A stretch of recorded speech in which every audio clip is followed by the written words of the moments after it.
All right. So hope all of you are safe wherever you are. And because of COVID, again, we have moved back to online classes, online sessions. So I'll be taking from my home.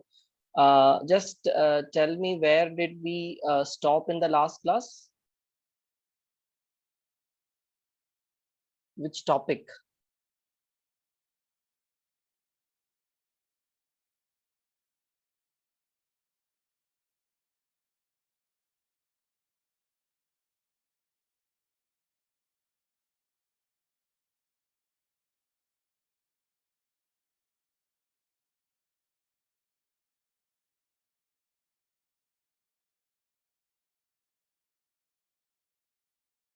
Finish green computing. That means modern computing terminologies is over. So next topic we'll be discussing is malwares. All right. So green computing is the last topic in modern computing terminologies. Next is malwares.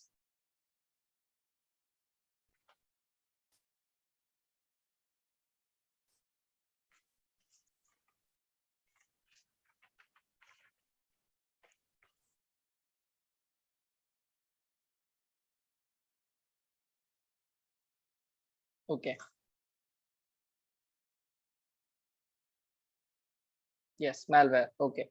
So modern computing terminologies, we discuss supercomputing, quantum computing, cloud computing. Then we discuss grid computing, optical computing, as well as green computing. All these topics are over. So next topic we will start is malware. So what is malware? Malware is nothing but malfunctioning software. Okay, malware is malfunctioning software.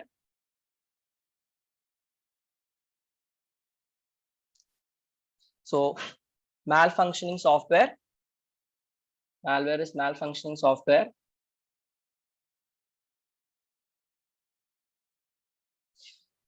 Due to the infection of malware,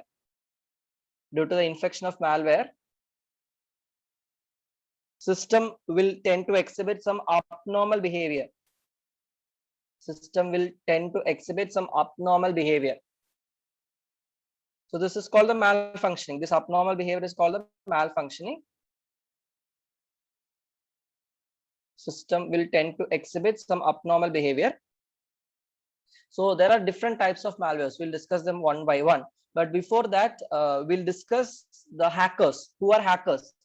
So you might have heard about the term hackers. No, my system has been hacked. So who are hackers? So hackers are responsible for spreading the malware into the cyber world. Hackers are responsible for spreading the malware into the cyber world.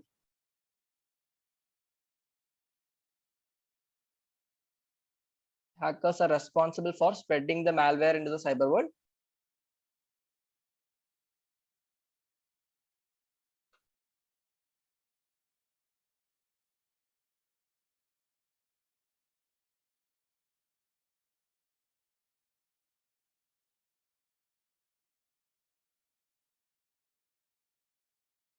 All right. So hackers can be divided into 4 categories. First is white hat hackers. White hat hackers, who are also called ethical hackers.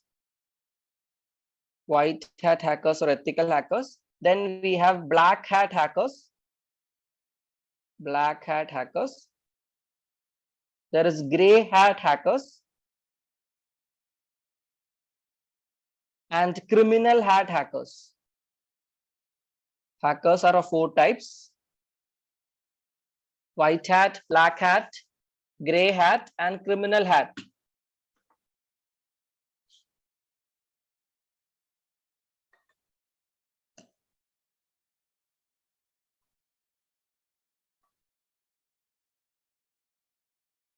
All right. So basically, we do this hacking. This hacking is being done for 2 purposes. Either we want, like, hacking, when it is done for information or money. There are 2 purposes of hacking. Okay. Once you do the hacking for, either you can do this hacking for information, or you can do this hacking for money. Now we'll see what all of these hackers do. First is white hat hackers. White hat hackers.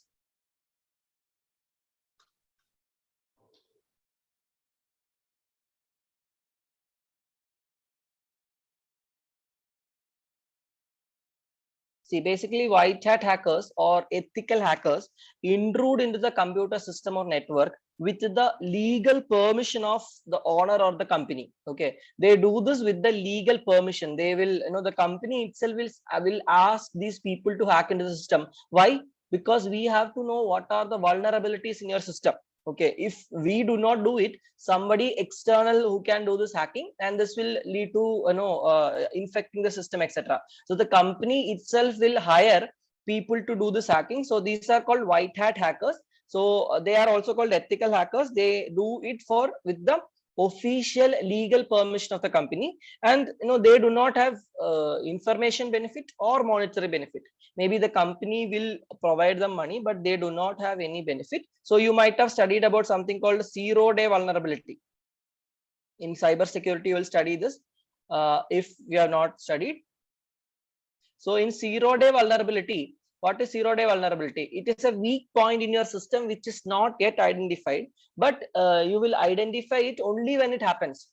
All right. So there are vulnerabilities in all systems, and it might be identified only in the day when it is detected. So this is called 0-day vulnerability. So this 0-day vulnerabilities has to be identified in advance, or you have to detect it before somebody else hacks it. So this is done by white hat hackers. Again, if you doubt that somebody in your company is unethically stealing information and giving it to some other your competitor, you can check his system. You can hack into his system and check what is the thing he is doing, whether he is stealing any information, whether he's having any communication with the your opponent company. All this information, if at all you want to know, you can hire white hat hackers. All right. So white hat hackers intrude into the computer system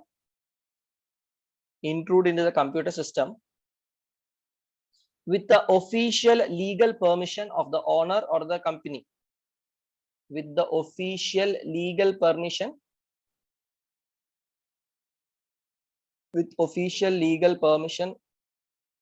of the owner or company,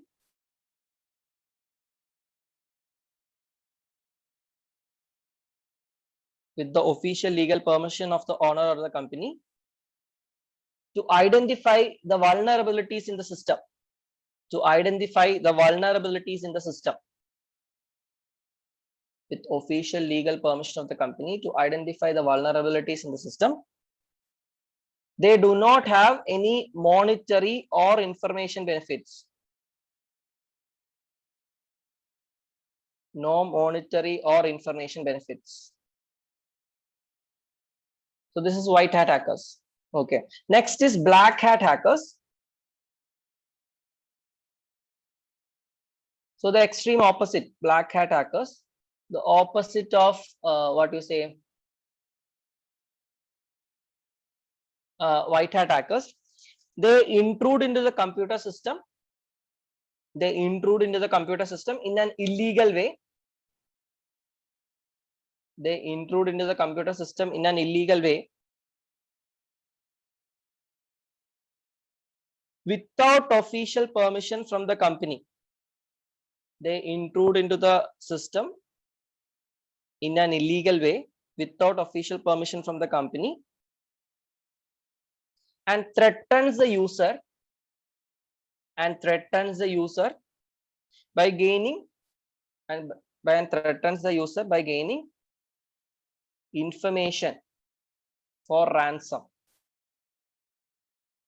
So both, they will seek both information benefit and monetary benefit. They threatens the user by gaining information for ransom. Okay, so this is illegal. Black hat hackers are illegal. Next, we have gray hat hackers.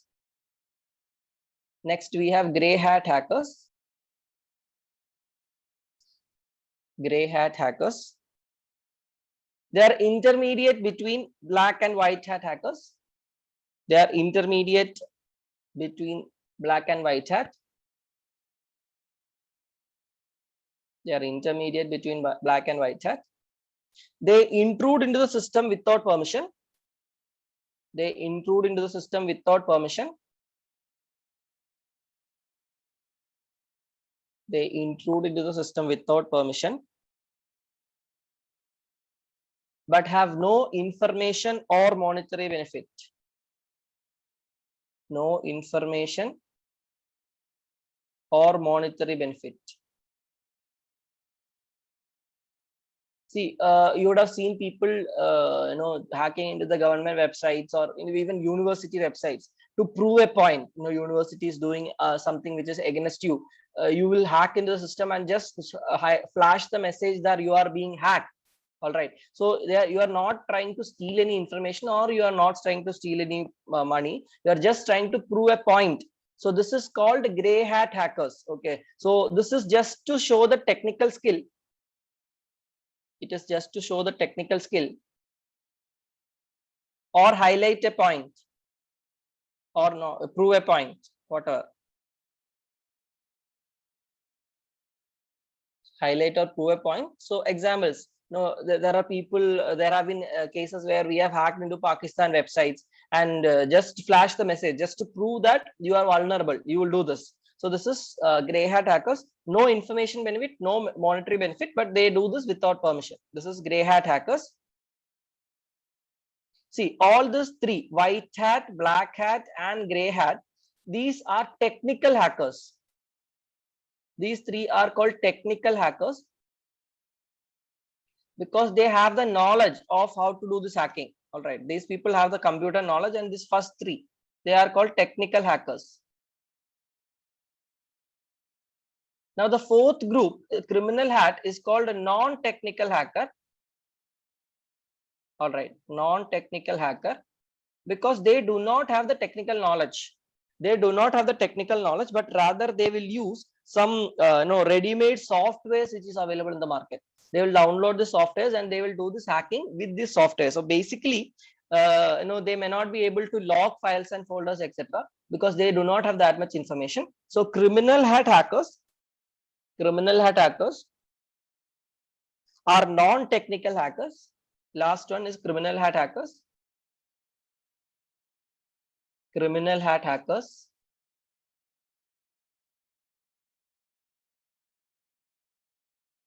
they are non-technical hackers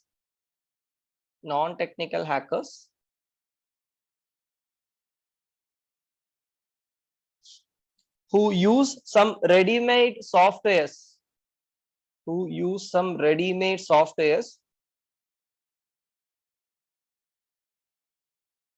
for hacking. Who use some ready-made softwares for hacking. They do not have any programming knowledge.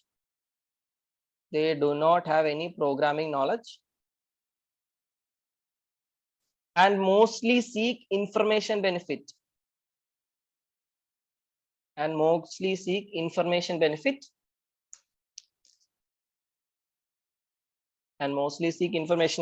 One simple example of a criminal hat hacker is if you are stealing Wi-Fi from your neighbor by using ready-made softwares. There are ready-made softwares by using which you can steal Wi-Fi from your neighbors. If you are knowing it for the first time, please don't try it. You will become a criminal hat hacker. So here, what you are trying to do, you are downloading a software in which you can hack into the system of your neighbor, hack into the Wi-Fi system of your neighbor, and steal the Wi-Fi.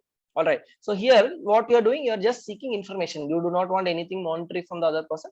You are just seeking the information, and you are downloading a ready-made app which will help you actually steal this Wi-Fi. All right. So this is an example of a criminal hat hacker. All right. Now, next, we are going to discuss the different types of malwares.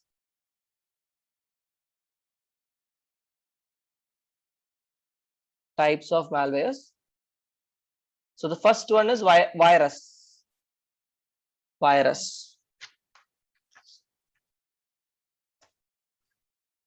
Yes, Pegasus will come to Pegasus. I'll explain the different types of malwares, then we'll come to Pegasus. All right. So virus is, the full form is not very important. Vital information resource under siege. This is the full form of virus. Vital information resource under siege. All right. So whenever something happens to the system, we'll say, oh, my system is under virus attack, right? Isn't it? So, but technically, if you take the whole malwares which is affecting our systems in the world, only 7% of the malware is virus. Rest 93% is other what you say, other kind of malwares, but we still say something affects our system, it is a virus, isn't it? So virus infects the system. Virus infects the system by getting attached to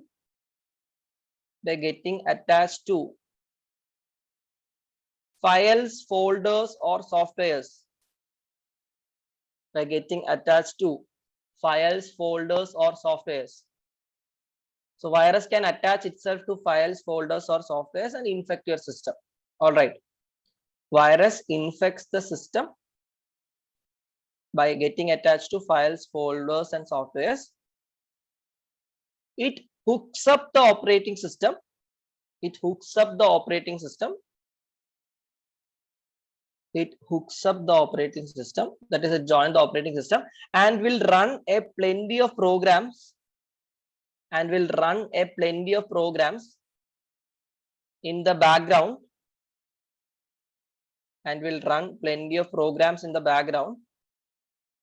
without users knowledge.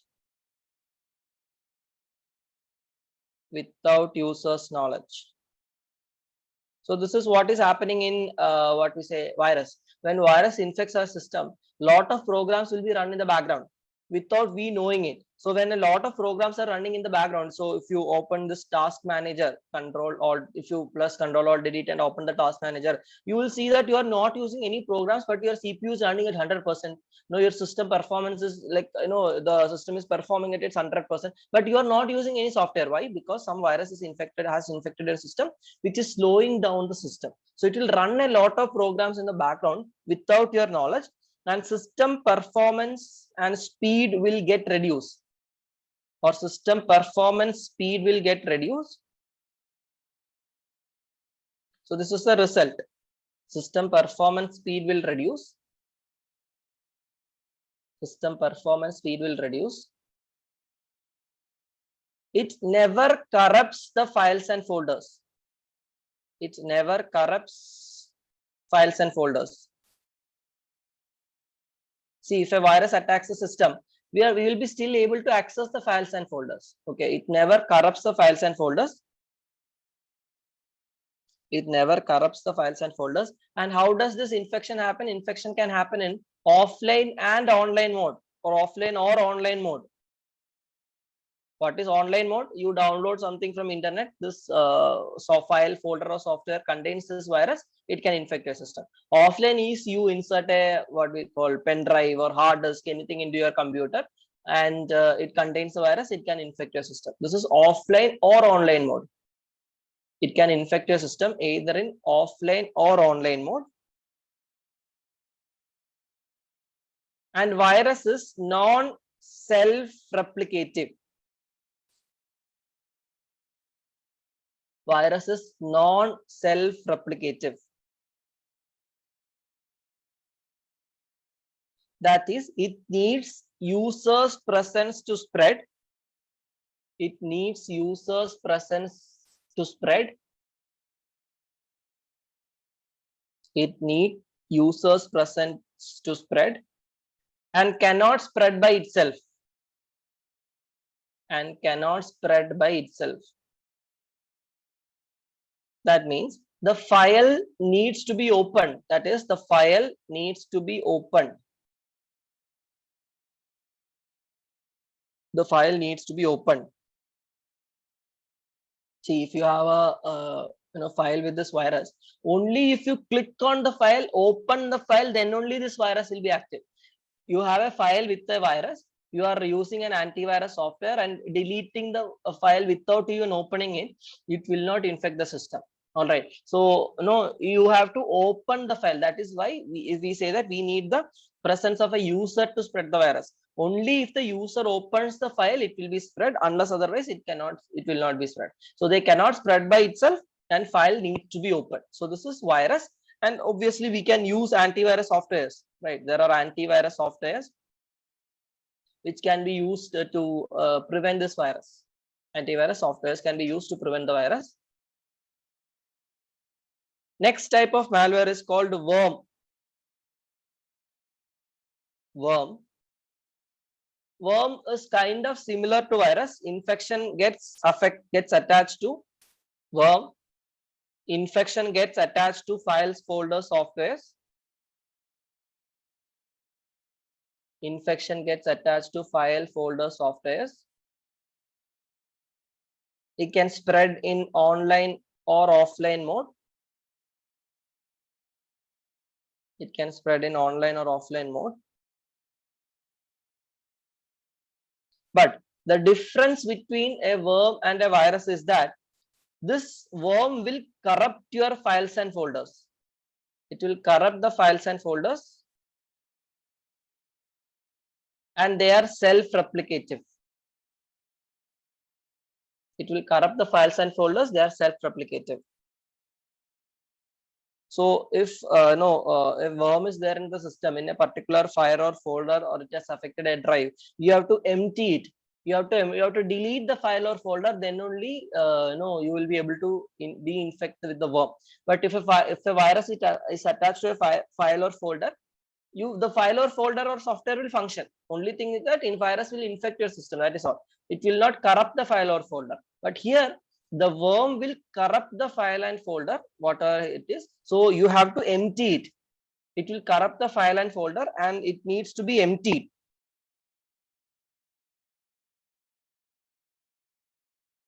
It needs to be emptied to get rid of the worm. It needs to be emptied to get rid of the worm.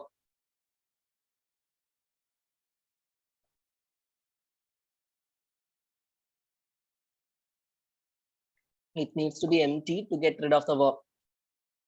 And it is self-replicative. That means you need not open the file or folder. Just this file or folder is downloaded, immediately it will spread into the system. All right, it is self-replicative. It does not need users presence. It will spread by itself. Okay, so this is self-replicative, and we have deworming softwares. Just like antivirus softwares, we have deworming softwares which can be used to prevent the infection of worms. We have deworming softwares. We have deworming softwares. All right. Next is Trojan. Trojan. So you would have heard about the story of a Trojan horse, I think, which was used by the Greeks to enter into the Trojan city. Hidden inside this horse, they will enter the Trojan city and they will conquer the city, etc. So they enter the city in fake appearance, like they hide themselves and they enter the city. So similarly, Trojan spreads with fake appearance. Trojan spreads with fake appearance.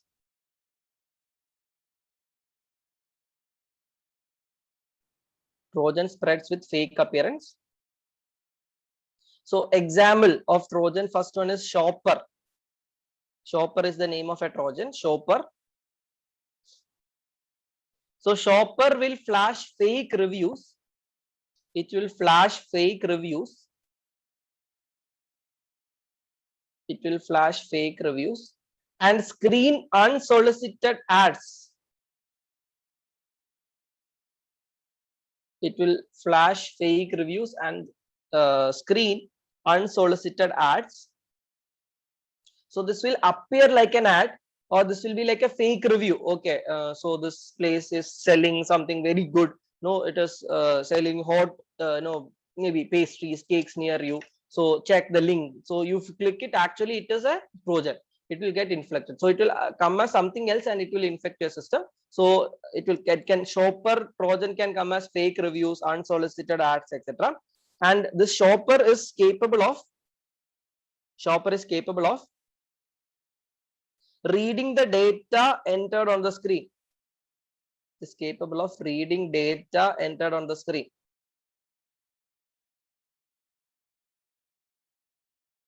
Capable of reading data entered on the screen. So if you enter a data on the screen, once it is affected, you enter a data, it will read whatever you are entering on the screen. So this is one example. Then we have a Trojan called Event Bolt. Event Bolt is a Trojan. Event Bolt. It steals personal information. Even bold, steals personal information from Android phone users. It steals personal information from Android phone users. It steals personal information from Android phone users. Okay, so this is event bolt. Then we have a Trojan called Gravity Rat. Gravity Rat, that is Gravity Remote Access Trojan. Gravity Remote Access Trojan. Gravity Rat.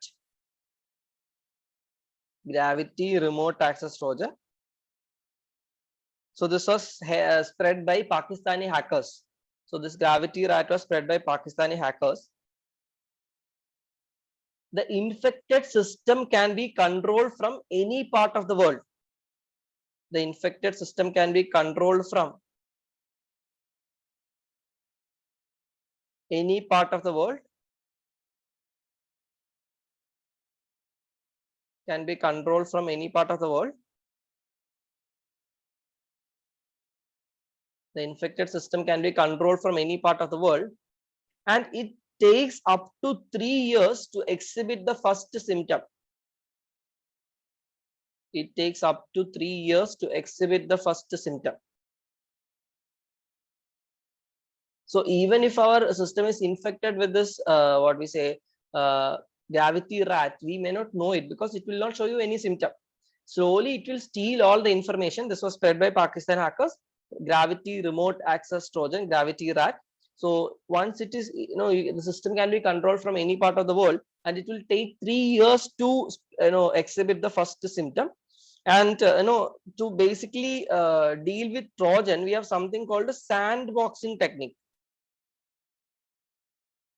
Sandboxing technique.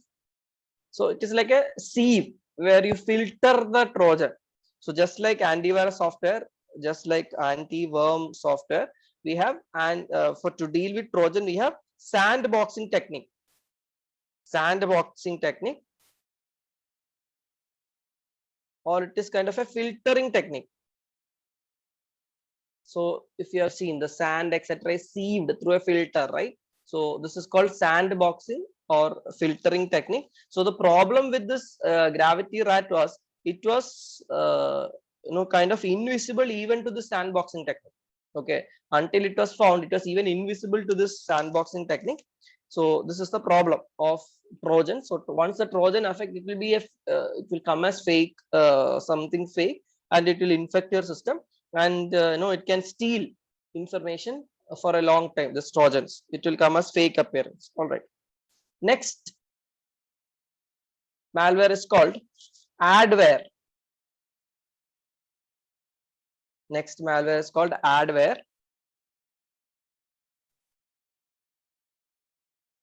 So adware is a malware which tends to spread. It is a malware which tends to spread with the help of advertisements. It is a malware which tends to spread with the help of advertisements.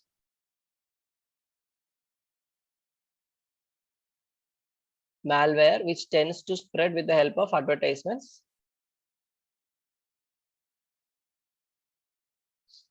So it is mostly spread, it is spread in the online mode. Spread in the online mode. And users interface is needed. Users interface is needed for spreading the malware. Users interface is needed for spreading the malware. Users interface is needed for spreading the malware. That means you have to click the advertisement, then only this malware will be spread. That is, you need to click the advertisement. Click the advertisement. So all this kind of advertisements will come, like you can get this Nike shoes for 1 rupee, or there is mass, flash selling, you get an iPhone 12 Max Pro for 1 rupee. So these are all like fake, advertisements, or these are called adwares. So once you click on these links, again through this advertisements, this adverse can spread. So adverse example of an adware is Agent Smith. Agent Smith is an example of an adware. Agent Smith adware. Now another type of adware is scareware. It is another malware, scareware. Scareware. Scareware is an adware which threatens the user. Scareware is an adware which threatens the user,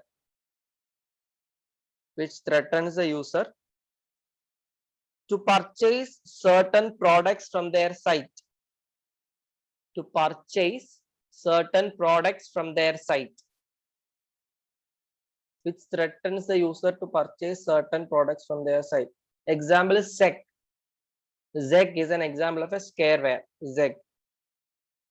So basically, you visit any website, maybe any illegal website or any malicious website. So a message will plop in your screen saying that you are infected with the virus. Purchase this antivirus software to get rid of your system is locked.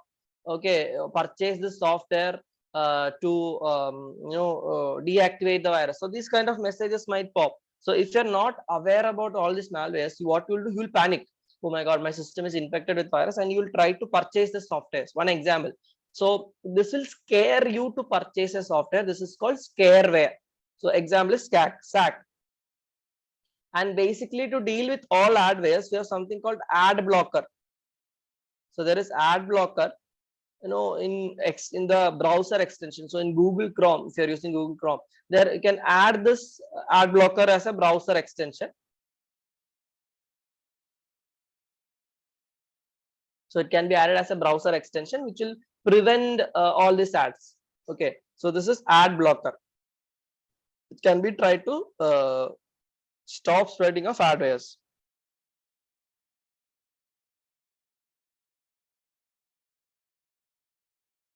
All right.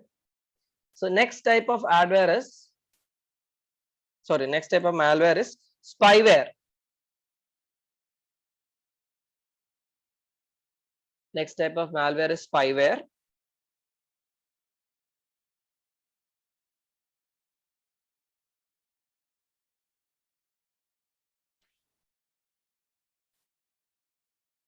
So as the name indicates, what it does the spying.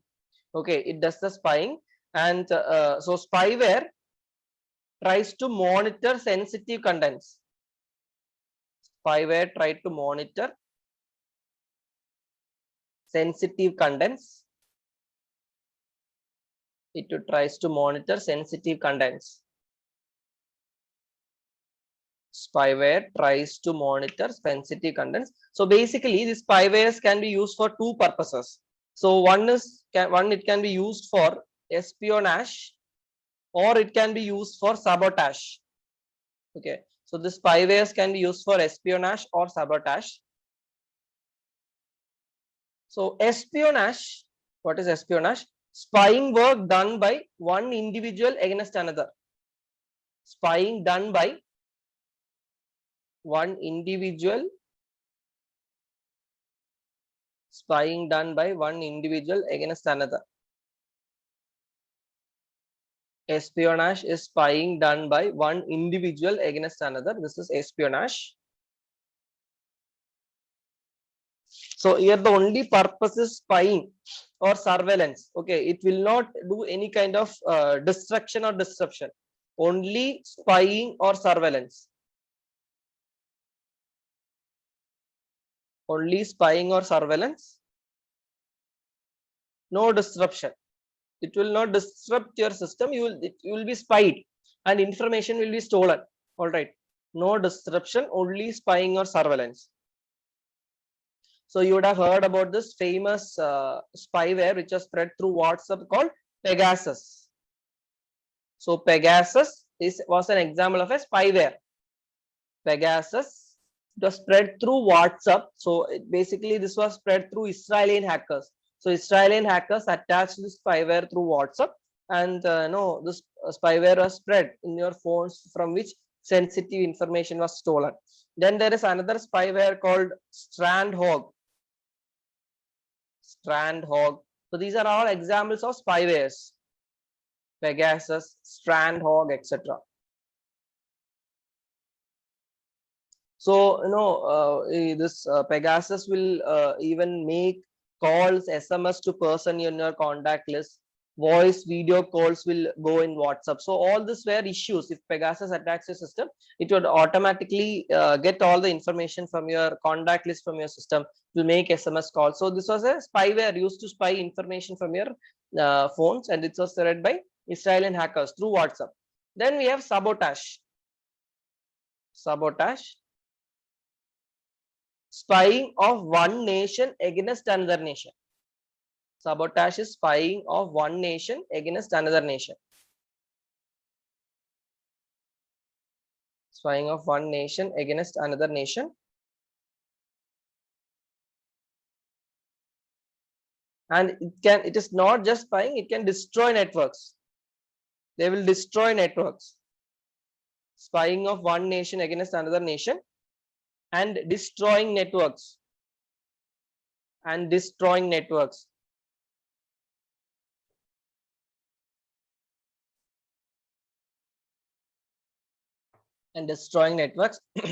So an example of this sabotage you might have heard or studied, Stuxnet. Example of a spyware is Stuxnet.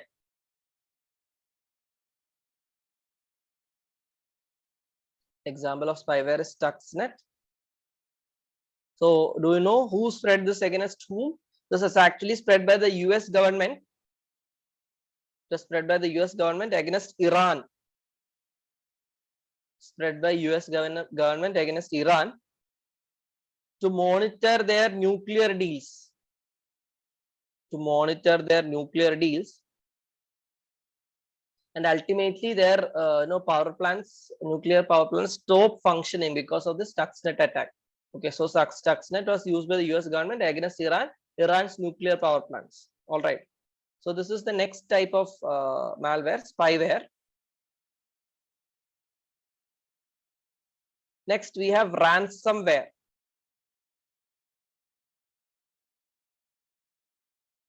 Ransomware. So from the name itself, you will understand ransomware is asking for basically ransom.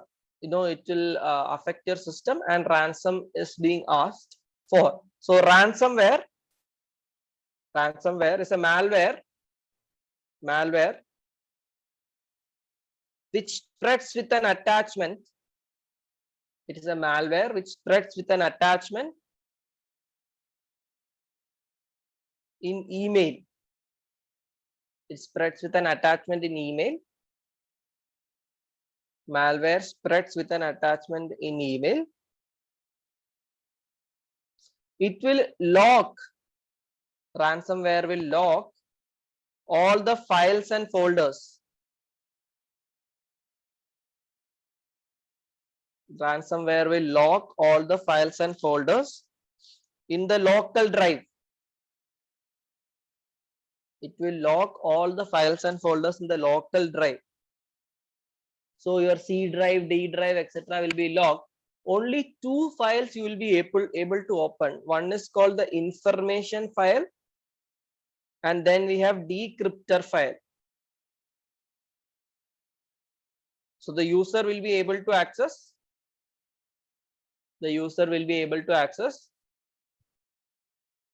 Information file. The user will be able to access only information file and decryptor file. Information file and decryptor file, but it belongs to the hacker. Hacker will keep this file in the system. The user will be able to access only information file and decryptor file which belongs to the hacker.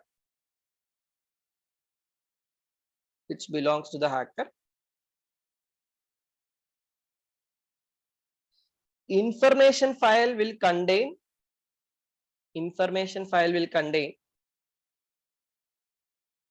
all the steps that need to be done further.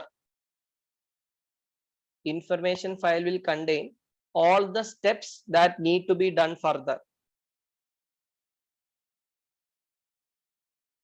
All the steps that need to be done further, like to which account you have to make the payment, how much money has to be paid, whether the money has to be paid in cryptocurrency or dollars, in what remuneration and or what currency you have to pay. So all this information will be there in the information file.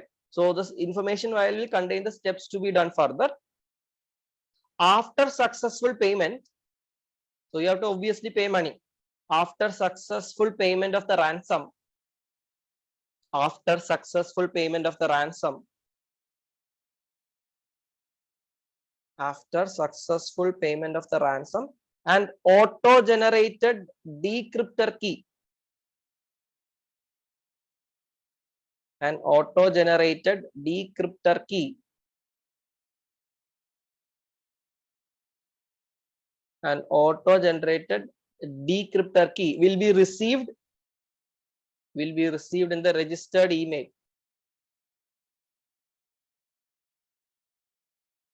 Auto-generated decryptor key will be received in the registered email. It can be used to open the files and folders. It can be used to open the files and folders. It can be used to open the files and folders. So this is how ransomware attacks. All the files and folders will be locked, and only two files you will be able to open. One, there is an information file, then there is a decryptor file. So information file will contain all the information, where you have to pay money, how much money has to be paid, etc. And then once you pay the money, you will get a auto-generated key in your email, and this is the decryptor key. And using the decryptor key, you can unlock the files and folders. So no further infection from the same ransomware. No further infection from the same ransomware after recovery. No further infection from the same ransomware after recovery. So once you pay the money, you have recovered. No, they will not infect your system again. It will not infect your system again. So there are a lot of examples of ransomwares which has infected our systems. Like in 2017, there's a ransomware called WannaCry. WannaCry. Then 2018, there was a ransomware called a NotPetya. Then Ryuk, Varga, Stop, GoldenEye, Loki. All these are examples of ransomwares. All these are examples of ransomwares.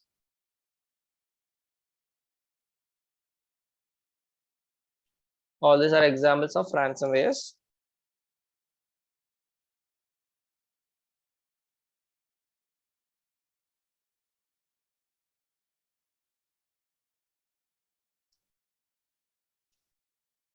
All right. So next type of malware is Viper.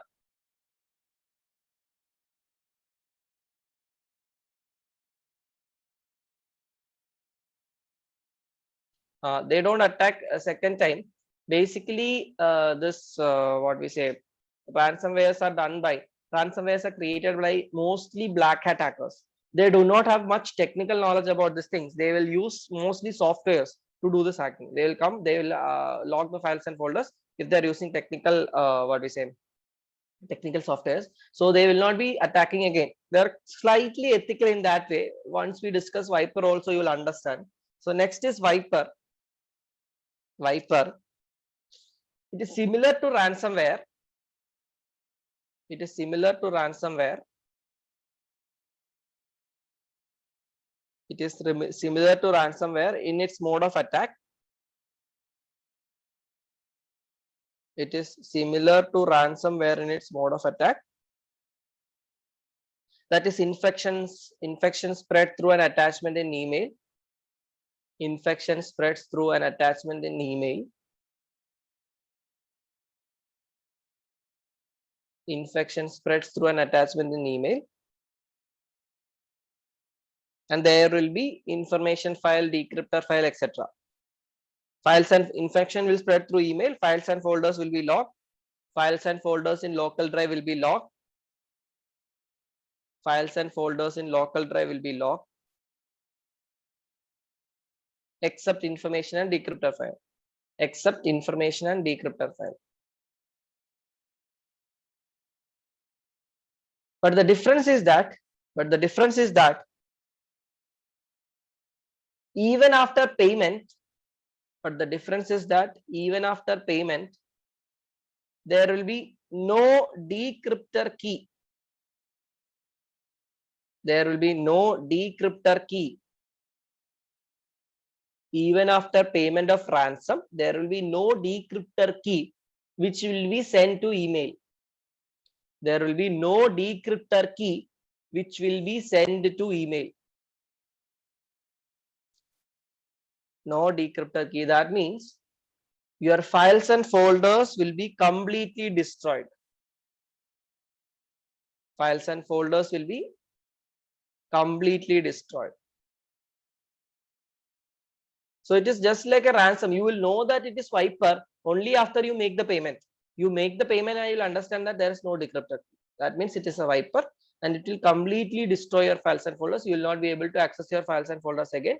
So example of wiper is Petya. So non-Petya was a ransomware. Petya is an example of a wiper.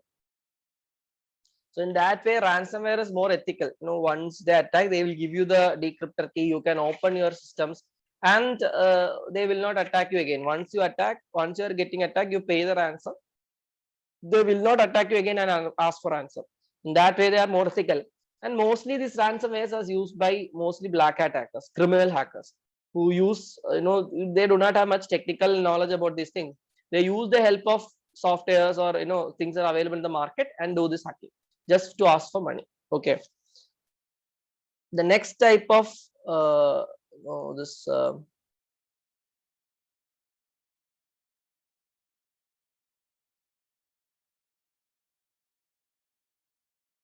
malware is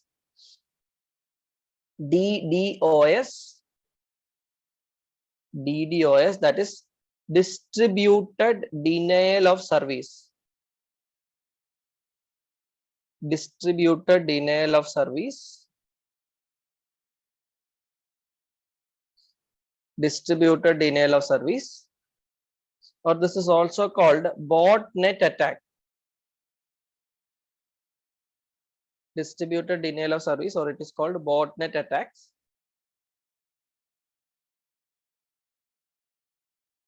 Distributed denial of service or botnet attacks. See, bot is an auto programmable malware. Bot is an auto programmable malware.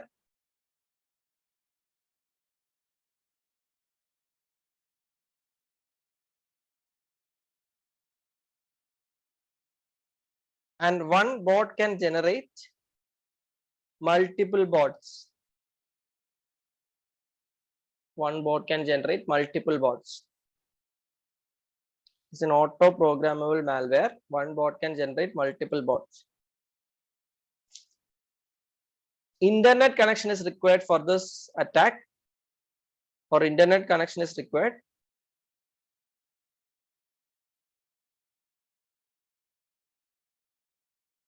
Internet connection is required. Okay, now I'll give you an example, then you will understand what is botnet. So suppose there are two taxi aggregators, A and B. Say taxi aggregators meaning Ola or Uber, they are taxi aggregators. So there are two taxi aggregators, A and B. A is in huge profit and B is in huge loss. Okay, A is in huge profit, B is in huge loss. Most people are using A to book the cabs. Now B can launch a botnet attack on A.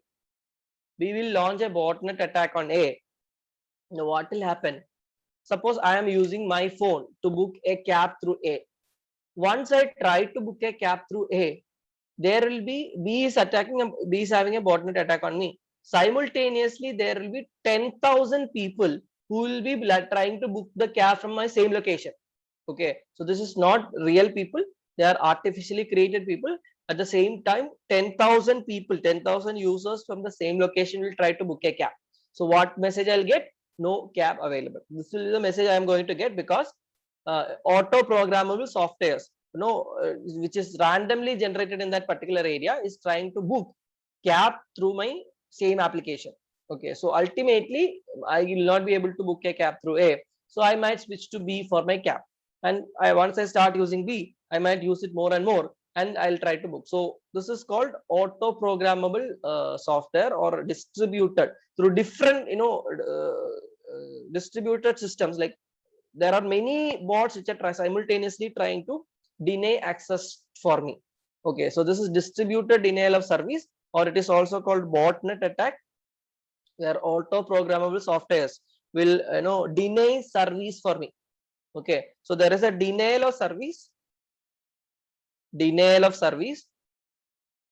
due to interconnected electronic gadgets. Denial of service due to interconnected electronic gadgets. Denial of service due to interconnected electronic gadgets. So example of DDoS is Saposhi, Mirai, Reaper, etc. Saposhi, Mirai, Reaper, etc. are examples of botnet attack. All right. So these are the different malwares, which basically infect our system. Major malwares which infect our system. All right. So next topic we'll be discussing is data transfer technologies.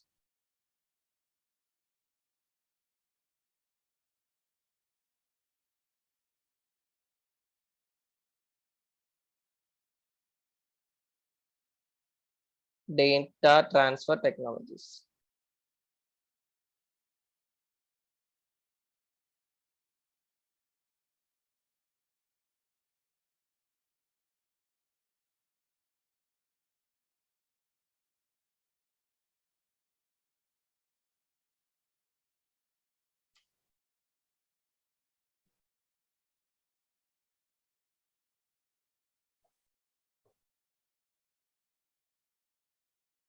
So Pegasus is mostly a black hat hacker. Okay, Pegasus is mostly black hat hacker. They have the knowledge about what they are doing. So data transfer technology, what is data transfer? Two devices, between two devices, we transfer data by different regions of the spectrum, like radio waves, microwaves, or visible light, infrared, etc. we use to transfer data. This is called data transfer technology. So data transfer between two devices,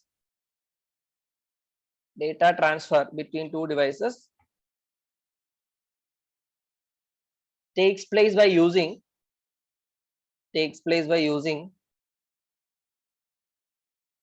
radio waves, microwaves.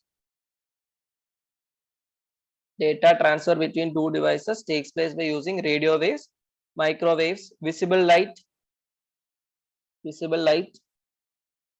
infrared regions of the spectrum, infrared regions of the spectrum.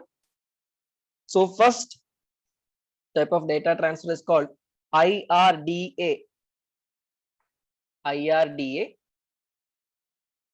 That is infrared data transfer. IRDA is infrared data transfer.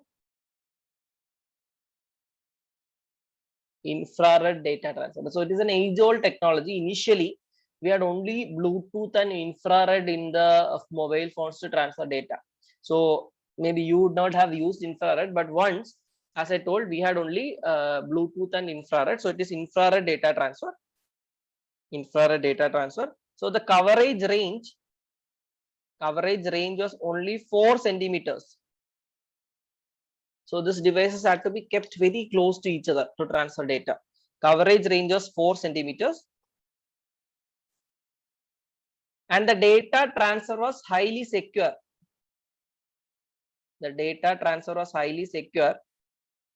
Because of dual verification.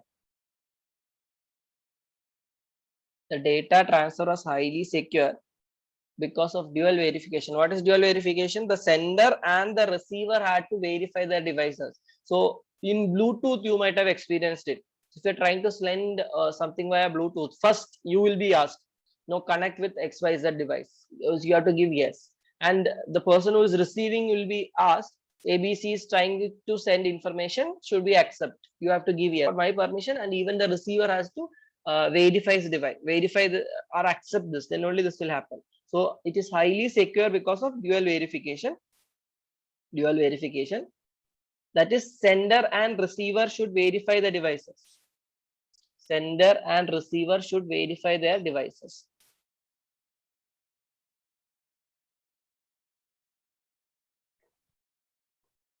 Sender and receiver should verify their devices. Line of sight is required. Line of sight is required. What is line of sight? This device has to face each other, or it should be visible to each other. 4 centimeters hardly a distance, so it should face each other. Line of sight is required. Line of sight is required. And one-to-one data transfer. One-to-one data transfer. One-to-one data transfer means at one particular point of time, I can send data only to one person. So this is one-to-one data transfer. You will not be able to send data to multiple persons, or multiple persons will not be able to connect to your device. So in Wi-Fi, you can send data to multiple persons simultaneously, right? But here only data can be sent from one person to another. So it is called one-to-one data transfer or point-to-point data transfer. This is also called point-to-point data transfer. One-to-one data transfer or point-to-point data transfer. Now, the major problem of this IRDA is that multitasking is not possible. You cannot make a call and send data.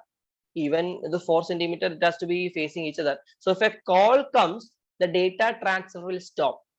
So you're sending a 2 GB file or a 1 GB file, you have sent 0.99 GB. At that point, a call comes, the entire data transfer will stop, and you have to start from 0 GB. The entire process will have to continue. And even if this mobile, your devices which you're trying to send device, it changes its position, like you turn this device or you take this device from that position, data transfer will stop. So these were all the problems. And then the data transfer speed was extremely slow. So these are all problems of IRDA. So IRDA, the problems. First one, multitasking was not possible, or multitasking is not possible. Multitasking is not possible. Multitasking is not possible, and call connectivity is given priority. Call connectivity is given priority. Call connectivity is given priority. Second, during transmission, if position of the device gets disturbed,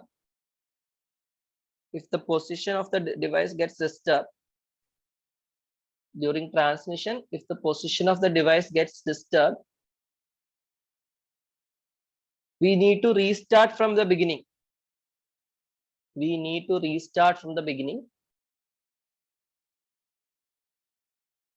The position gets disturbed, we need to restart from the beginning.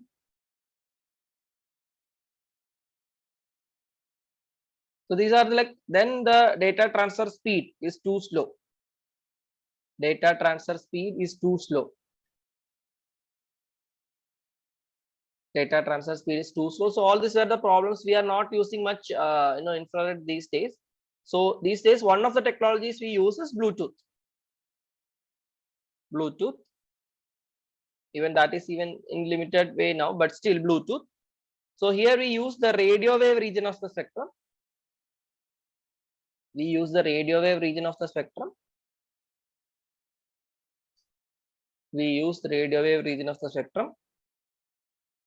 Coverage range is 10 meters.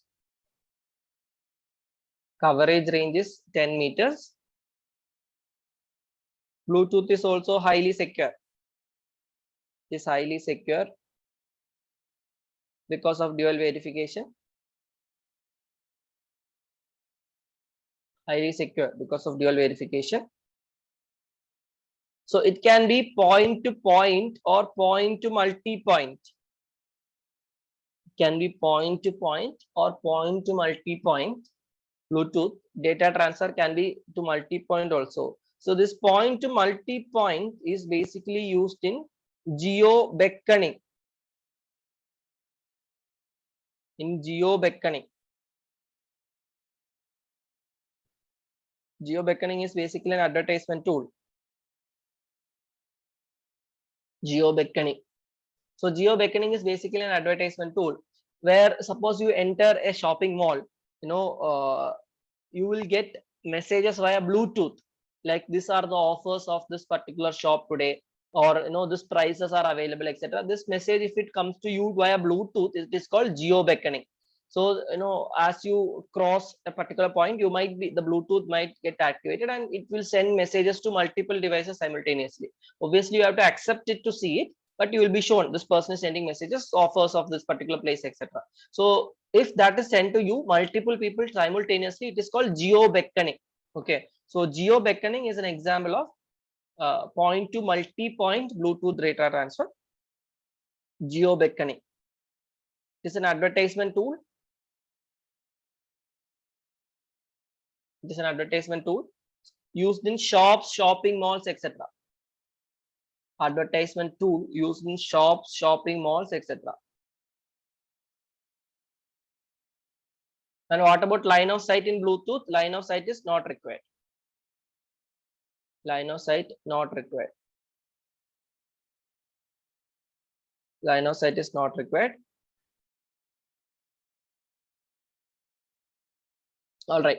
So the next type of data transfer is called Wi-Fi, wireless fidelity or Wi-Fi. Next type of data transfer is Wi-Fi or wireless fidelity. Wi-Fi. So here also we use radio waves. Radio waves are used for data transfer. Radio waves are used for data transfer, and the coverage range is 100 meters. Almost 100 meters is the coverage range. Coverage range. So this is least secured because there is no dual verification. No dual verification. You can send data to any device, using Wi-Fi. You need not, if I wanted to, or you want to send some data through you through Wi-Fi, any method, be it WhatsApp, mail, etc. I need not ask you your permission. I can just randomly send things through to you through Wi-Fi. Least secure, no dual verification.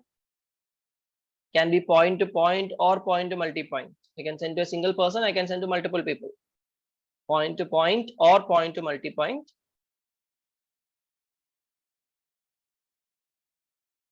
Point to point or multi-point.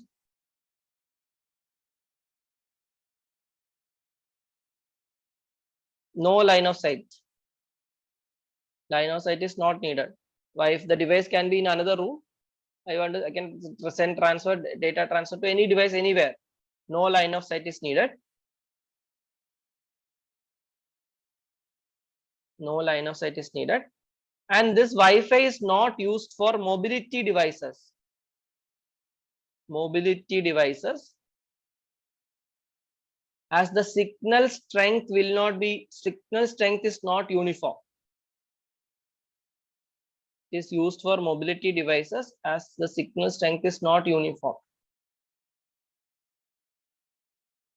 Not used for mobility devices as the signal strength is not uniform. Suppose there is a robot functioning which is moving from one corner of the room to another corner of the room. It keeps on traveling across the hall or across a big thing. So what will happen? The range of this Wi-Fi will not be uniform. So as you move away from the router or the modem, the signal strength will come down. So if the device is continuously moving, we will not use Wi-Fi. So it is not used for mobility devices as the signal strength is not uniform. All right. So for mobility devices, we use something called WiMAX. we use something called WiMAX. WiMAX. So here also we use radio waves. Radio waves are used, but the coverage range is 3 kilometers. Coverage range is 3 kilometers. All right, coverage range is 3 kilometers. So the best example of WiMAX is the Wi-Fi we get in hotspot regions like railway station or airport, etc. We use WiMAX. So it will cover a large area. In Wi-Fi WiMAX, we use, we can cover more area. So this is used for mobility devices. Used for mobility devices. Used for mobility devices. And basically present in public hotspot areas. Present in public hotspot areas. Public hotspot areas like railway stations. Public hotspot areas like railway stations. So just like Wi-Fi, it can be point to multi-point. No line of sight. No line of sight, and it is least secured. Least secured, no dual verification. Least secured, no dual verification. It is point to multi-point, no line of sight needed, least secure as there is no dual verification. All right. Next, we have something called Wi-Fi direct.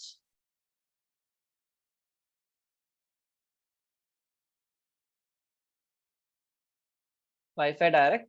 Here also we use radio waves. Wi-Fi direct, we use radio waves.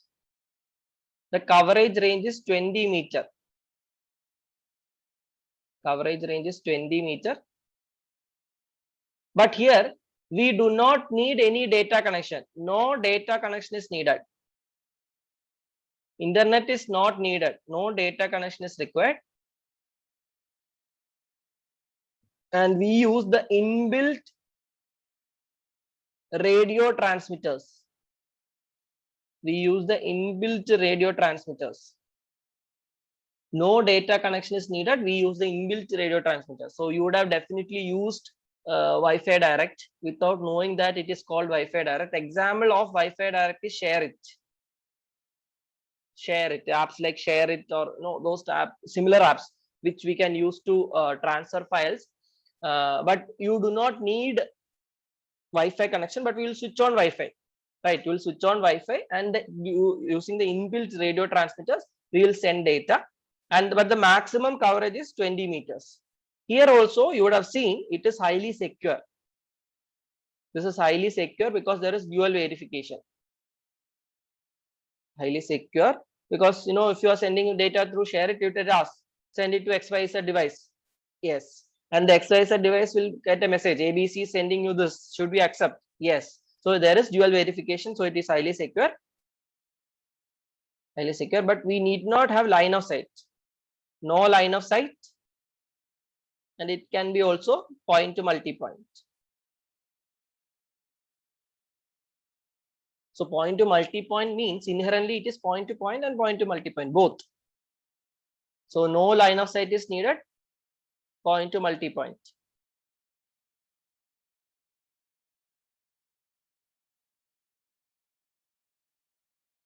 Point to multi-point, no line of sight, and it is highly secure. Wi-Fi direct. Now there are two technologies or terminologies which are connected with Wi-Fi. First one is called interoperable Wi-Fi. Interoperable Wi-Fi. Interoperable Wi-Fi. See, this is applicable in the hotspot regions. Interoperable Wi-Fi. Hotspot regions, say like railway stations, airport, etc., where we have free hotspot. Now this is going to come throughout the country. Government is planning to have hotspot centers everywhere. Now what is happening in a hotspot region? Every time you go to a railway station, you have to register to the hotspot to use it, or airport. You go there, you have to register your phone, you have to get the password, and then you use it for like 30 minutes. It will be free. So this has to be done every time you go to different airports. You have to do the same procedure. Now, once this interoperable Wi-Fi comes, the electronic gadget, whichever gadget you are using, it has to be verified only once. You have to register and verify it only once, and you can use this wireless hotspot anywhere in the country. You register this device once, you will be able to use the hotspot in anywhere in the country. This is called interoperable Wi-Fi. Interoperable Wi-Fi.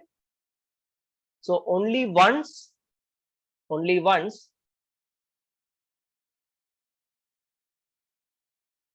the electronic gadget is required to be verified. Only once the electronic gadget is required to be verified. Only once the electronic gadget is required to be verified to access any wireless hotspot region in the country. To access any wireless hotspot region in the country. To access any wireless hotspot region in the country. To access any wireless hotspot region in the country. This is interoperable Wi-Fi. Then we have something called voice over Wi-Fi. Voice over Wi-Fi. So you might be using it now, voice over Wi-Fi. So first you write it, then I'll explain. Uninterrupted call connectivity. Uninterrupted call connectivity by having a toggle. Toggle means switching. By having a toggle or switching. Uninterrupted call connectivity by having a toggle or switching.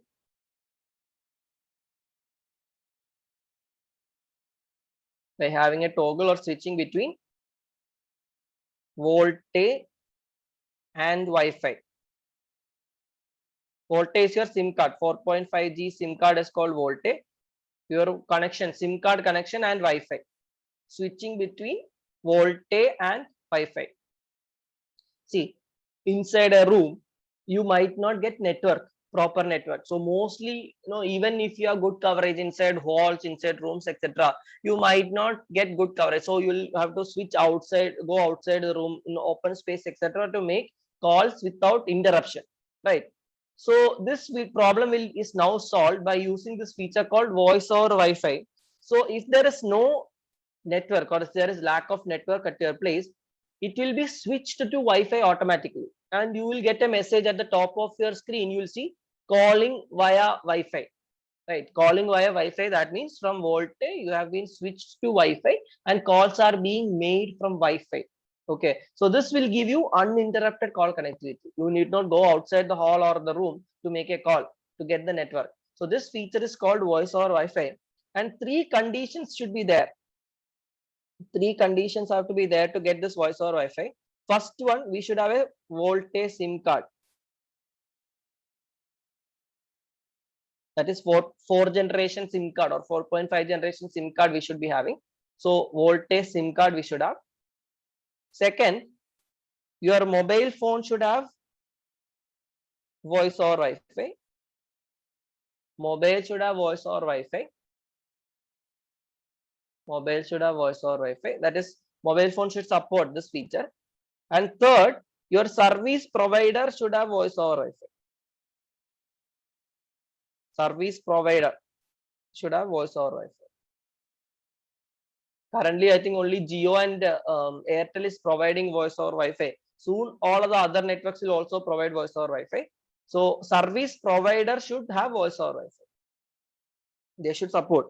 If there is no network, okay, switch to Wi-Fi. So, these are the 3 conditions to get voice over Wi-Fi. Okay, and there is no extra tariff for this voice over Wi-Fi. Okay, automatically this will happen. You do not have to pay any extra charge. The only thing is that you should have a Wi-Fi connection. So if you have a Wi-Fi connection, automatically the call will be switched to voice over Wi-Fi. Now, when we discuss, after this, we'll discuss the different generations of phone. So we'll discuss 4.5. I'll tell that it has the feature of voice over Wi-Fi. I will not explain voice over Wi-Fi there. Okay, so voice over Wi-Fi means there is a toggle or switching between your Wi-Fi. So if the SIM does not have coverage, there is lack of proper coverage or low signal strength, it will be automatically switched to Wi-Fi. This feature is called voice over Wi-Fi. This is another Wi-Fi. All right. So next, I'll give you a short break. After this, we'll discuss the next type of data transfer technology, which is called RFID. RFID, radio frequency identification. RFID or radio frequency identification. If you have any doubts, you can ask, else we'll take a short break.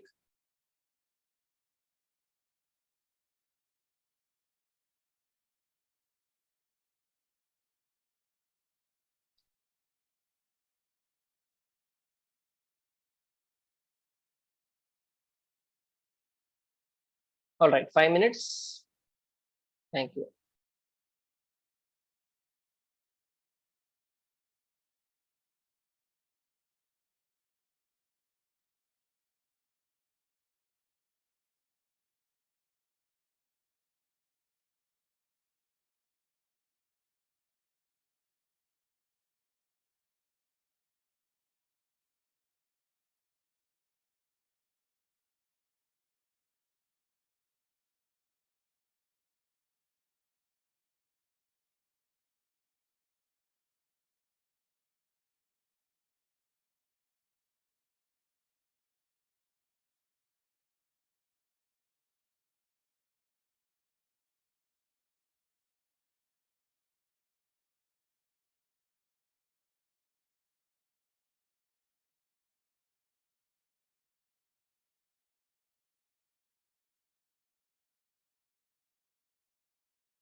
Stored on a tag attached to an object.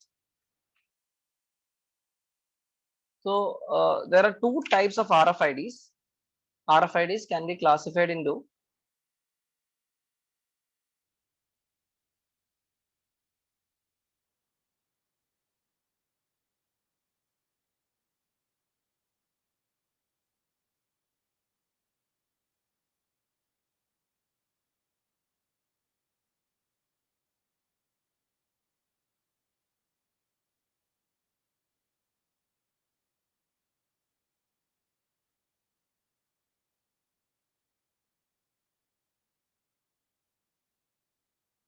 So I hope you have written everything we discussed, written everything, because I think maximum number of slides is 20. So I'm clearing the first thing. Okay. So there are two types of RFIDs. We have active and passive RFIDs. Active and passive RFIDs. So active RFID have an inbuilt power source. They have an inbuilt power source like battery. So it will have an inbuilt power source like battery. Okay. So example of active RFID is in harbor. Okay. In harbors, we use container management RFIDs are there. Okay. To manage containers in harbors. So container management, we use active RFIDs. So where this RFID has an inbuilt power source or battery. Then in industries, product management. In industry product management, we have active RFIDs. All right. So this is active where we have an inbuilt power source. Now in passive RFIDs, no inbuilt power source. In passive RFIDs, no inbuilt power source.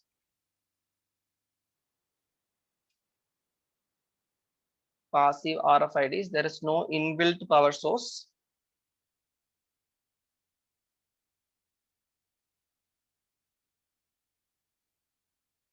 No inbuilt power source. It relies on the radio waves coming from. It relies on the radio waves coming from the RFID reader. The RFID reader for source of energy. It relies on the radio waves coming from the RFID reader for source of energy. So, it does not have an inbuilt power source, but the radio waves which are coming from the RFID reader, their energy is used to read the signals. All right. So, example, you will be knowing FASTag stickers. Example is FASTag stickers.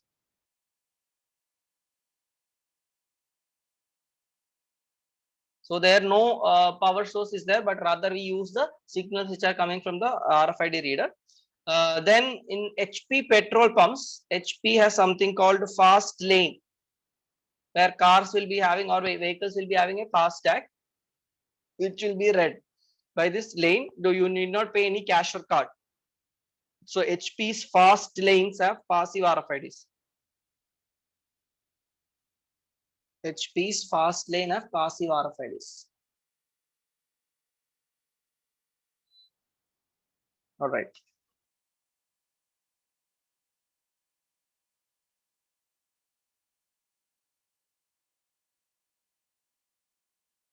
So in RFID, the coverage range can be up to 14 meters. The coverage range can be up to 14 meters. Coverage range can be up to 14 meters, and it can read any number of tags at a time. Can read any number of tags at a time.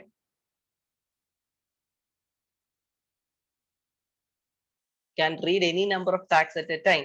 So basically, example of this multiple tag, you take a courier office. Okay, in a courier office, you want to find a specific consignment. So if it is RFID scan, you can use this RFID reader to scan through multiple documents simultaneously and pick the correct packet. Okay, so it can be used to read any number of tags at a particular point of time, and the data exchange is a one-way process. One-way data exchange. One-way data exchange. So what is this one-way data exchange? See, we have a tag and a RFID reader. Whatever is information stored in the tag will be read by this RFID reader, and no information is passed to this RFID tags. We never pass any information to the RFID tags. So data stored in the tag will be read by the reader and tag will not receive any data. So this is called data exchange one-way data exchange. One-way data exchange, one-way data exchange, where the data stored in the tag will be read by the reader. Data stored in the tag will be read by the reader. Data stored in the tag will be read by the reader, and the tag does not receive any data. The tag does not receive any data. Tag does not receive any data. And another problem of RFID is that it is affected by this. Tags are affected by dust, dirt, metal particles, water particles, etc. If there are if there is any dust, dirt, metal particle, water particle on your RFID sticker or tag, it will not be read. This is another problem of RFID. It is affected by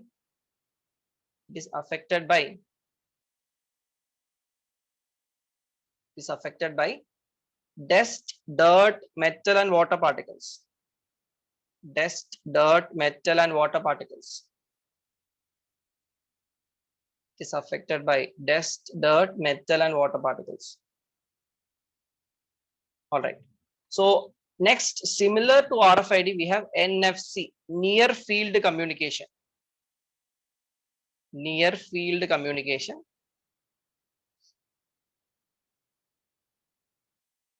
Near field communication. Here also we use radio waves. Radio waves are used. Radio waves are used for data transfer. Radio waves are used for data transfer, and we have NFC tags. 14. RFID coverage maximum. We have RFID's latest version can cover up to 14 meters. Okay. It will vary between 4 to 14 meters. The latest versions of RFID can cover up to 14 meters. Okay. So radio waves are used in NFC. Radio waves are used for data transfer. And again, we use NFC tags. NFC tags are used to transmit and receive data. NFC tags are used to transmit and receive data. All right. So example of an NFC card is this contactless payment systems. Okay, there are contactless payment systems where now if you want to use the cards or most of the devices, we have to insert this card and then the card will be read. You will be entering your pin and then you will read it. But if we have NFC, we need not insert the card into the machine, but we just show the card near the machine. It will be read. So this is called NFC, near field communication. Another example is the metro card. All right. So if you have traveled in metro, this card is brought to the reader. Do you have to press the card to the reader? No, you do not have to press the card. You have to just show it near the card reader. It will be read. The coverage range is 4 centimeters. Okay, it should be shown as near as 4 centimeters near to it, but physical contact is not necessary. That is why you can even show this card, put this card inside your purse and show the purse. It will be read. That means it is physical contact is not needed in case of NFC tags. All right. So NFC tags. Example, contactless payment system. Contactless payment system. Metro railway cards. Contactless payment system. Metro railway cards. Etc. Etc. Here the coverage range is 4 centimeters. 4 centimeters. Coverage range is 4 centimeters. And NFC can read only one tag at a time. Only one tag will be read at a time. Only one tag will be read at a time. And here the communication is two-way communication. The communication is two-way communication. See, what is two-way communication? If you can provide information to the stacks also. The stacks also can store information, like this metro cards. How do you recharge this metro cards? So you give this metro card and money to the operator. He will put this metro card on the top of a reader, and you give the 100 rupee, 200 rupee. Information will be stored. This value will be stored into the cards. So you will give this cards. Information can be stored into the cards also, and the information can be read from the cards also. So it is a two-way process where data can be stored. Data can be read into the cards, as well as the reader can read this information from the cards. So tag can receive data and data can be read from the cards. So it is two-way communication. Okay, but in RFID it is only one way. The tag does not receive any data. Only the RFID reader will receive the data. All right. And one more difference is between NFC and RFID is that it is not affected by dust, dirt, or metal. It is not affected by dust, dirt, or metal. NFC is not affected by dust, dirt, or metal. So you know how roughly we use this, our what we called smart cards, debit card, credit card, metro card, etc. But even then, when there is some dust, dirt on it, it will be easily read. So it is not affected by dust, dirt, or metal. Not affected by dust, dirt, or metal. Next type of data transfer is called Li-Fi. Light fidelity. Li-Fi. So data transfer happens using the visible light.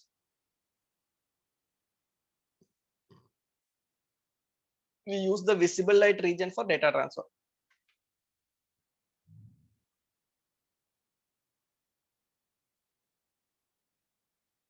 So here LED light is preferred. LED light is preferred because the rate of flickering is much faster. LED light is preferred because rate of flickering. Rate of flickering is much faster.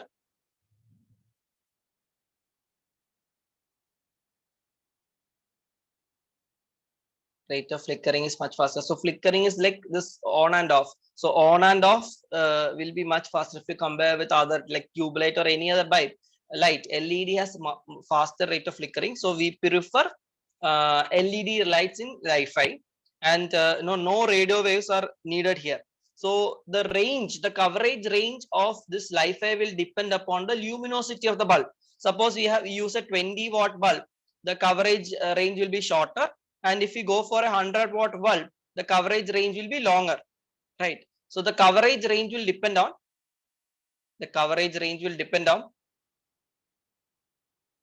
the luminosity of bulb. The coverage range will depend upon the luminosity of the bulb. For example, 20-watt bulb, shorter coverage, 100-watt bulb, longer coverage. 20-watt bulb, shorter coverage, and 100-watt bulb, longer coverage. So basically what will happen, you have a bulb which is there, LED bulb, and wherever the what is called, whosoever is under the luminosity, under the coverage of this bulb, they will be getting this data. Okay, only these people who are sitting here will be able to use this data. So line of sight is required. Line of sight is required. Line of sight is required.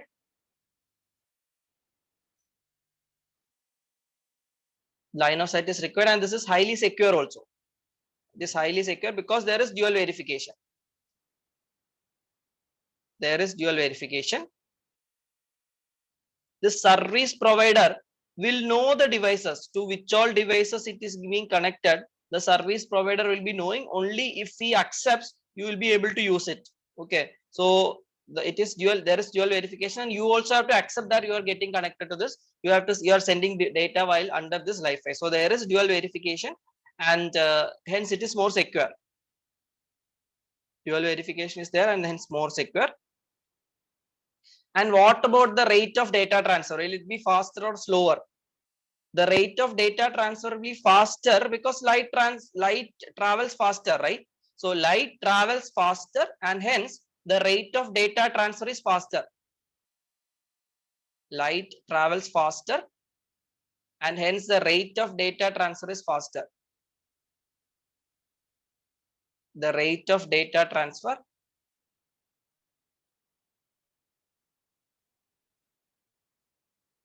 is faster because light travels faster. Light travels faster and hence the rate of data transfer is faster. What about the data traffic? So data traffic will depend upon the people using the data.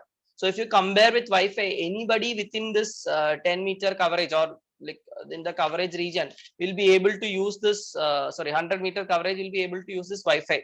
But here only the people in that region will be using Wi-Fi, light fidelity. So the number of people using Wi-Fi will be limited. So when number of people is lesser people means the data traffic will be less. So data traffic will be less. Data traffic will be less. So since lesser people will be using, data traffic will be less as lesser number of people will be using.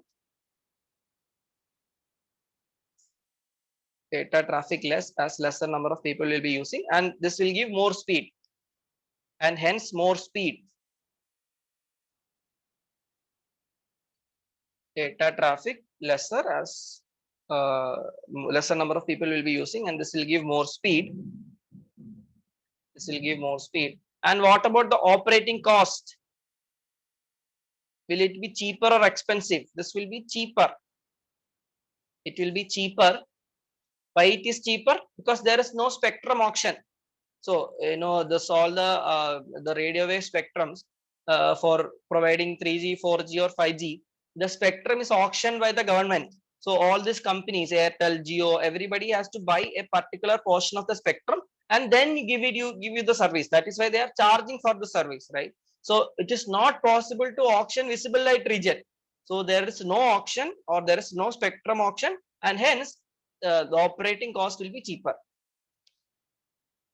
The operating cost will be cheaper as spectrum auction is not required. As spectrum auction is not required.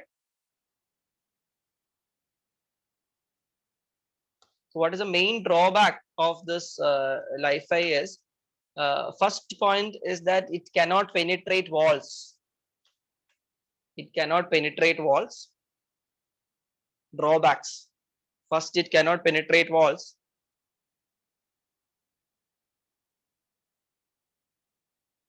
It cannot penetrate walls. Second, it cannot be used in open places. It cannot be used in open places having sunlight. It cannot be used in open places having sunlight. So because in the presence of sunlight, this will not be, the intensity will not be there, effect will not be there. So first, it cannot penetrate walls. So it can be used only in closed circumstances. So when you use closed circumstances, the rate of interference will also be higher. All right. The rate of interference will be higher. It can be used only in closed circumstances. Second, it cannot be used in open places where there is sunlight, because in the presence of sunlight, we will not be able to have Li-Fi. So what we say, Li-Fi cannot be a replacement for Wi-Fi, but rather it can be used to assist Wi-Fi. Li-Fi cannot be a replacement for Wi-Fi. Li-Fi cannot be a replacement for Wi-Fi, but it can only assist Wi-Fi. It can only assist Wi-Fi. Next technology is called Wi-Fi. Wi-Fi.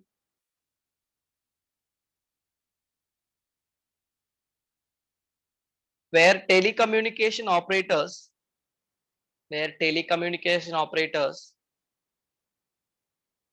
will provide internet facilities, where telecommunication operators will provide internet facilities by utilizing the unused spectrum regions of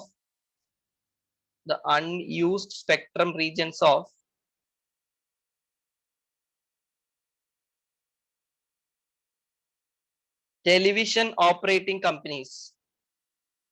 Unused spectrum regions of television operating company. Unused spectrum regions of television operating companies. See, consider an internet service provider. Any provider you consider, Airtel, Jio, BSNL, Vodafone, whatever, and we have a TV company. Say, consider Star Network. I'm giving you one example. Okay, so Star Network and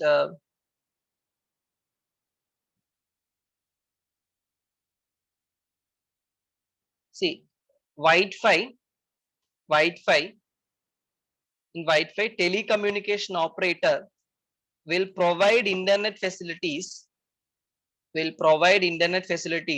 by utilizing the unused spectrum regions of television operating company. Okay, so I'm giving you an example. Consider an internet service provider like Airtel and a television operating company like Star Network. Okay, so there will be different regions of the spectrum which will be allocated to them. Like in the Airtel might be using the spectrum between 90 gigahertz and 100 gigahertz, and Star Network might be using 100 gigahertz to 200 gigahertz. All right. Now the Star Network will have different language, like they will have Hindi channels, they will have Tamil channels, they will have Malayalam channels, the Telugu channels, different channels regions will be there. Okay, so say suppose they are giving from 101 to 105 gigahertz, they are giving Hindi channels. It is the region given for their Hindi channels. Their Tamil channels, assume next is Tamil channels, their Tamil channels will not start at 106. Rather, it will start from 111 to 115 gigahertz will be the Tamil channels. So between this, there is a buffer gap which is kept. So 106 to 110 gigahertz will be the buffer gap. Why this buffer gap is kept? Mainly two reasons. First one, if 105 gigahertz the Hindi channels end, and at 106 gigahertz the Tamil channel starts, Star Plus might be having Tamil audio. There will be interference, there will be overlapping, or Star Vijay will be having Hindi audio. So this will be a problem. So a buffer gap is basically kept between different channels, different languages, etc. And another reason is that you can add more channels if at all Star wants to launch Star Plus 2, Star Gold 3, etc. It is possible because there is a buffer gap. You can easily add channels. For these two reasons, they keep a buffer gap. This buffer gap is used by Airtel or internet service provider will reach an MOU, will sign an MOU with this TV network so as to use this buffer gap. All right. So as to use this buffer gap. So this is like a sub-spectrum auctioning. It is not direct spectrum auctioning. It is a sub-spectrum auctioning where MOU is signed between this internet service provider and the TV channel. Okay. And this will be used only for data services. There will be no voice services. You will not use it to make calls. This will be used. Again, there will be overlap. If you use it for voice calls, etc., then channel might be getting voice calls. So the voice will not be used, but only it will be used for data services. And this is called sub-spectrum auctioning. All right. So it is called sub-spectrum auctioning. It is called sub-spectrum auctioning. Sub-spectrum auctioning, where MOU will be signed between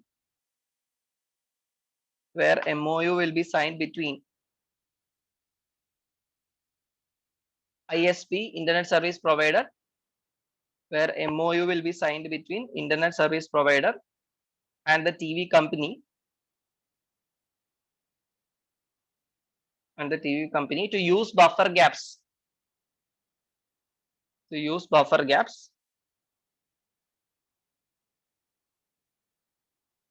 This will be used only for non-voice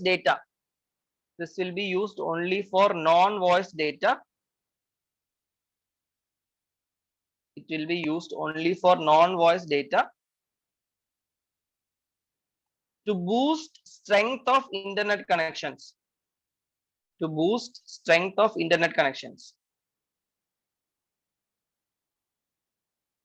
To boost strength of internet connections, we use this Wi-Fi. Okay, Wi-Fi, and this is a concept of Microsoft. Microsoft has come with this idea of Wi-Fi. Microsoft has come with this idea of Wi-Fi. It is used to boost internet connections. All right. Now, Google has come out with a project called Project Loon. Google has come out with this Project Loon, where the transmitter will be hot air balloons. So they are going to transmit data from hot air balloons.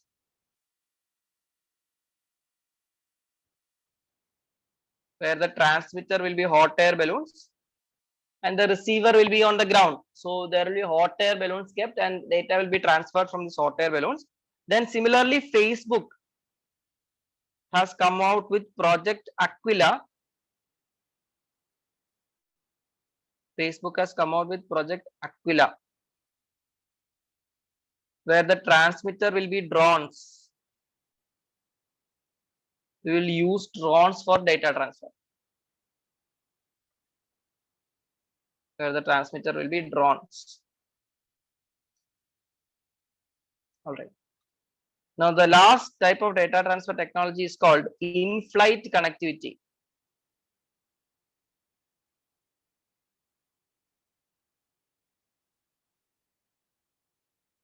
In-flight connectivity. In-flight connectivity, where uninterrupted internet connection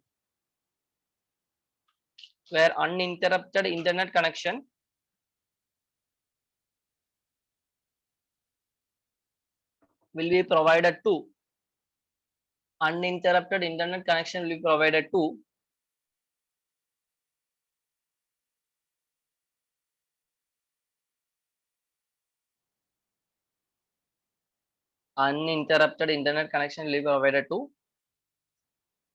onboard passengers in aircraft and ships. Onboard passengers in aircrafts and ships. To onboard passengers in aircrafts and ships. So currently, if you are in an aircraft or a ship, once the aircraft takes off, no internet. Like till the time you land, there will be no internet. So now the government is planning to provide internet in this in-flight connectivity services. All right. So there are two technologies which will be used. If you are near to the surface ground, or if you are near to the coast in a ship, we will use ground stations, or network will be provided from the towers on the ground.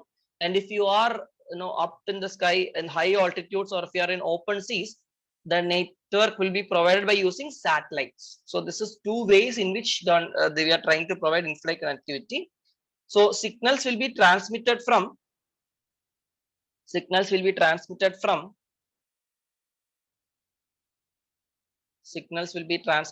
ground stations. Signals will be transmitted from ground stations for low altitude flights. Signals will be transmitted from ground stations for low altitude flights.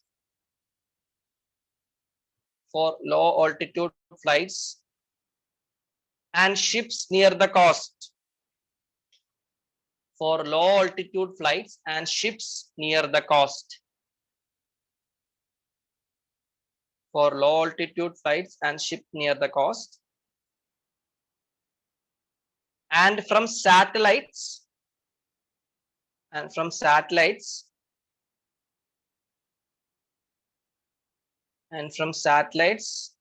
high altitude flights.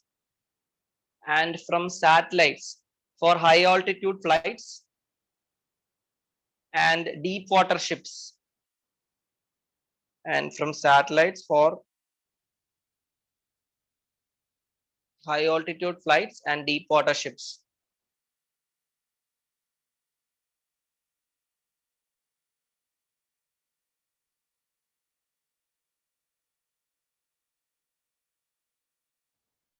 So this is only in the developing stage.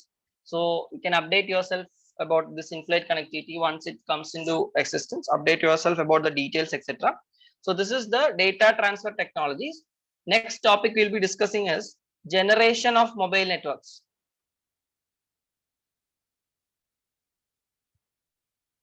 Generation of mobile networks. So from 0G to 5G, we'll discuss all the networks. Generation of mobile networks.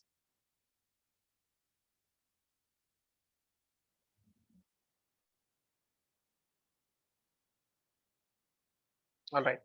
So mobile networks can be classified.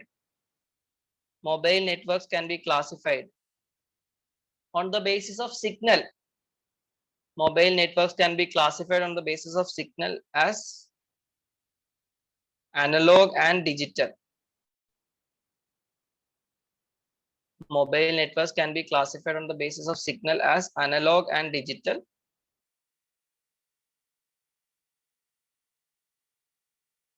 Okay. Then on the basis of types of data, on the basis of types of data as voice and non-voice, on the basis of types of data as voice or non-voice. Then based on the type of switching, switching is the number of users. Based on the type of switching as circuit switching, where we have limited number of users, and packet switching.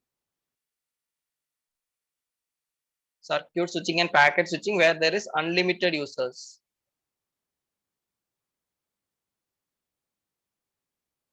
Circuit switching and packet switching.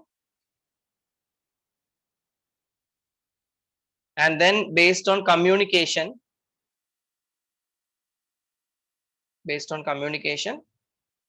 as half duplex and full duplex. Half duplex and full duplex. So half duplex is one active user and one passive user.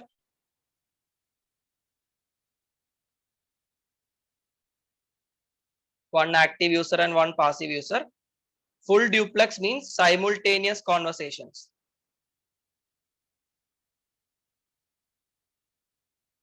Both of us are speaking simultaneously, it is full duplex. So half duplex means if I am talking, you cannot talk. If you are talking, I cannot talk. This is half duplex. So based on communication, this mobile networks can be divided into half duplex and full duplex. Based on number of users, there is circuit switching and packet switching. Based on data, there is voice data where we can only talk. Non-voice data is SMS, internet connectivity, all this is non-voice. And based on signal, where we have analog signal or digital signal, classification can be based on signal. All right. Now we will go through the different generations,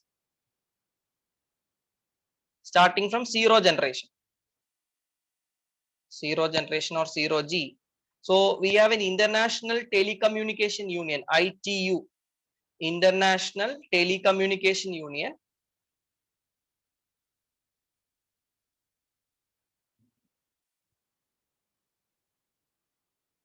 International Telecommunication Union. So they give this recommendations for generations. What should be provided, etc. Recommendations for generations is given by International Telecommunication Union, ITU. International Telecommunication Union, ITU. They give recommendations for generations. They give recommendations for generations.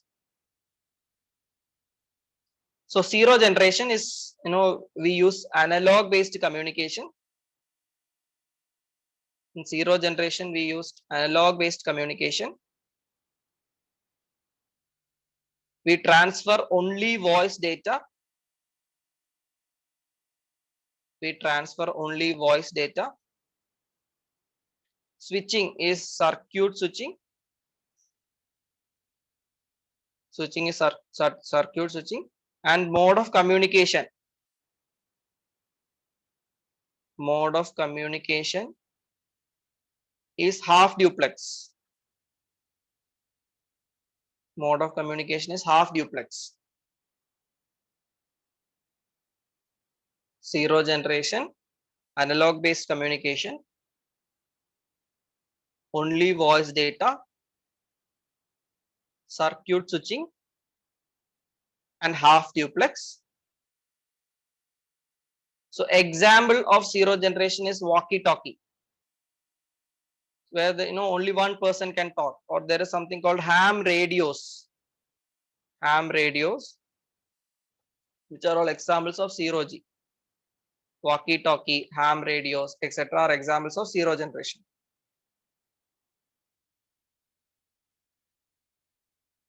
Walkie talkie, ham radios, etc. are examples of zero generation. And it is also called AMPS, Advanced Mobile Phone Service. This is called Advanced Mobile Phone Service. See, why advanced? It was the first time we were going for wireless mobile phones. No, till then we had wireless, wired phones, land phones, etc. were wired. So this was first time we were going towards wireless mobile phones, and it was called Advanced Mobile Phone Service, AMPS. That's called Advanced Mobile Phone Service, AMPS.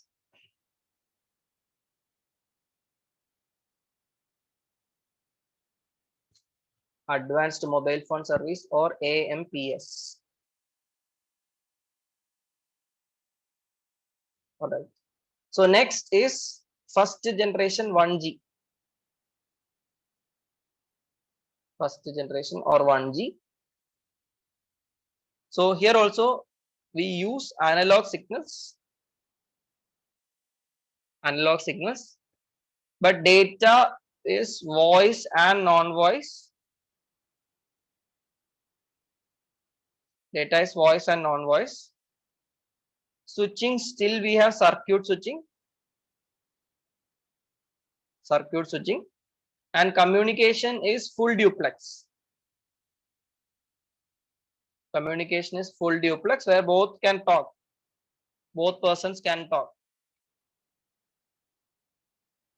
Analog signals, both voice and non-voice data. Circuit switching. Communication is full duplex. So first generation example is codeless phones. We had devices called pager. So pager used to convert this voice into text. Okay, so we had pagers, codeless phones, etc. are examples of first generation. Codeless phones, pagers, etc. are examples of first generation.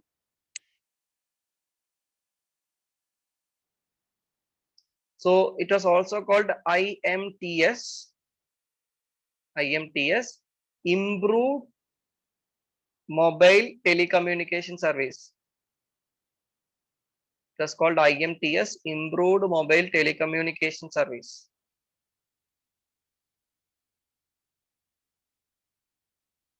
Improved Mobile Telecommunication Service.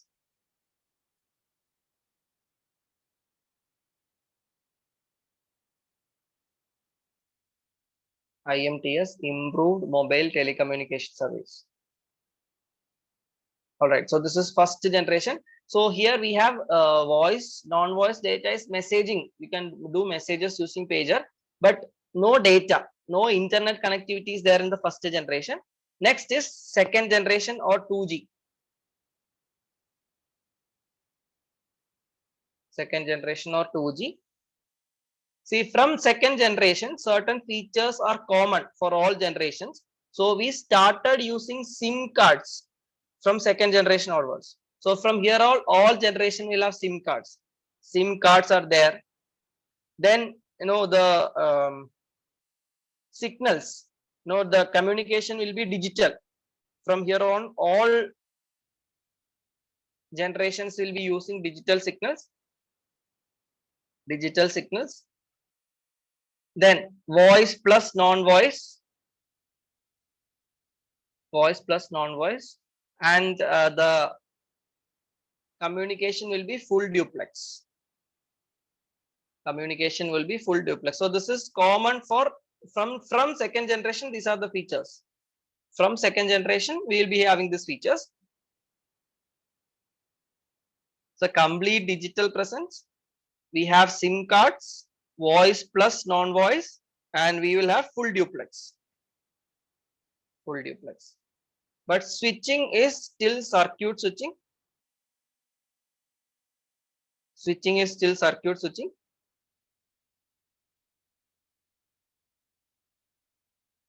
Switching is circuit switching. And first time we use data. Okay, with data is used.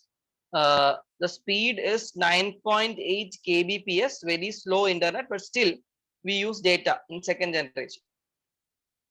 Internet connectivity is there in second generation. Then after 2G, we have 2.5G.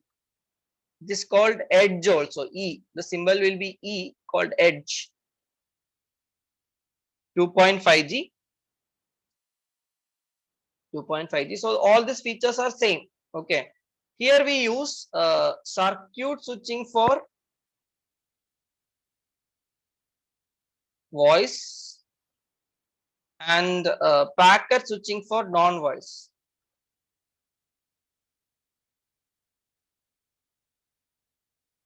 Circuit switching for voice and packet switching for non-voice. And it is also called CDMA. 2.5G is also called CDMA.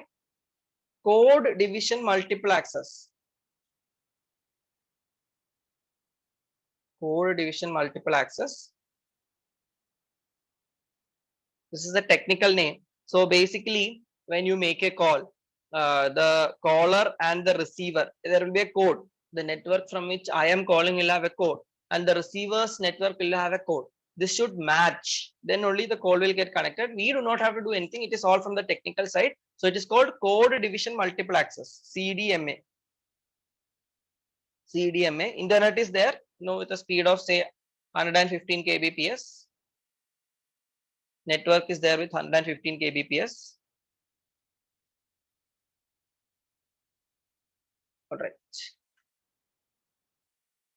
After this, we have 2.75G.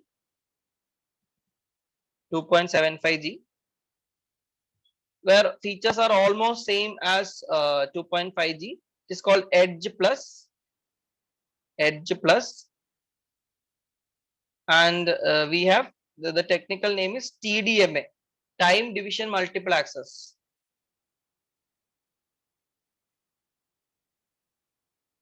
Time Division Multiple Access.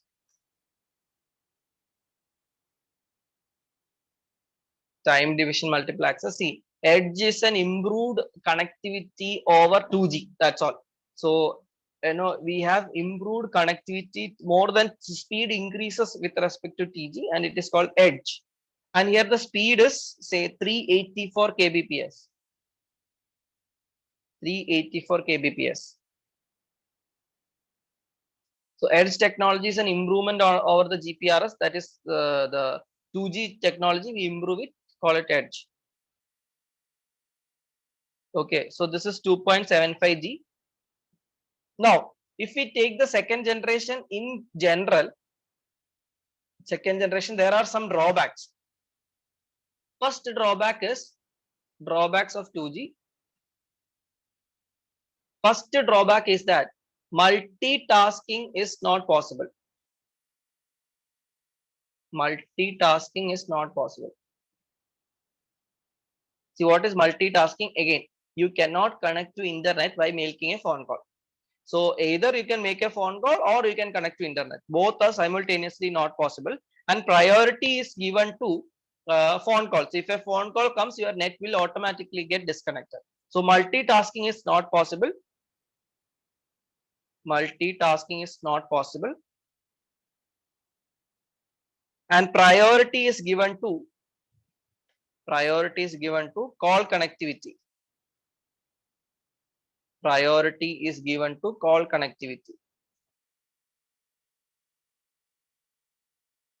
Multitasking is not possible. Priority is given to call connectivity. Second, no international roaming. No international roaming. What is international roaming? We cannot use the same SIM card outside India.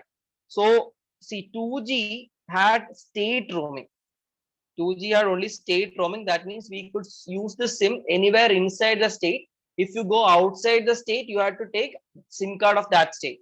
We could not use, see, if you are from Tamil Nadu, you cannot use the SIM card in Kerala. If you come to Kerala, you have to take a SIM card of Kerala. All right. Now 2.5G and 2.75G had national roaming. National roaming meaning you can use the SIM card anywhere in the country, but not outside. So there was no international roaming available. And then CDMA was operator specific. CDMA was operator specific. So what is operator specific? Earlier, there was a Reliance Mobile, Tata Network, etc. So here, if you take a before not Jio, before Jio, the Anil Ambani had a mobile network called Reliance Mobile. So if you have a Reliance Mobile, so Reliance SIM card, it can be used only in Reliance Mobile. No other mobile phones will support it. And once you want to give up, you give this mobile and network back. No, you cannot use it in any other network. This Reliance SIM card, and if you have a Reliance Mobile, it will support only Reliance SIM card. So this was CDMA. It is operator specific. Similarly, Tata had a mobile network. So this mobile network will be supported only in their phone, no other phones. So this is CDMA, which is operator specific. CDMA, which is operator specific. Now, next is third generation 3G.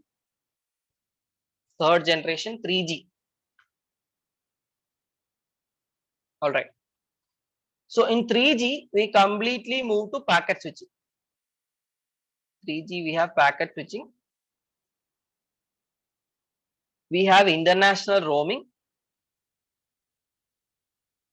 International roaming, we can use a 3G SIM card anywhere in the world. You should take international roaming packages, that's all, but it will support international roaming. International roaming.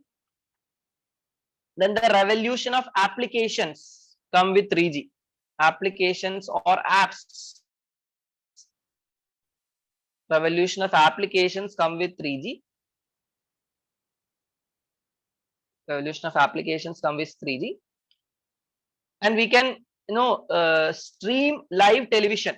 We can watch live television using IPTV, that is Internet Protocol Television.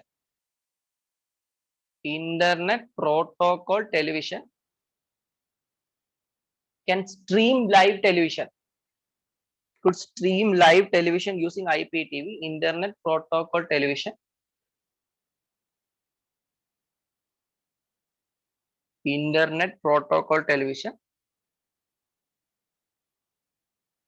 We could make video calls.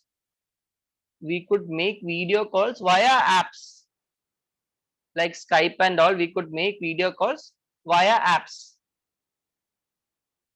Via apps. So without apps, you cannot make video calls. You need to have apps to make video calls. We can make video calls via apps. Video calls via apps. And the technical name of this is WCDMA. Wide Code Division Multiple Access. Wide Code Division Multiple Access.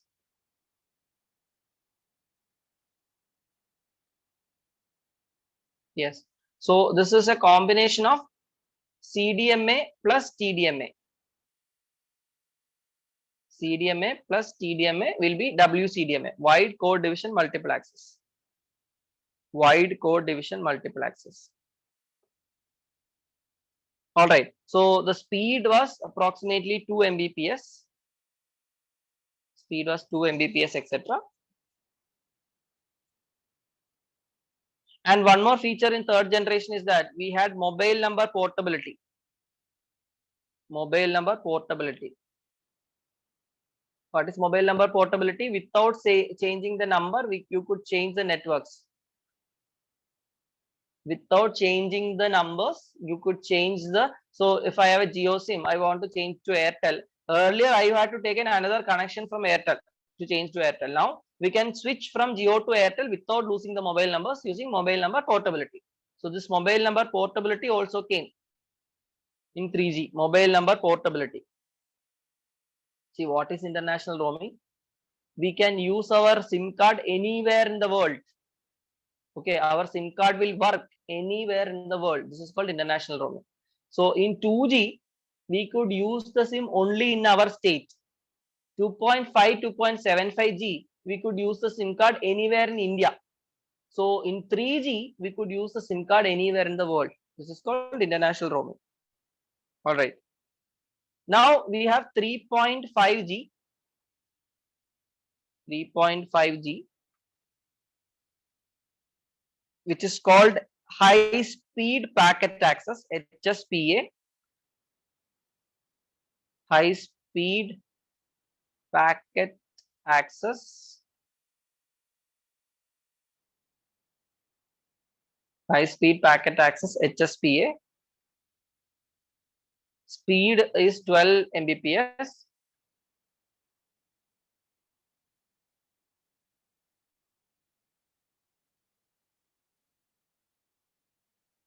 HSPA, high speed packet access. And the symbol, if you have 3.5G, the symbol will be H. 3.5G, the symbol will be H. Then there is 3.75G. 3.75G, which is H plus. H plus. Or this is improved HSPA. Improved HSPA. Speed is 24 Mbps. Speed is 24 Mbps.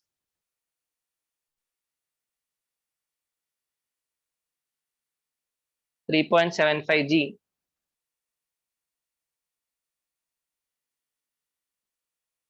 And then we have 3.9G. 3.9G, which is called LTE or long term evolution. LTE, long term evolution. 3.9G, LTE, long term evolution. Long term evolution. It is a data only network. Data only network. So we cannot make voice calls using this network. So if you wanted to use a voice call, we had to switch back to the older networks. Okay, we had to switch back to 3.75G, 3.5G, etc. to make voice calls. So this was a data only network.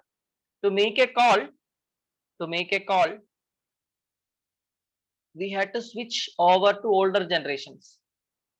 To make a call, we had to switch to older generations. The symbol will be LTE or L. Here the symbol will be LTE or L. To make a call, we had to switch back to older generations. Speed was somewhere between 42 to 64 Mbps. 42 to 64 Mbps. Now, if we take the 3G as such, what are the major drawbacks? Drawbacks of 3G. First problem was call dropping. There was issues of call dropping.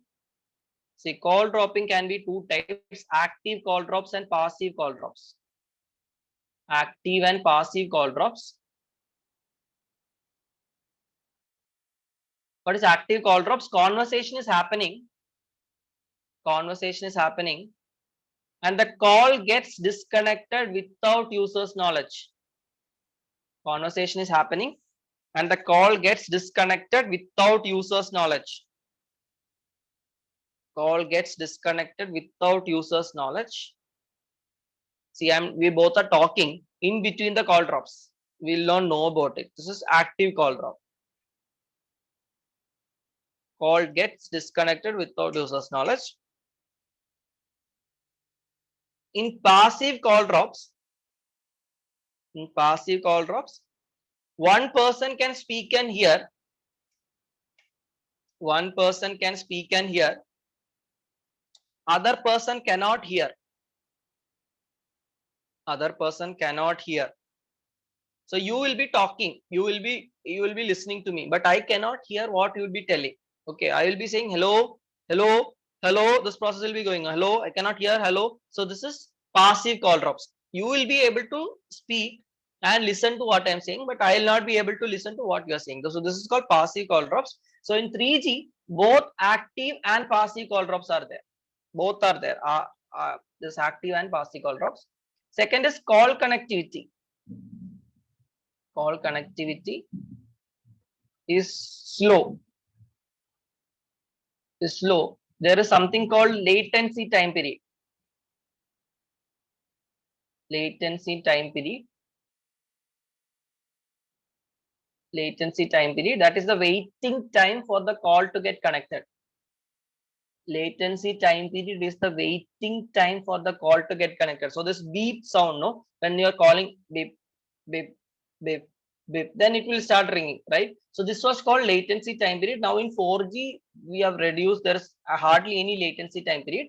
But in 3G, there was this latency time period was high. This latency time period was high in 3G. That is the waiting time for the call to get connected. It was high. All right. Then there was battery drainage issues. Battery drainage was there. Why? Because we had to switch networks. If I was having 3.9G for data, I had to switch to 3.75, 3.5G to make calls. So the switching used to drain batteries. There was battery drainage because of frequent switching. There was battery drainage because of frequent switching. And then fourth problem was video calling facility was available only with apps. Video calling facility was available only with the help of applications. We could not directly make. Now if you take a phone, you make a call, directly there is voice call and video call, both will come. You can make both direct. So in 3G, we could make a video call only with applications. We could make video calls only with applications. All right. So these were the problems of 3G. Next is fourth generation 4G, which we will discuss after the break. If you have any doubts, we can ask. This CDMA. See, whichever phones, not just 2.5G. 2.5G, the technical name of CDMA, but whichever phones are using this CDMA had were operator specific. Okay, so nowadays we do not have any CDMA phones. CDMA is overcome, but 2.5G was specifically called CDMA. The phones which used 2.5G was called CDMA. Okay, they were operator specific. So whichever phones used CDMA network were operator specific. Whichever phones used CDMA were operator specific.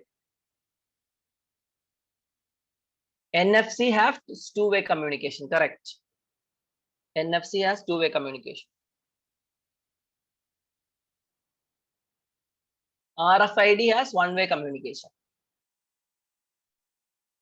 Which slide you want? RFID has one-way communication. Which slide? This one? 12. Okay. 12. This is 12.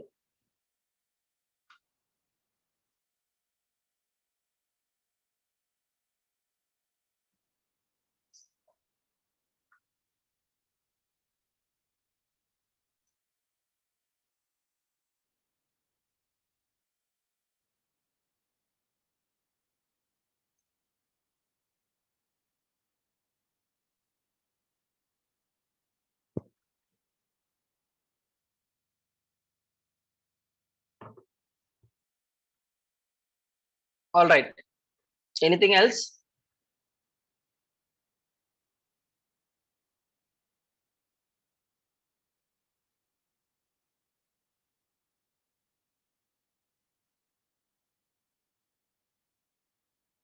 Fine.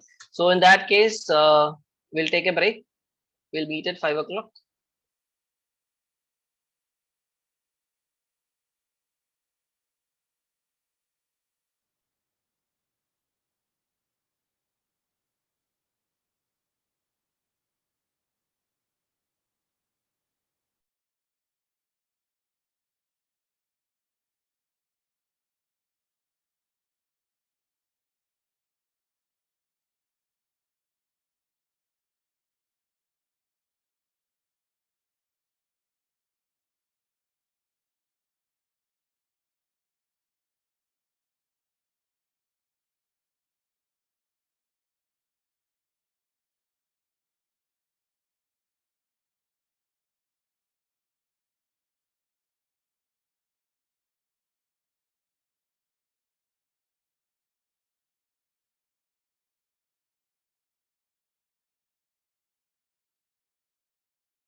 Right.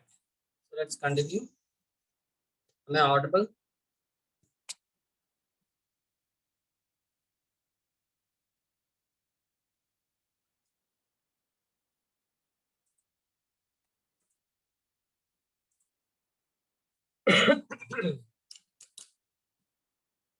Am I audible? Audio, video is fine.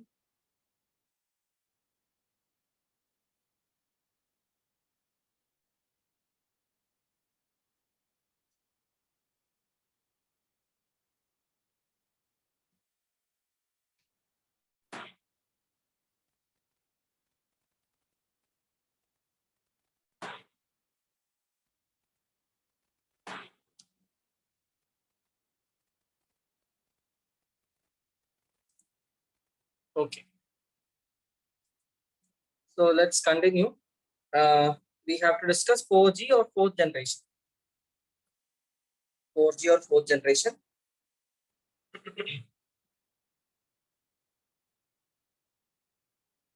So in 4G, no, what are the main features? One thing is that HD video, high definition video call. HD video calling is possible without apps. HD video call is possible without apps.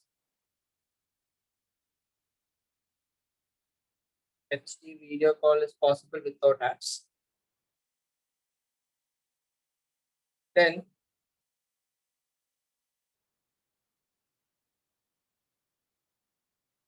HD video calls is possible without apps. Active call drops are fixed. Active call drop fixed.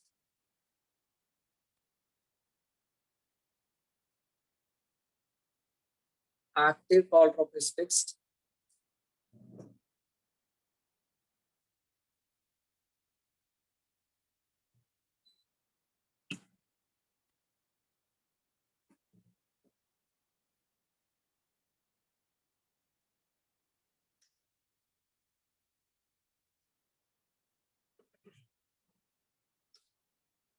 Then battery draining problem is fixed.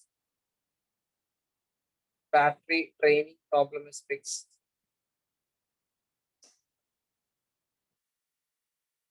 Battery draining problem is fixed. Then another feature of 4G is that data transfer is done with the help of IPv6. Data transfer is done with the help of IPv6. That is Internet Protocol version 6. Internet Protocol version 6. So till the third generation, we were using IPv4. Okay. So this IPv address is basically like what we can say address. Okay. Just like you want to send an email. Sorry, you want to send a normal mail.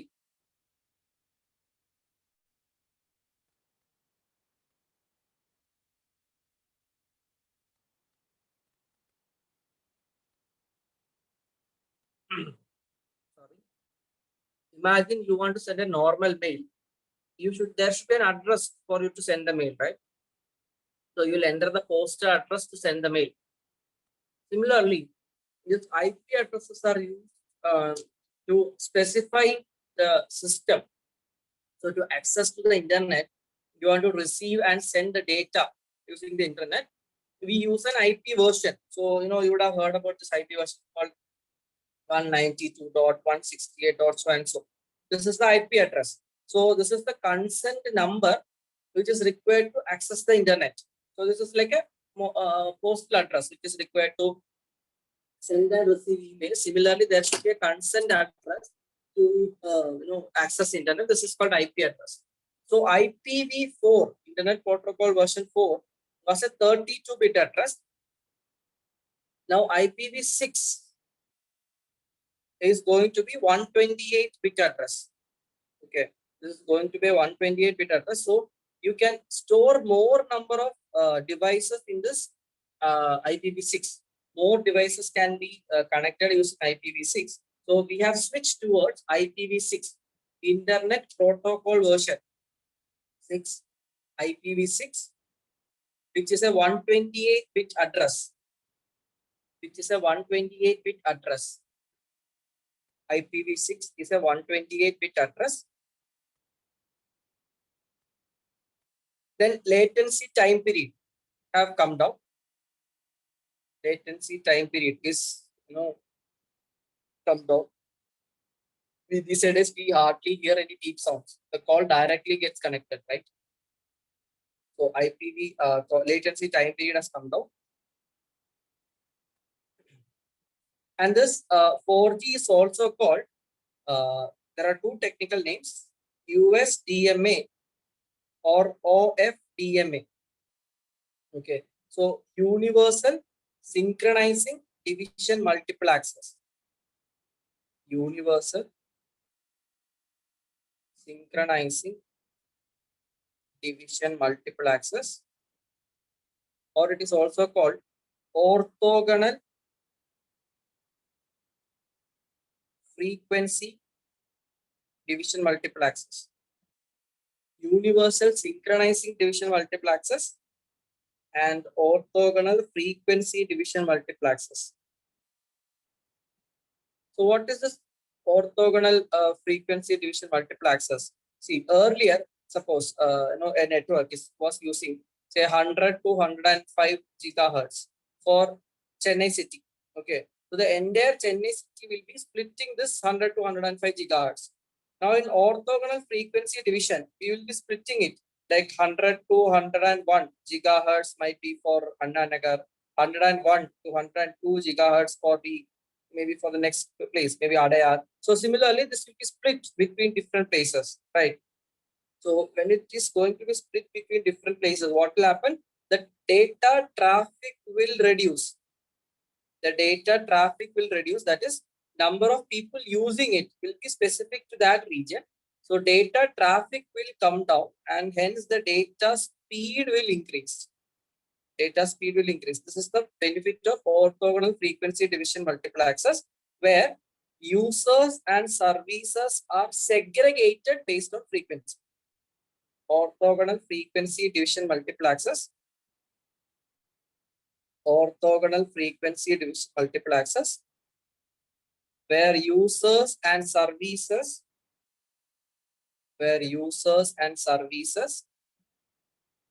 are segregated based on frequency. Are segregated based on frequency. Are segregated based on frequency.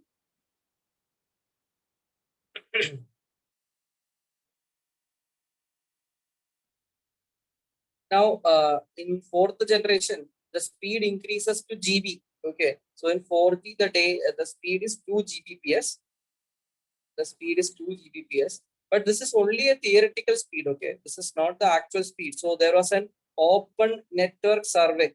Okay, open network survey was conducted on 77 countries to assess the speed of this 2G.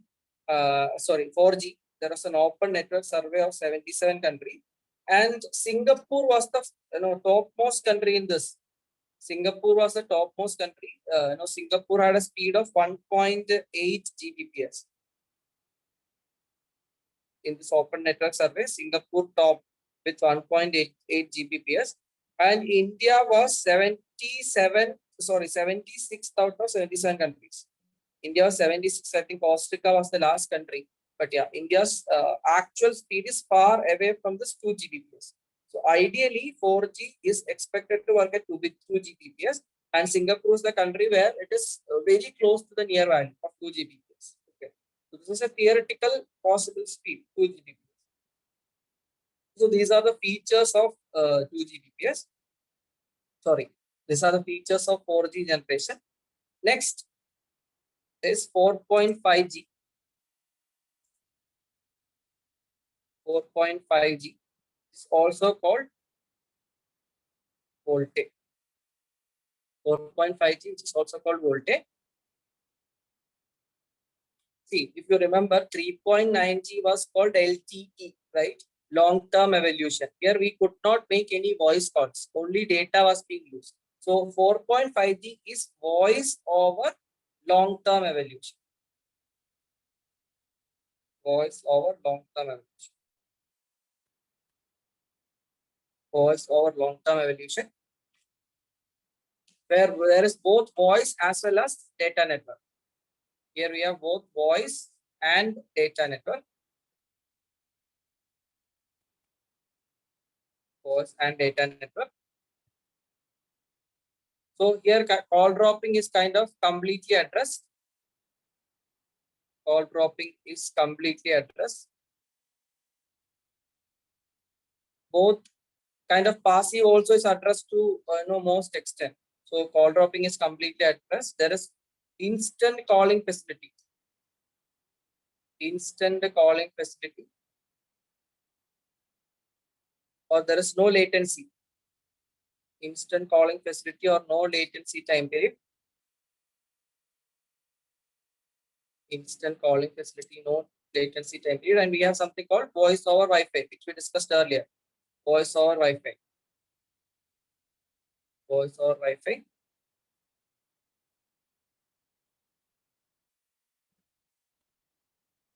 And here also we have orthogonal frequency division multiple access. Same thing is followed here also.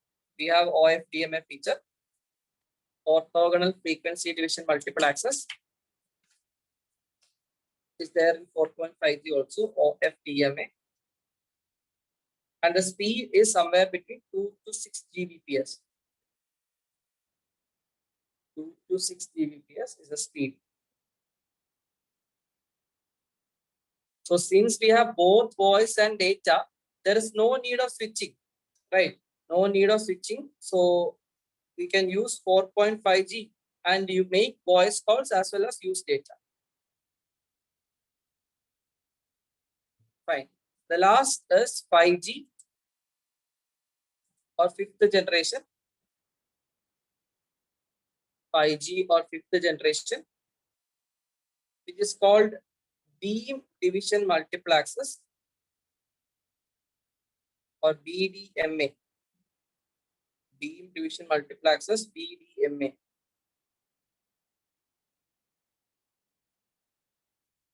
Beam division multiple access, BDMA.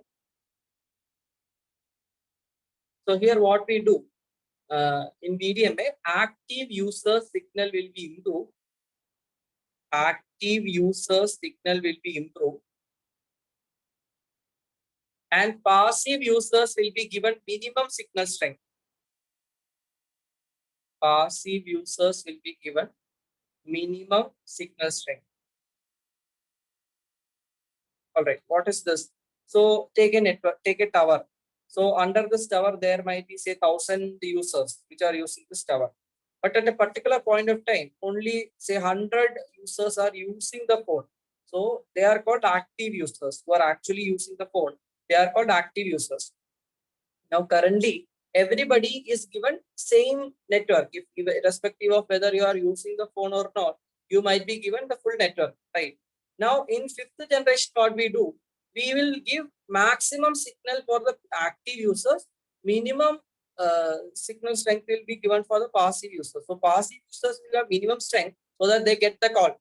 Once a call connects, it will be increased to maximum strength.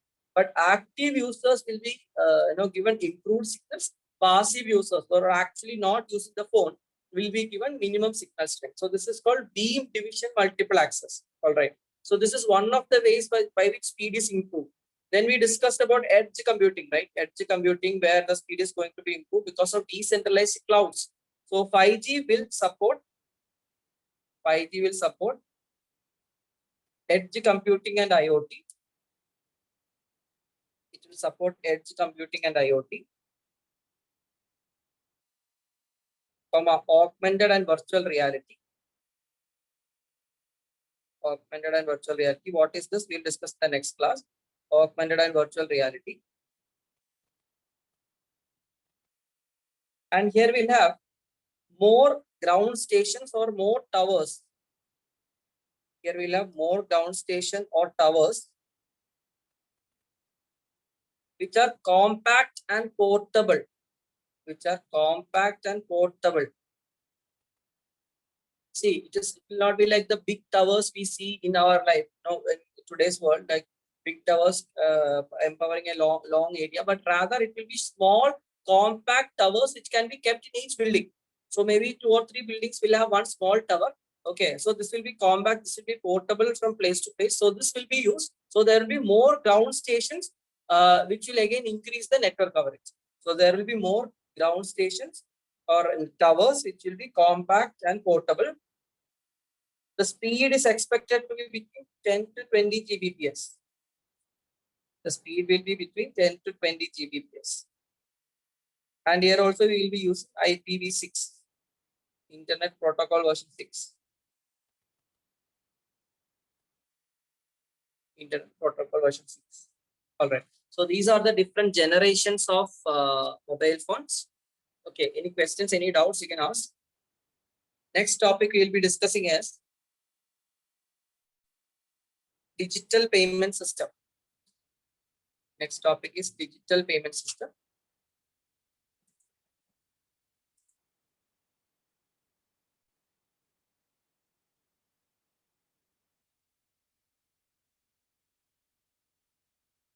Digital payment system or cashless payment system is the next topic. Digital payment system or cashless payment system.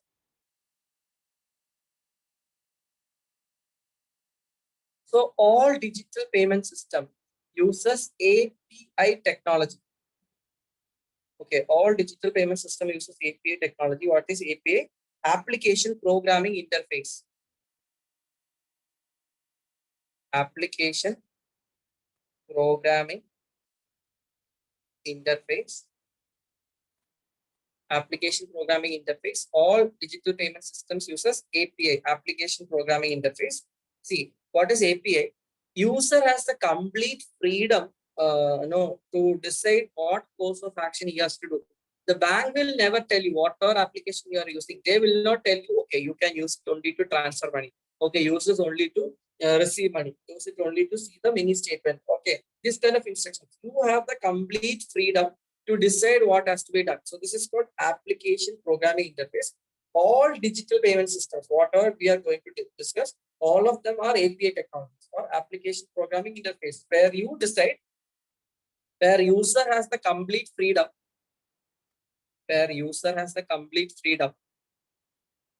until course of action gets completed.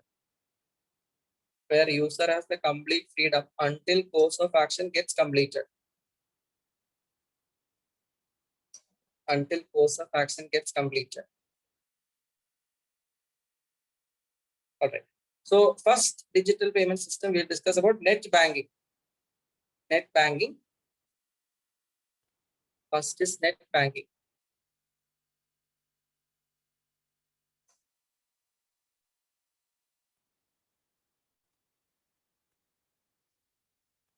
So for net banking, so obviously, you will have used the net banking.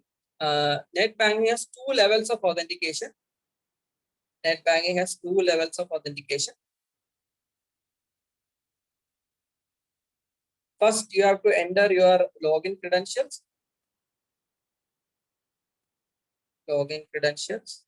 And then we have to enter the transaction password. So to make a transaction, you have to enter the transaction password or OTP, whatever. So there are 2 levels of authentication in net banking, and any kind of banking transaction can be performed. Any banking transaction can be performed.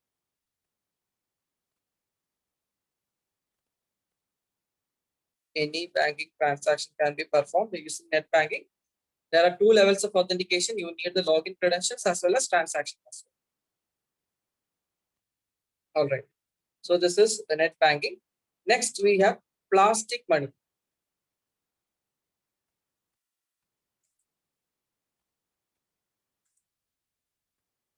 Next is plastic money. So plastic money basically is the credit and debit card. Credit card and debit card. So this plastic money can be divided into 3. Magnetic stripe cards, IC chip cards, magnetic stripe card, IC chip cards, and hybrid cards. magnetic stripe cards, IC chip cards, and hybrid cards.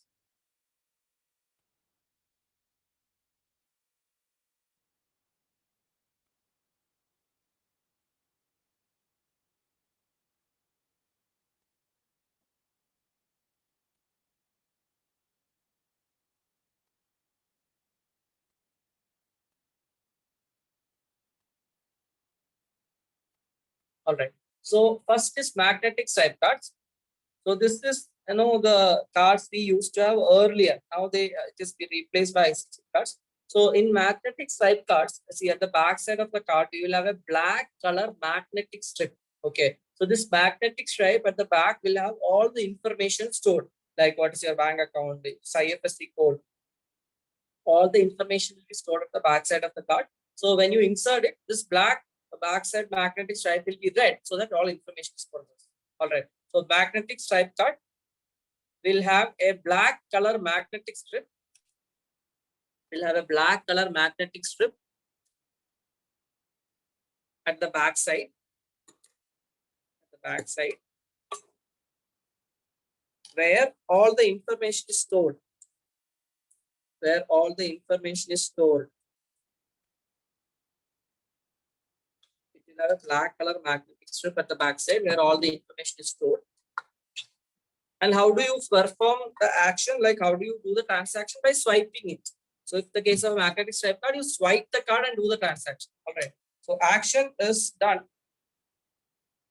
Action is done by swiping. Action is done by swiping. Action is done by swiping.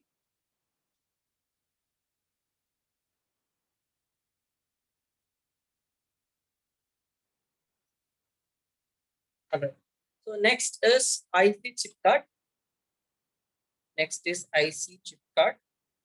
Integrated circuit chip card. IC is integrated circuit chip card.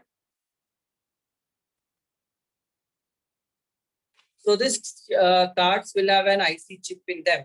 And here the current cards, if you insert it to the ATM machines, you cannot withdraw it, right? It will be locked in the card reader. So this is called IC chip card, where cards will be locked and it will be more secure. Why it is more secure? See, once you insert this card into the machine, a private key will be generated.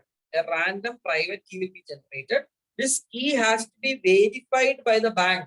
Core bank has to verify it for your transaction to be completed. So it will ensure that you are inserting your card and exactly that your card is inserted, nobody is duplicating your card, etc. Information will be authenticated, then only transactions will be allowed. So here it is more secure because the IC chip will generate random private keys which will be verified by the core bank, and hence it is more secure. All right. So IC chip card, once the card is inserted, it will be locked. Once the card is inserted, it will be locked. Once the card is inserted, it will be locked. IC chip will generate random private keys. IC chip will generate random private keys. And the private keys can be verified. And the private keys can be verified only by the bank where we maintain the account. Only by the bank where we maintain the account. Only by the bank where we maintain the account. And hence it is highly secure. And hence it is highly secure.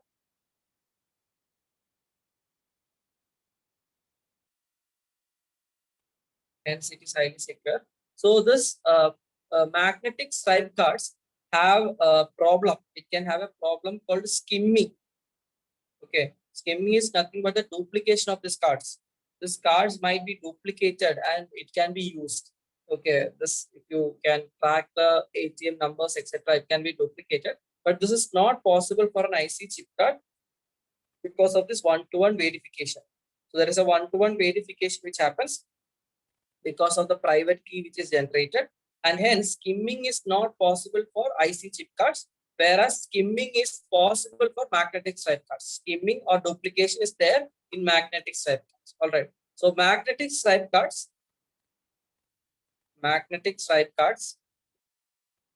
can witness the problem of skimming or duplication. Magnetic stripe cards can witness the problem of skimming or duplication, which will not be there for IC chip cards.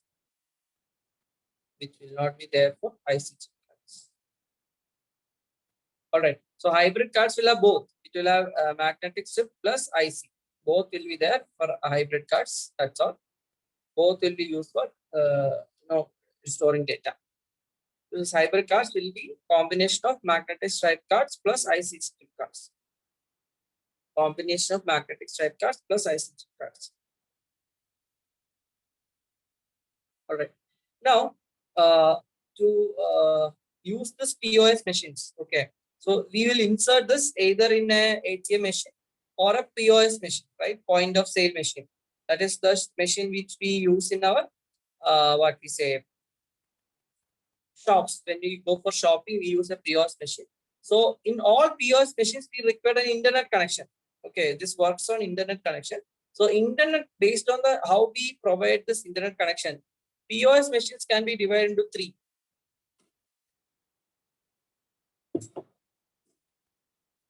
So types of POS machines.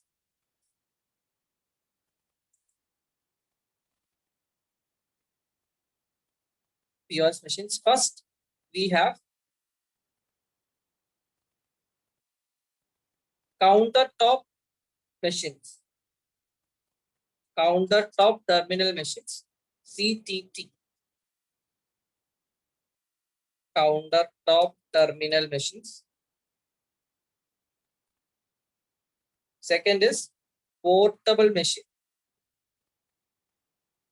And third is mobility machine. Countertop terminal machine, portable machine, and mobility machine. Three types are there.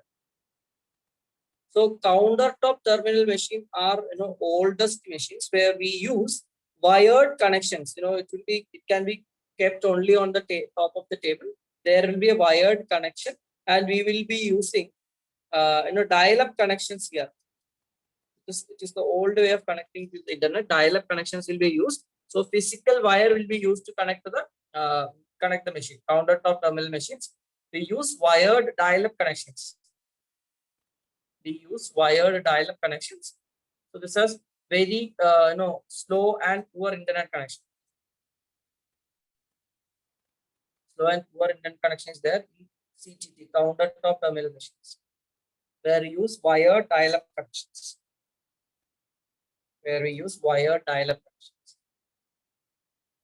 See, portable machines, we use Wi-Fi for internet connection. So range of 100 meters will be there. Portable machines, we use Wi-Fi for internet connection. So range of 100 meters.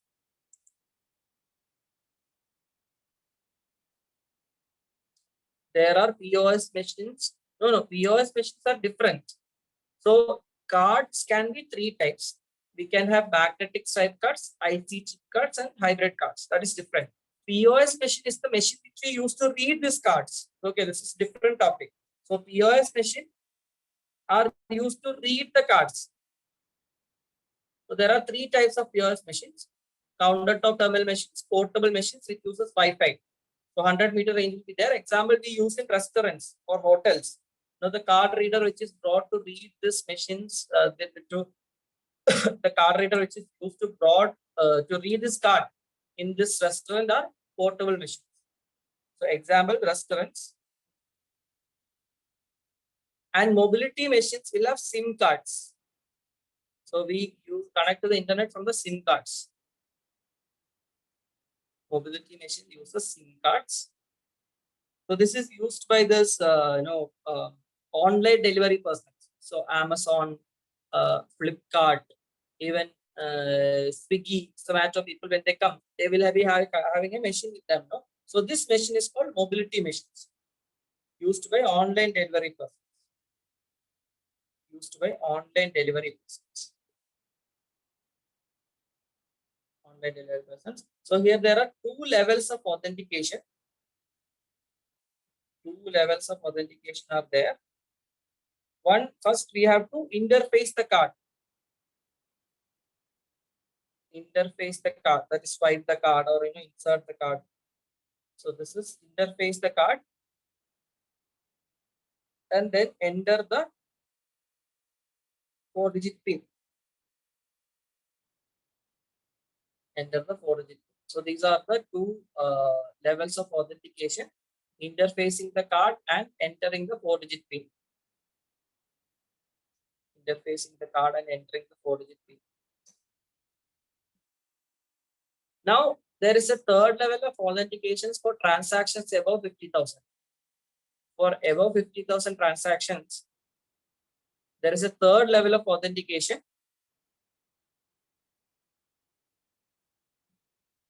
But is that you have to enter an OTP also. Now, this is a recent change which has been brought, right? So, if you are doing a transaction above 50,000, you have to enter an OTP also. All right. So, this is plastic money where we use, credit card, debit card, etc. Now, next is Aadhaar enabled payment system. Aadhaar enabled payment system.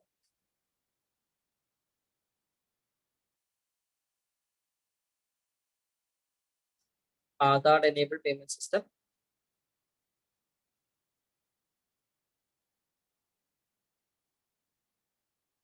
So here, this is an initiative of Government of India to bring banking to the rural people or the villages. Okay, so villages does not have much banking facilities, and people are not willing to go to banks also, because if they have to go to banks, it will be kilometers away. They might have to lose one day's jobs to go to banks. So people hardly go to banks. So to bring banking to rural India, government has enabled Aadhaar card payment system, where you just need an Aadhaar number to do the transaction. All right. So what is being done here is, there is a person called a banking correspondent who will visit these villages. So he will have a machine or instrument called micro ATM. He will visit these villages with a machine called micro ATM, which is kind of a POS machine. Looks like a POS machine, but you can do all kind of transactions using this micro ATM. You can transfer money, withdraw money, you can deposit money, you can take printout of your mini statement. Everything can be done with the help of this micro ATM. And what is to be entered? First, you have to enter your Aadhaar number, and then there will be a biometric identification. You have to put your finger or some biometric identification will be there. So this is the only authentication in this kind of transaction. In Aadhaar enabled payment system, you have to enter the Aadhaar number and insert the biometric authentication.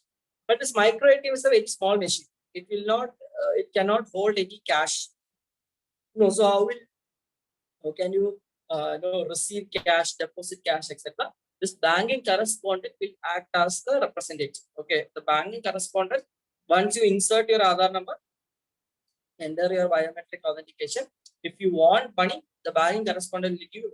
If you want to deposit money, the banking correspondent will deposit money. It's not like you put it to the ATM machine. So this micro ATM is a machine, very small machine. It will not be able to handle cash, or it cannot handle cash, but it will be done through the banking correspondent. Okay, so you can take down. It's an initiative by Government of India. Initiative of the Government of India to bring banks. This is the initiative of Government of India to bring banks to the doorsteps of,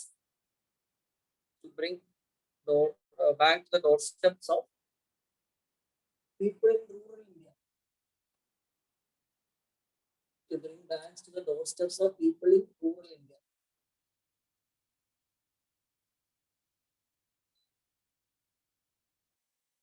To bring banks to the doorsteps of rural India.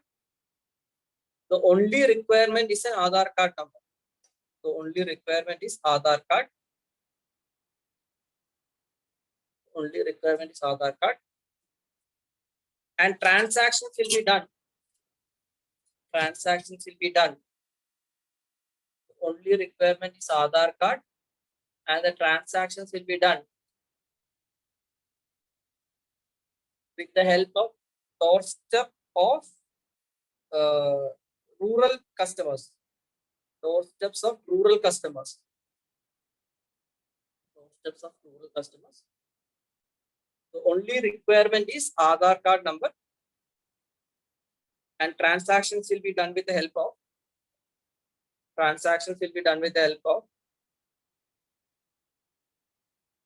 senders and receivers Aadhaar card number. Senders and receivers Aadhaar card.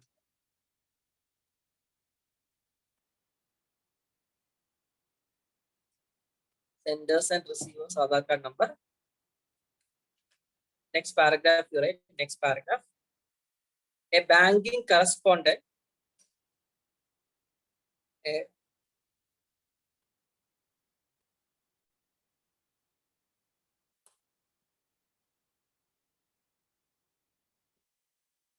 banking correspondent will visit the villages. A banking correspondent will visit the villages with micro ATMs. Banking correspondent will visit the villages with micro ATMs. All banking facilities like depositing cash, withdrawing cash, transfer, etc. will be available. All banking facilities like depositing cash, all banking facilities like depositing cash, withdrawing cash, all banking facilities like depositing cash, withdrawing cash, transfer, etc. will be available. But the micro ATM cannot handle cash.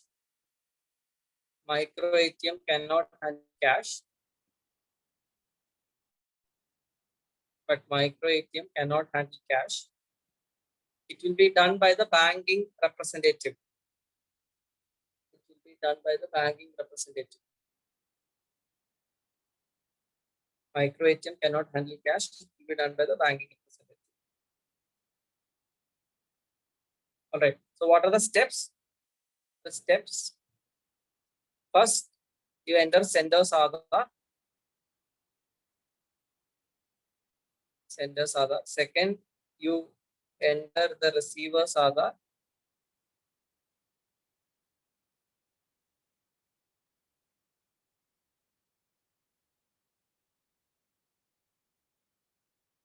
Receiver's Aadhaar. Then you enter the amount. Enter the amount, and the fourth step is biometric verification. Biometric verification. All right. Biometric verification. Biometric verification.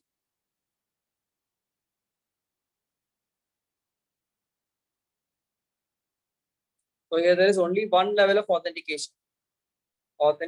There is only one level, which is the biometric identification. Only one level of authentication, which is biometric identification.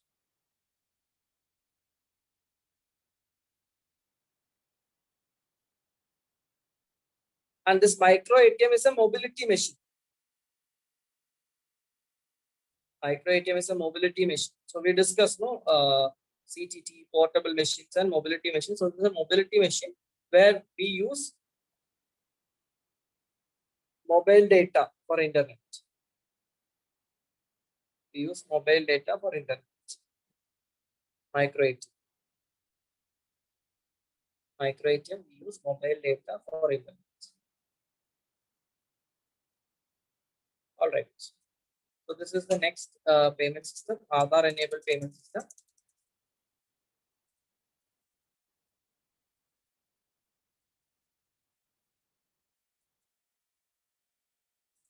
Next is UPA. UPA system. or unified payment interface.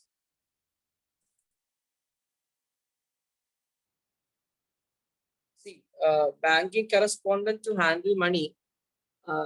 First and foremost, you should enter your Aadhaar number to the biometric authentication and enter what transaction you are going to do. Then only this will be done. That means it will be entered into the banking system. As this transaction is happening, it will be entered into the system, and the system will be knowing system will be knowing that this transaction is going to take place. And second, they will appoint banking correspondents, or there will be obviously, it will not be any random person, but obviously some of the employees of the bank who have served the bank for a particular point of time, etc., will be appointed as banking correspondents. So it is equal to the risk of any bank employee from cheating the system. So in that sense, any bank employee can also cheat the system, especially cashier and all is dealing with a lot of cash. So he verifies the cash every day. Suppose he takes 1 lakh rupees, who will know? Same risk only is there with banking correspondent. He will not be any random person. So he will obviously be somebody who is appointed by the bank, verified by the bank, and trusted by them. Next is UPI, Unified Payment Interface. UPI is Unified Payment Interface.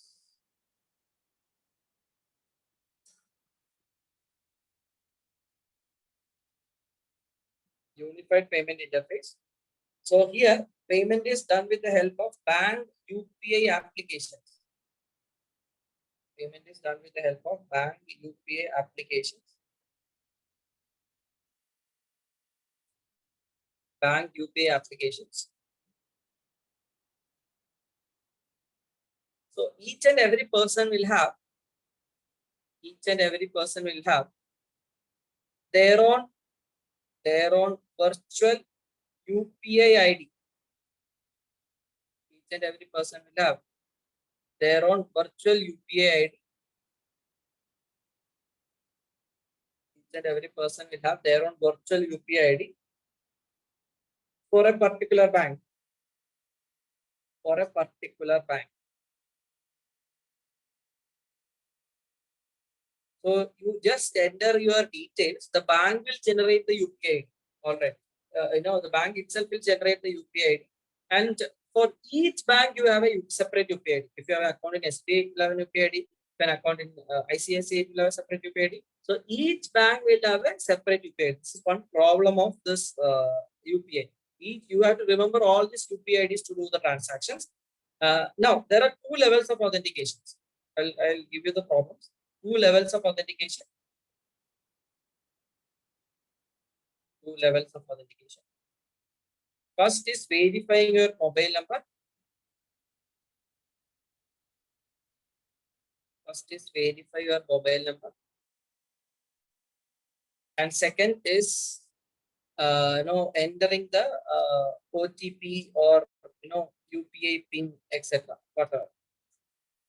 First, you have to verify. So generally, you do this verification in the beginning. Once you start this transaction, you verify your mobile number. That is why you are not doing the verification every time. All right. So if you change the mobile phone and you try to do the transaction again, you will have to verify the mobile number. So first, just verifying your mobile number. Second, you have to enter your UPI. So these are the 2 levels of authentication. 2 levels of authentication. And there are a couple of drawbacks for UPI. Drawbacks. First is different UPI IDs for different banks. Different UPI IDs for different banks.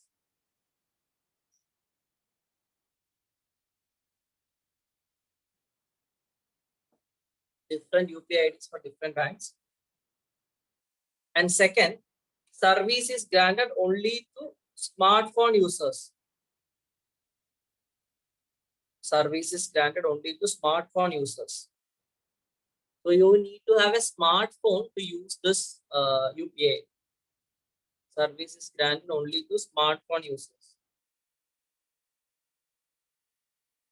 All right. And then the government has come out with something called UPI 2.0. UPA 2.0, where there will be some additional features. First is like you can schedule payment. You can schedule payment. Like on this day, this much amount should be transferred to this account. So first, that scheduling payment is there in UPA 2.0, which was again started in 2019. So this UPI was brought by, is introduced by NPCA, National Payment Corporation of India. UPI is introduced by National Payment Corporation of India. So they have brought UPI 2.0 in 2019. First feature is scheduled payment. Then you will have overdraft facility. Overdraft facility. What is overdraft facility? If you suppose you have a 1 lakh rupees in your account, you want 1,20,000 as an emergency is there. So bank will give you 20,000. If you are a trustworthy customer, bank will say, okay, you take 1,20,000 and repay it later. Only if you are a trust, not everybody can go and avail overdraft. So generally, this facility was available only in banks. Now, even in UPA, you can do this overdraft facility. Then third is wallet to wallet fund transfer. Wallet to wallet.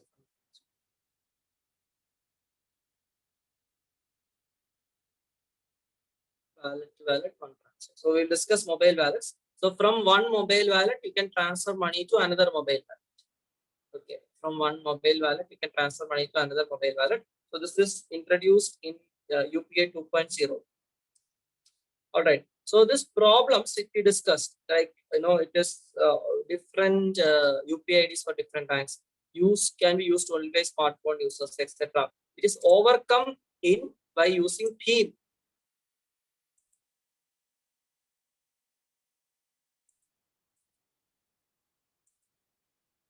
So next is theme. Bharat interface for money. Next is theme. Bharat interface for money. See, overdraft means, suppose you have 1 lakh rupees in your account. You want 1 lakh, urgently you want 1,20,000. So bank will lend 1,20,000. Okay, 20,000 you have to repay back with interest. So 1 lakh you have in your account, 20,000 is emergency needed. Bank will give you 20,000 as loan on the basis of the account you have. Suppose you have a savings account. So bank will allow you to, take 1,20,000. See, suppose this will be allowed only if you are a trustworthy customer of the bank, like you have your salary account in the bank. So bank knows that every month your salary will be coming to the bank. So, and this month, next month you will be repaying the money. In only that case, this overdraft facility will be allowed. You will be allowed to borrow money. You do not have to take a loan account to borrow this money, but rather you can do this just on basis on the savings bank account. This is overdraft. So earlier this was available only in the bank. You have to go to the bank avail this overdraft. Now this can be done even in a UPA. You have only 1 lakh rupees in your account, but you can transfer 1,20,000 if the bank sees that you are a trustworthy customer, and then you have to repay it later, 1,20,000. All right. Next is BHIM, Bharat interface. So here, there it interfaces the different bank accounts, and we will be having a single unique UPI. You can for all banks will be having a single UPI. This is called BHIM. So in BHIM, Bharat interface for money, BHIM interfaces different bank accounts. BHIM interfaces different bank accounts and multiple UPI IDs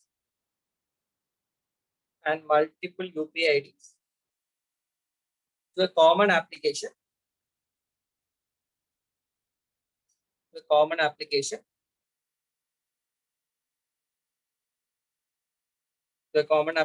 And a unique ID will be given.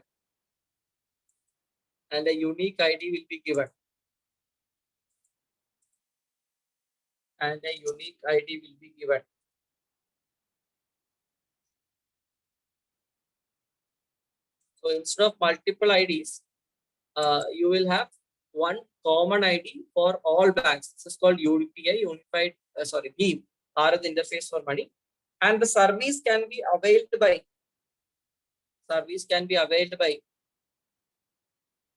both smartphone and non-smartphone users. Service can be availed by both smartphone and non-smartphone users. Smartphone and non-smartphone users. See, non-smartphone users can use the IVR facility. They can use the IVR facility.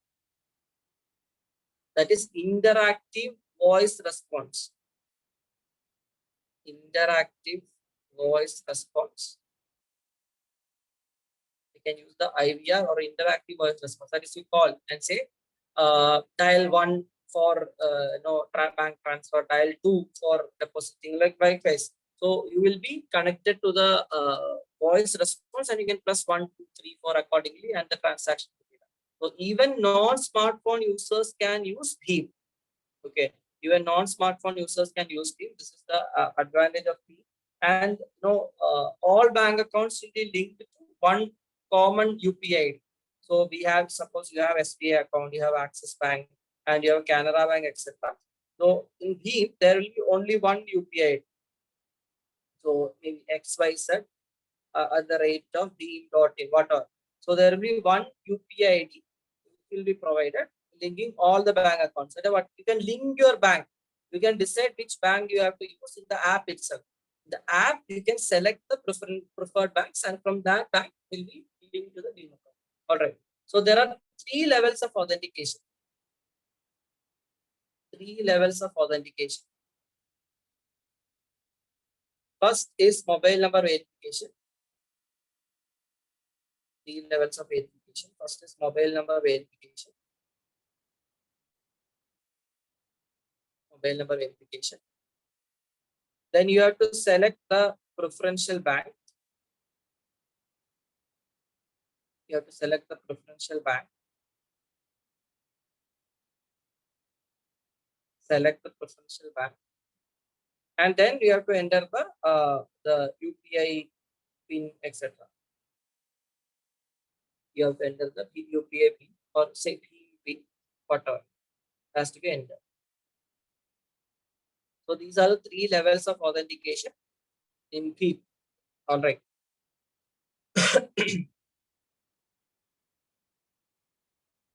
And BEAM has a facility called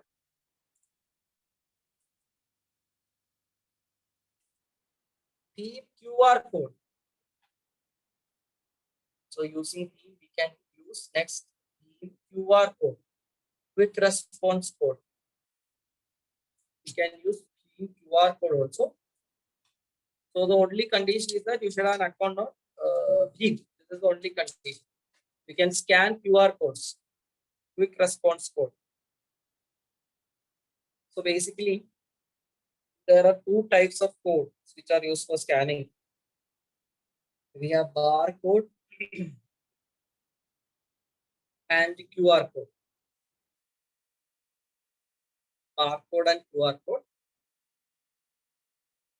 So barcode is a one-dimensional matrix code.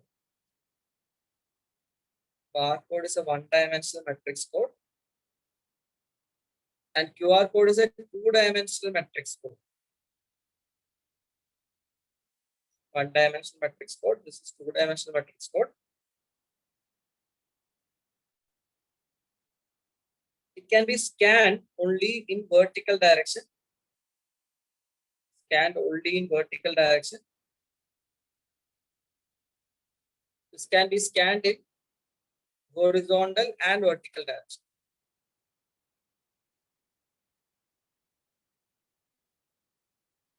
Horizontal and vertical direction.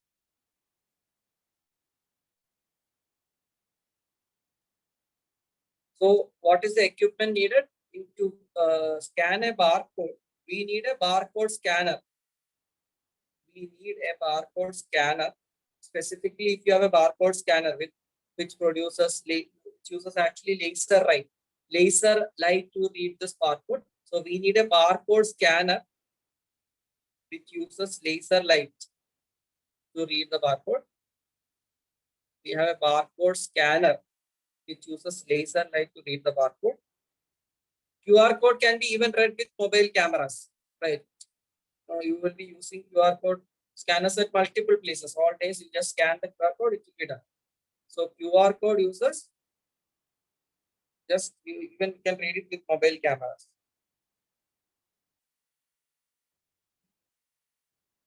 So in barcode, the information is stored in say numericals. The barcode information is stored in numericals and lines. Is stored in numericals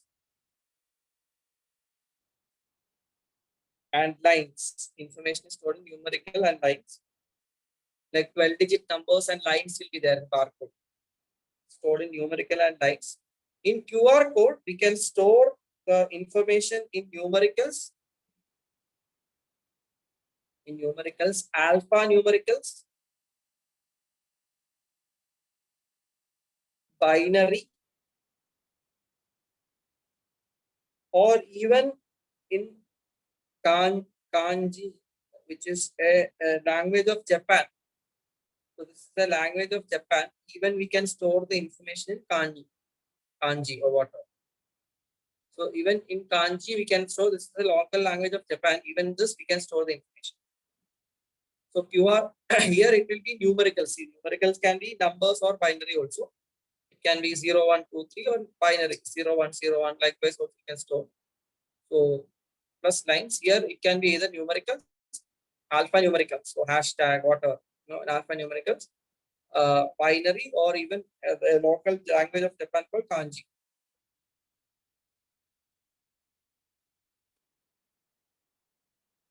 Now in barcode, information cannot be obtained in damage condition. Information cannot be scanned in barcode. Information cannot be scanned. Information cannot be scanned if the barcode is damaged. Information cannot be scanned if the barcode is damaged. In QR code, information can be obtained even in partially damaged conditions. Information can be obtained even in partially damaged conditions. See, this edges, there are basically some boxes that edges. If that is not damaged, this QR code will be read. Even if the other parts of QR code is slightly damaged, you can actually read the QR code. But in case of barcode, if there is any damage, it will not be read. Okay, barcode will not be read in the case of any damage. And barcode can be scanned only in one direction. Barcode can be scanned only in one direction. Barcode can be scanned only in one direction. QR code can be scanned in any direction. QR code can be scanned in any direction. So you just bring the camera in any form near this QR code, it will be scanned. So barcode, it can be scanned only in that particular one direction. QR code can be scanned in multiple directions. All right. So again, here the matrix code, meaning it is not like the matrix. Matrix just means the code will have more than one color representation. That's all. Matrix code means the code will have more than one color representation.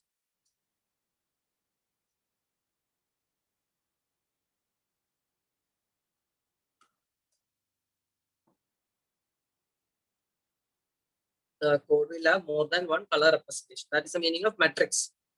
Code will have more than one color representation. All right. So this is difference between barcode and QR code. And we have a QR code, quick response code. So you will be having, you will read this QR code, which is, in front of the shops, you will be having a QR code. You will scan this. This QR code can be of two types. We can have static QR codes and dynamic QR codes. static QR codes and dynamic QR codes. Static and dynamic QR codes. So in static QR codes, irrespective of the price value,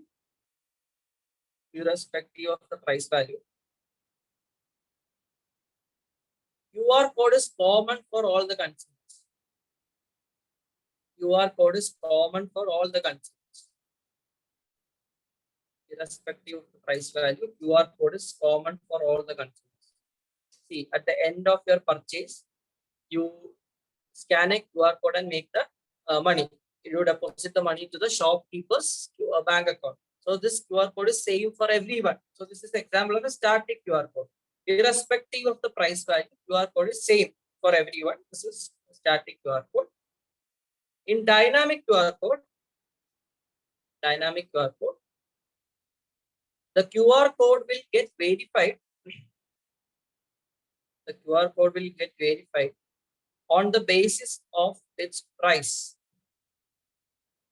The QR code will get verified on the basis of its price value.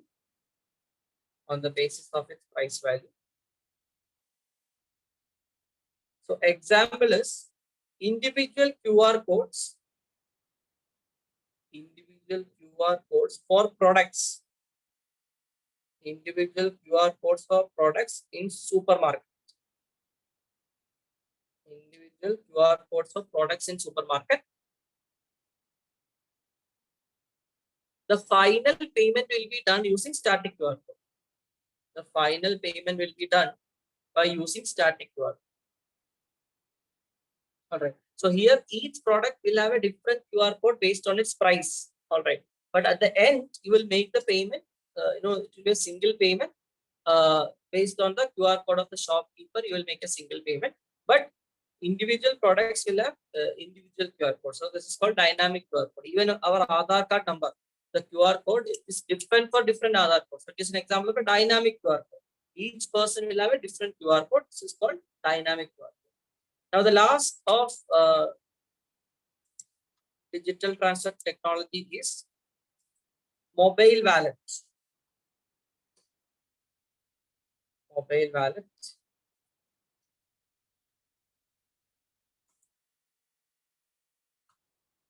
Static, it is common for all the consumers.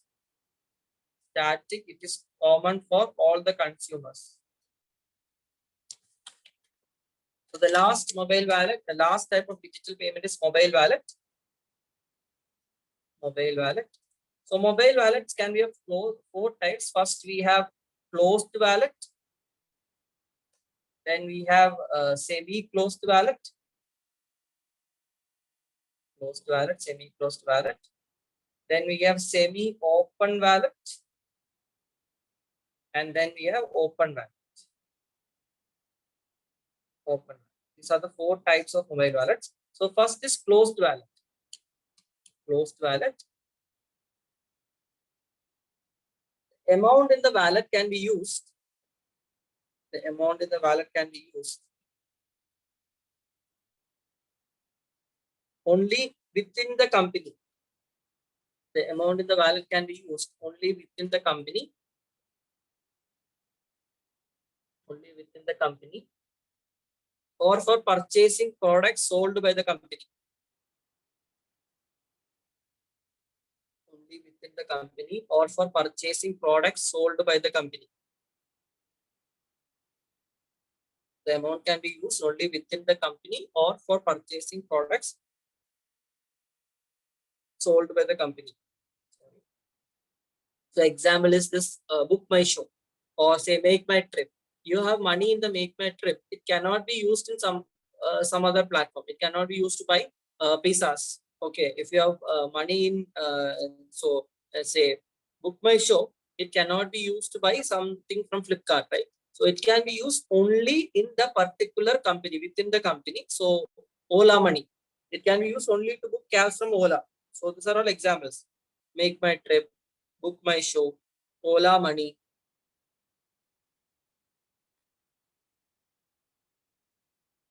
Make My Trip, Book My Show, Ola Money. These are all examples of closed wallet. So money can be used only within the company. This is closed wallet. Next is semi-closed wallet. Semi-closed wallet. We can use the money within the wallet company. We can use the money within the wallet company. We can use the money within the wallet company. And to buy goods and services. And to buy goods and services at listed merchants.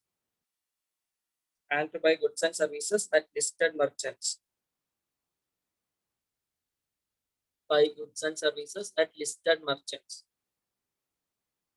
But no cash withdrawal or redemption. No cash withdrawal or redemption. No cash withdrawal or redemption. See, example is Paytm wallet. Paytm wallet, not the Paytm UPI, which we might be using now. Earlier, Paytm wallet. Remember the demonetization times. So, you could pay using Paytm only in those shops where the shop owner had a Paytm wallet. So you had a Paytm wallet. First, you will load money into the Paytm wallet, and then it can be used to buy goods or services from those shopkeepers who had a Paytm wallet. All right. So this here you can use it to buy things from Paytm. Also, you can use it with those merchants who have a Paytm wallet. Okay, who have a Paytm wallet. So this is an example of semi-closed wallet. Example, you can write Paytm, but you cannot withdraw the money. All right, you cannot go to a bank and say I have money in my ATM, give me money. They will not get it, or you cannot withdraw it using an ATM card, etc. So this is not possible. You cannot withdraw the money, or you cannot redeem the money, but you cannot use it to buy things from Paytm, or you can use it for buying things from those merchants who accept Paytm money, Paytm wallet, who had Paytm. Third is semi-open wallet. Semi-open wallet.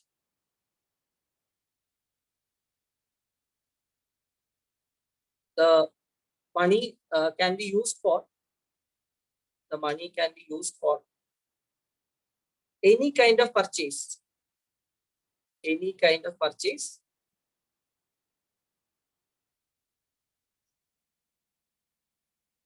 Money can be used for any kind of purchase. So example is Airtel money. Airtel money. So see, Airtel money need not be used to buy things only from Airtel. I don't think Airtel has any shop.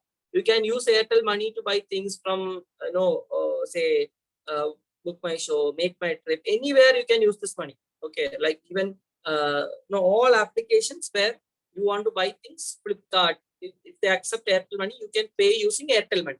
So this option is there. So it is a semi-open wallet, but again, there is no cash withdrawal or redemption. No cash withdrawal or redemption.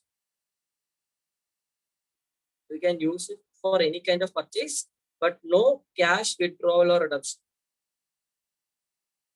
No cash withdrawal or redemption. So any purchase you can use it, but cannot be used withdraw it. You have money in your Airtel money, you cannot go to ATM and withdraw it. That is not possible. And finally, we have open wallet. Open wallet, which is generally issued by banks. Generally issued by banks. It can be used for the purchase of goods and services. It can be used for purchase of goods and services, comma, transfer money, and withdraw money. Transfer money and withdraw money. Can be used for the purchase of goods and services, transfer money, and withdraw money. So here withdrawal is also possible. You can withdraw it from the ATM. So these wallets are basically issued by the banks. Like SBI has a wallet called Yono, right? Then this HDFC has a wallet called SAP. ICICI has a wallet called Pocket. Okay, so these are all its the mobile wallets which are issued by banks, and this can be used to even withdraw money. So that's are just coupons, no, which you can which like it can be redeemed. It is not a what? It is not a digital currency. Is it a digital thing? I don't think so. So that's are like coupons, which can be used to purchase goods where it is accepted. Right? Does Sodex have a wallet? I don't think Sodex have a wallet. It's just like a coupon system. It's not digital thing, no. So open wallet generally issued by banks, purchase goods and services, transfer money, withdraw money, everything is possible. Example is SBI Yono, HDFC SAP, ICICI Pocket, etc. All right. So these are the different digital transactions. I'll give you a small break. After this, we will discuss. Withdraw money can be done by using ATM. So SBI Yono meaning the money is in your SBI account only. SBI account is operated using a wallet called Yono. So you can do transactions using Yono. This is the mobile wallet of SBI. So same account, if you do transactions, it will come back to your account. That's all. You can change, take the money. Money will be there in your account only. So using ATM, you can do it. All right. So with this, we have finished the digital transactions. Now we will be discussing some mains related topics. So first, we will start with big data. This is the first topic we are going to discuss. We have 5 minutes break. Then you can come back and we start with big data. Any doubts, please ask.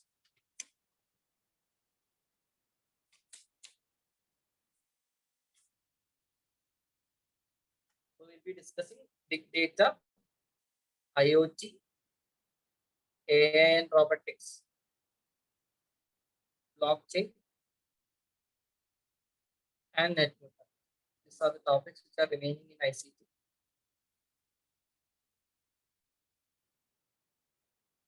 We'll start with big data.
All right. Let's continue with big data.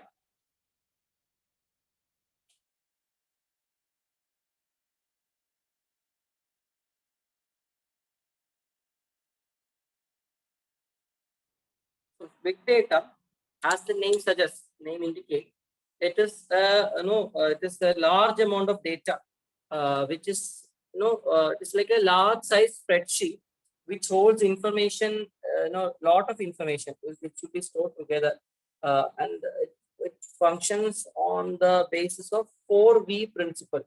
There are 4Vs which use big data uses: volume, velocity, variety, and veracity. There are 4 V's.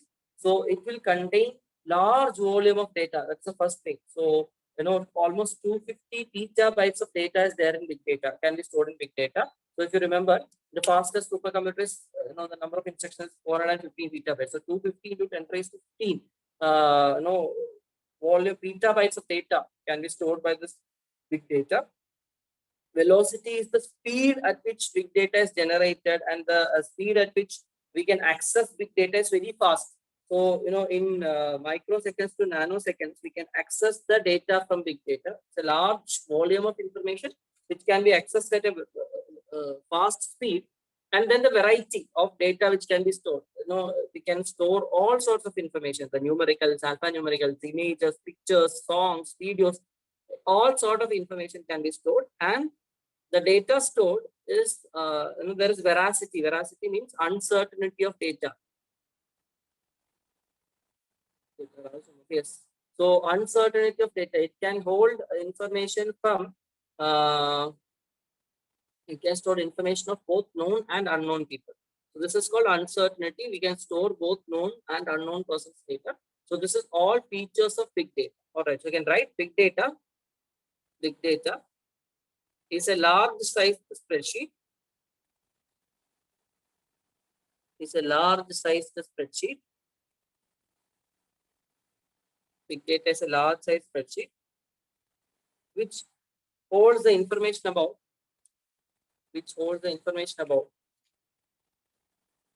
both structured and unstructured data. Both structured and unstructured data. I'll tell you the difference. Both structured and unstructured data using 4V principle. Using 4V principle. By both structured and unstructured data by using 4V principle. What are the 4Vs? So we have volume, velocity, variety, and veracity. Volume, velocity, variety, and veracity. All right. So volume, big data can store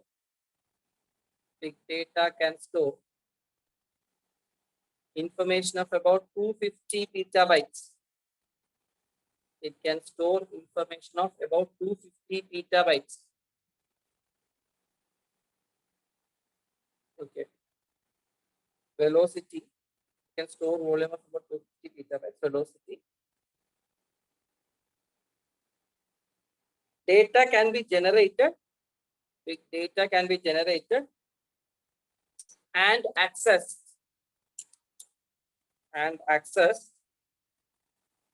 Data can be generated and accessed in micro to nanoseconds.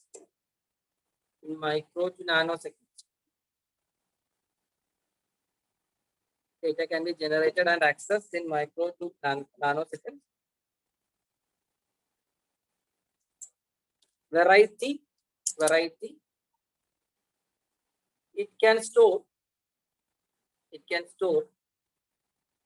both structured and unstructured data. It can store both structured and unstructured data. It can store both structured and unstructured data.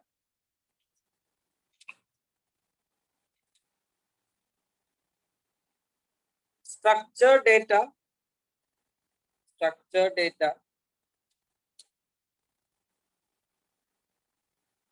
can be stored in rows and columns.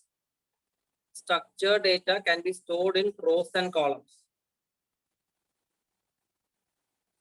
Can be stored in rows and columns, like numbers, alphabets, etc. You can store them in rows and columns. Structured data can be stored in rows and columns. Example: numbers, alphabets, alphanumerics, etc. Numbers, alphabets, alphanumerics, etc. Unstructured data cannot be stored in rows and columns. Unstructured data cannot be stored in rows and columns. Example: images, audio files, video files, charts, graphs, images, audio files, video files, charts, graphs, etc.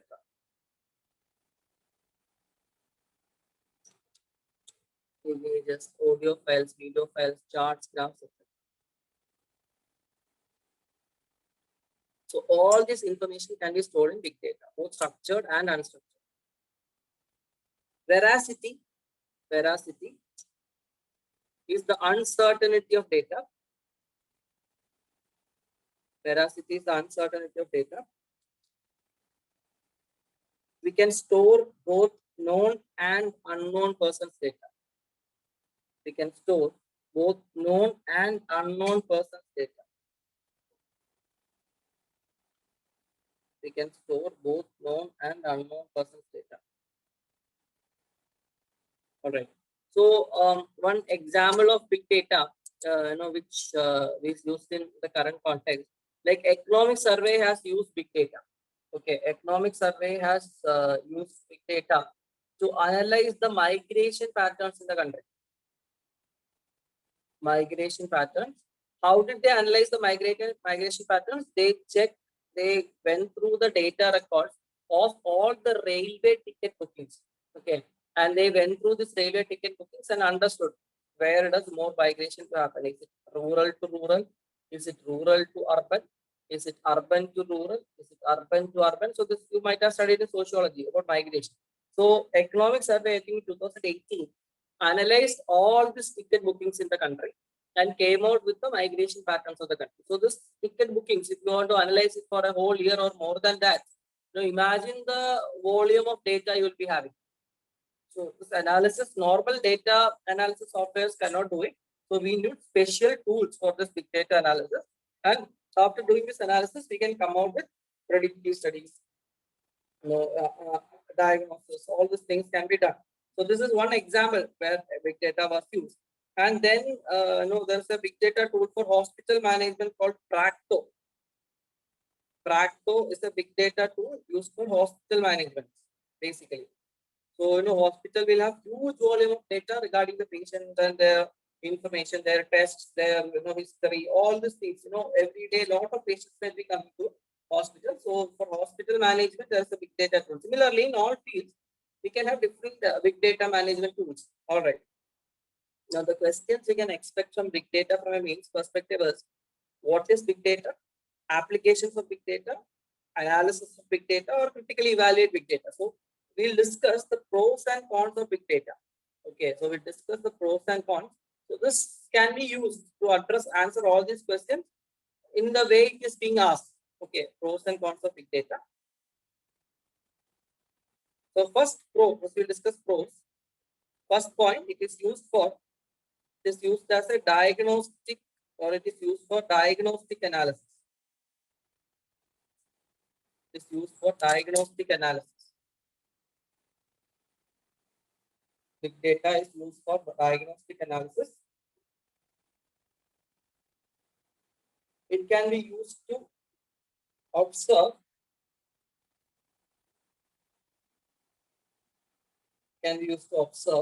an ongoing event in a region.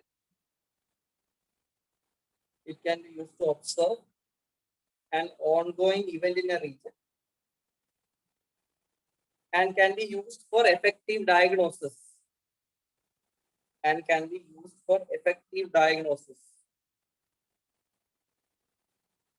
Effective diagnosis. Example, you can write example. Indian Meteorological Department. Indian Meteorological Department analyzes data to understand when abnormal conditions will take place. Analyzes data to understand when abnormal conditions will take place. Example, again, how they use this, IMD uses, based on, example, based on wind flow, humidity, based on wind flow, humidity, temperature, etc. Dust storm,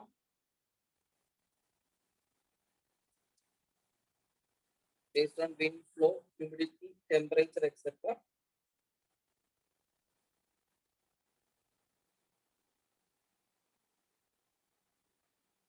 We can diagnose dust storm. We can diagnose dust storm. All right. So this is used for observing what is happening. So data of different time periods may be observed, analyzed, etc. And understand what is happening. All right. So it is used to observe an ongoing event in a region. It is used to observe an ongoing event in a region and do effective diagnosis. All right. So this is the first application. We can diagnose what is happening based on this data of wind flow. Example is being based on wind flow, humidity, temperature, etc. We can diagnose that a dust storm is going on. Similarly, any data we can observe this is particular thing is happening at a particular place. Second, it can be used for predictive analysis. Can be used for predictive analysis.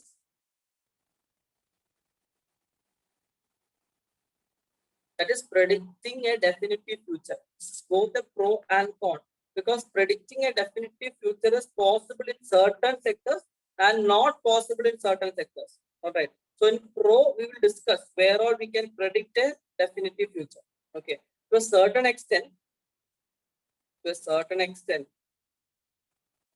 a definitive future, we can predict a definitive future. To a certain extent, we can predict a definitive future in certain sectors. Especially the financial sector.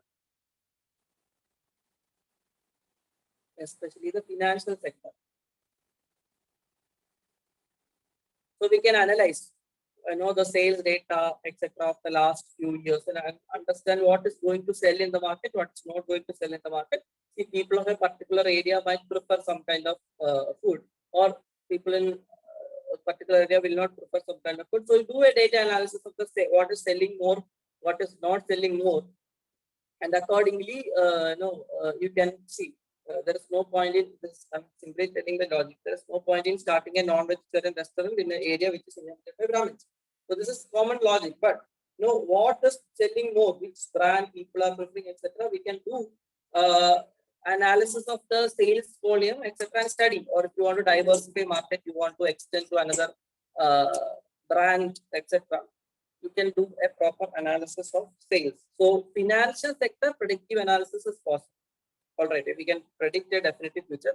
But the con is that, or the other side, we can never predict a definitive future in areas like say health. Whatever data we had, we could not have predicted a crisis like Corona coming. Okay. But to some extent, we could have predicted the second wave of Corona, but to this extent, we could not have predicted. But it is going to bounce back like this. So whatever, certain health emergencies is not predictable, whatever data we use for analysis. This is the code which can discuss data. Third, big data can be used as a relativity tool. Big data can be used as a relativity tool to understand the relationship between,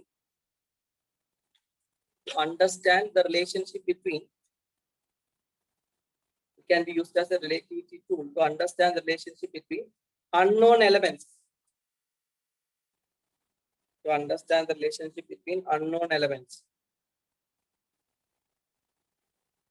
See, you are a toothpaste manufacturing company and the sale of toothpaste is falling down. You want to understand why the sale of toothpaste is falling down. There might be multiple reasons for this. See, maybe your competitor has come out with what we say a herbal brand of toothpaste, and people are switching to herbal brands. Or the dentist of a particular place is recommending one type of toothpaste. That might be another reason. Or the supermarkets in that area is not kind of is projecting some other toothpaste. The supermarkets of that region might be projecting some other toothpaste, and so that when the entry region itself some other toothpaste is getting projected, or some your opponent is giving say massive discounts. Multiple reasons can be there for your, or see the point is your sales, your production might be declining. Sales is declining because your production might be declining. Your production might be declining because of multiple reasons, like the inputs are not coming in time, or there is some error in some of the machines. So again, multiple reasons might be there for decline of your production. So there are a lot of things which affect the production to the sales of your product. So all these are all like unknown events, unknown elements are there. All of them have to be connected and then understand why the sales is falling. So for this, we can use it as a relativity tool for connecting different unknown elements or events. All right, this is the third point, third application, which is used as a relativity tool to understand the relationship between different unknown elements or unknown events. And fourth, it can be used as a prescriptive tool. It can be used as a prescriptive tool, or it can be used for prescriptive analysis. It can be used for prescriptive analysis.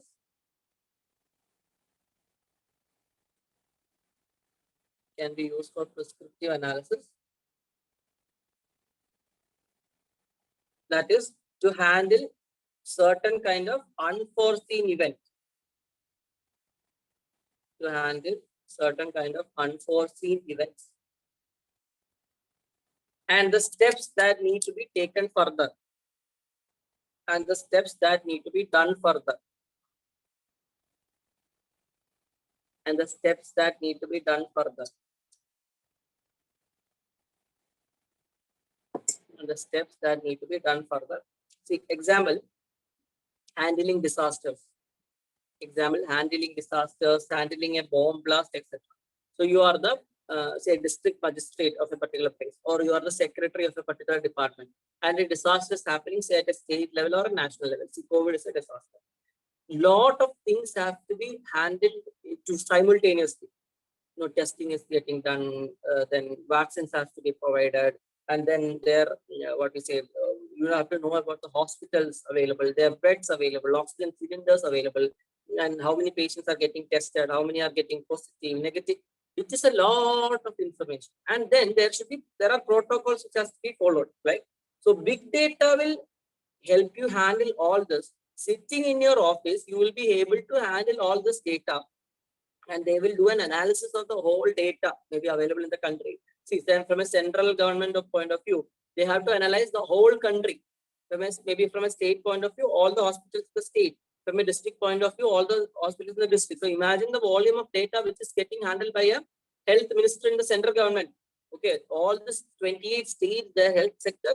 So if we had better big data tools, analysis would have been easy. So this many beds are available, and no, this is what is happening. This many patients are turning positive, negative. This is the oxygen available. All this data could have been managed well with big data tools. So this is used for used as a prescriptive analysis about to deal with unforeseen situations and prescribe what should be done when something is happening. So all these are like applications or pros of big data analysis. And there are some cons or negatives of big data analysis. Next is cons.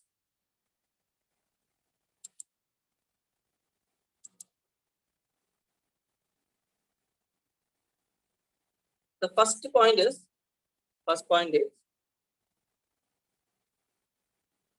cons. The first point is it cannot predict a definitive future in all sectors. It cannot predict definitely future in all sectors. Cannot predict definitely future in all sectors. Example is health. Example is health. Okay. Second, big data cannot offer any creative solutions. Big data cannot offer any creative solutions. It can only analyze the problems. Big data cannot offer any creative solutions. It can only analyze problems. It can only analyze problems. See, example, take the same toothpaste issue. Toothpaste sales are coming down. So you can only, it will tell, okay, this and this is happening. So that is why your sales is coming down. You have to decide what is the solution. Maybe you can go for a herbal ban, or maybe you can offer discount, or even there is a simple solution. Generally, companies also do increase the size of the toothpaste mouth. As you increase the toothpaste mouth, more paste will come out. The what we say, the use will increase. So if a house was using say one toothpaste per month, if you increase the amount, the thing will be over in 15 days. So they will buy two tubes. So again, this can also be one technique. Like I'm just telling. So the company has to decide what should be the solution to deal with this problem, and big data will never tell you that this is the solution to this problem. So it will only analyze problems, but it will not what we say give a solution. And third problem, it is difficult to customize big data, difficult to customize, update and upgrade big data. It is difficult to customize, update and upgrade big data. Simplifying the data for a new data source, or simplifying big data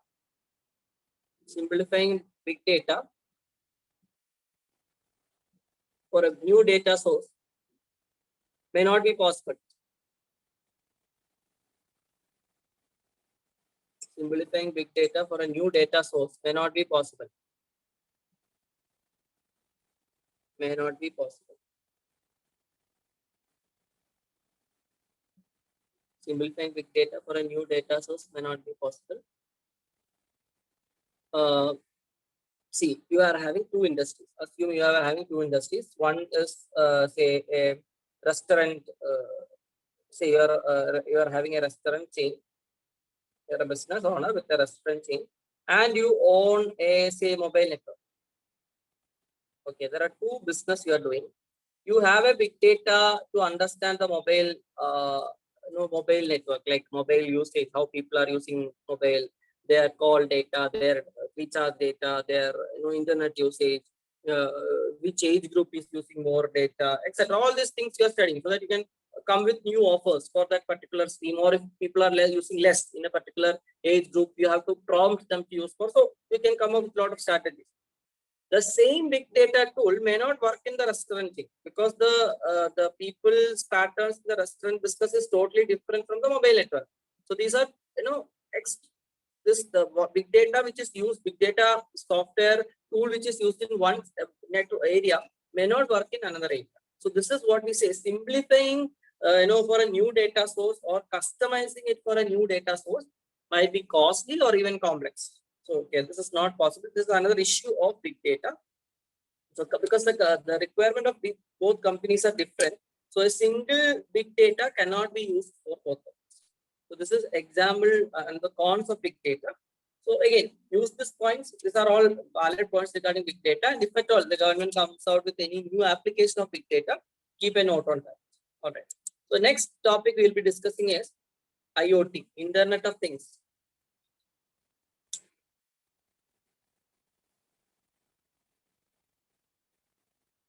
Internet of Things, IoT. Internet of Things, IoT.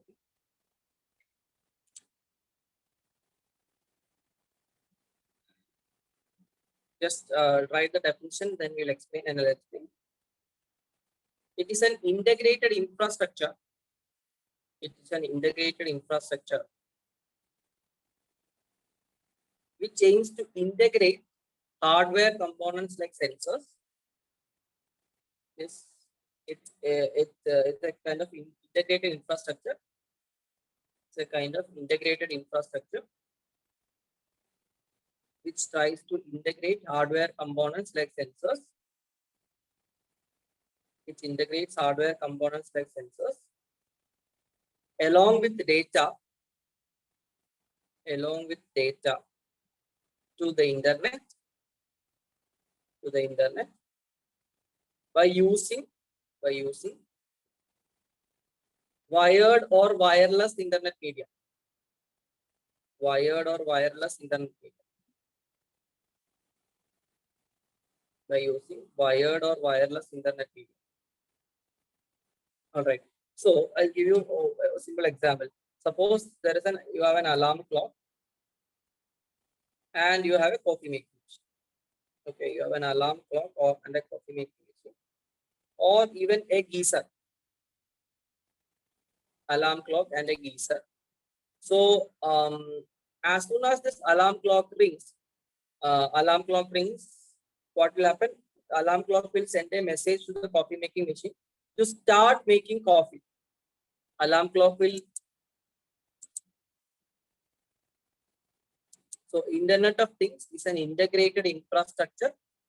It is an integrated infrastructure which integrates hardware components like sensors, along with the data to the internet, by using wired or wireless internet media. By using wired or wireless internet media.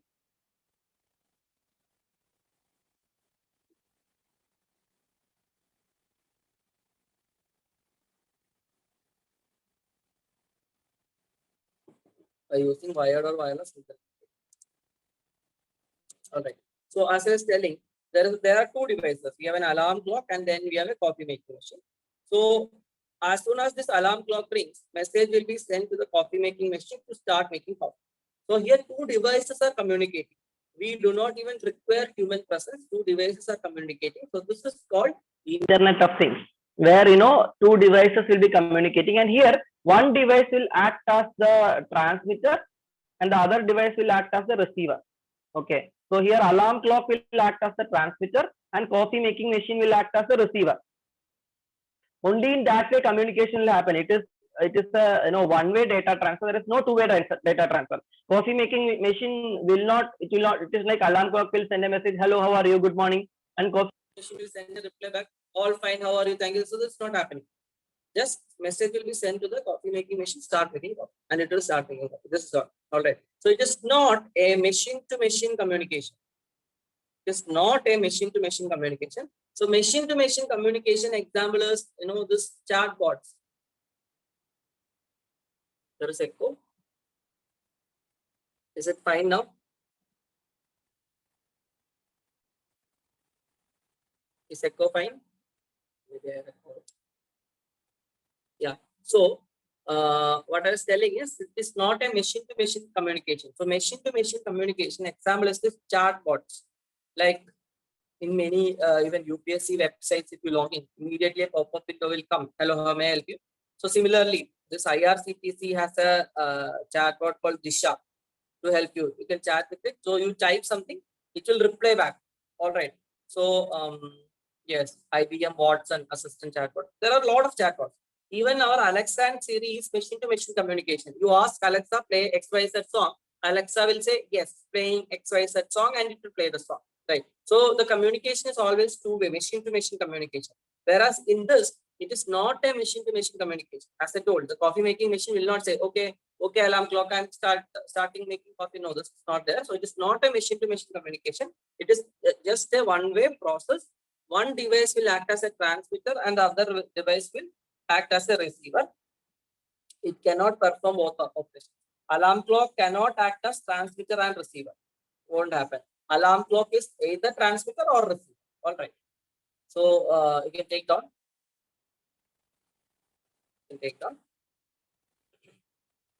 One device will act as a transmitter. One device. Example, you can write alarm clock and a coffee making machine. Alarm clock and a coffee making machine. One device will act as transmitter. One device will act as transmitter, and the other device will act as receiver. One device will act as transmitter, and the other device will act as receiver. A device cannot perform both operations simultaneously. A device cannot perform both operations simultaneously. That is, it is a one-way process. It's a one-way process or one-way data transfer mechanism. It's a one-way data transfer mechanism. It's a one-way data transfer mechanism. It is not a machine-to-machine communication. It is not a machine-to-machine communication. It is not a machine-to-machine communication like chatbots, Alexa, Siri, etc. It's not a machine-to-machine communication like chatbots, Alexa, Siri, etc.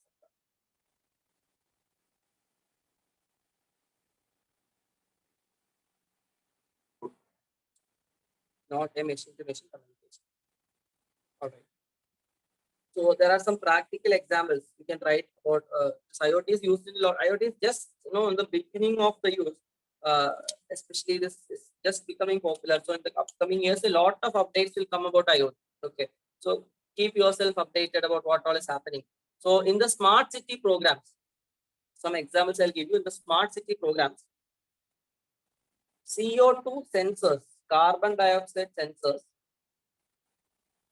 In the smart city program, CO2 sensors act as transmitters.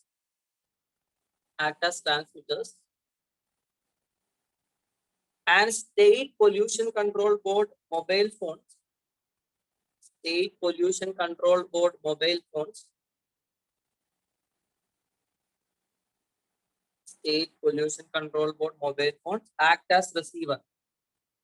Acts as receiver. State pollution control board mobile phones act as receiver. All right. In smart agriculture,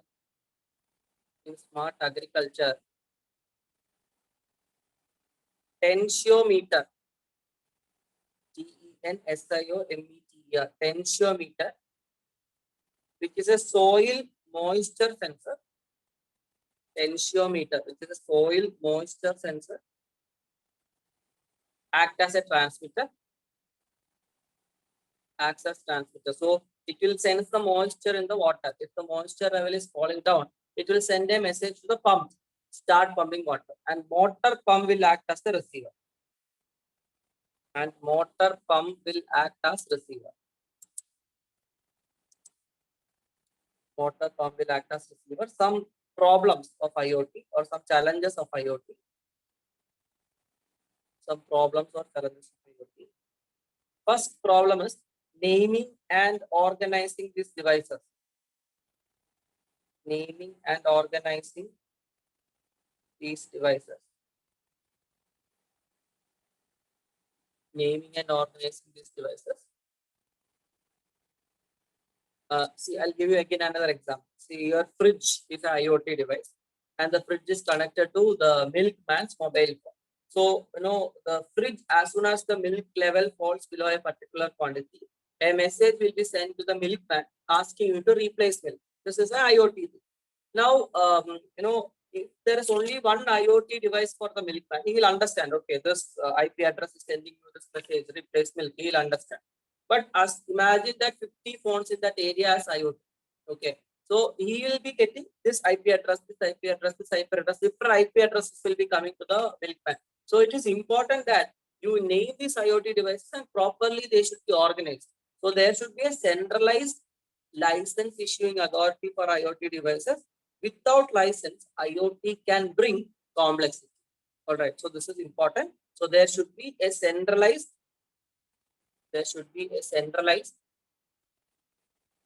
license issuing authority. There should be a centralized license issuing authority. and without license, IoT brings complexity. IoT brings complexity. Second is communication with the cloud source. Communication with cloud source.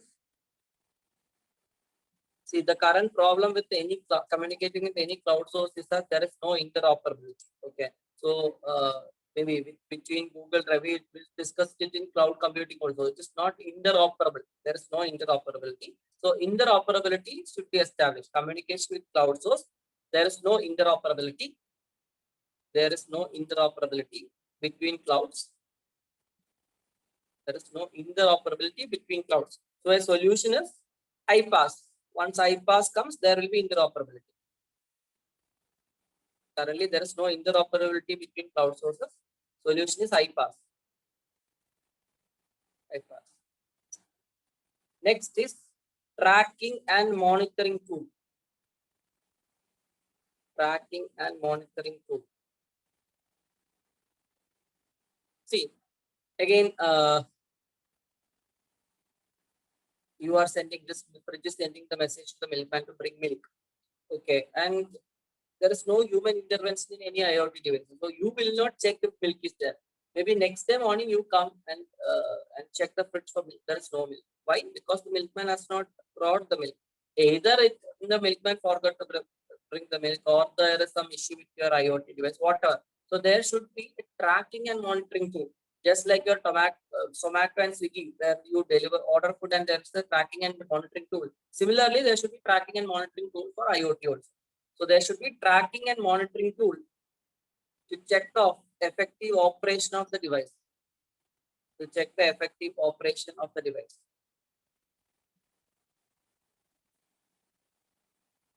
Then fourth is security and privacy related issues. Security and privacy related issues.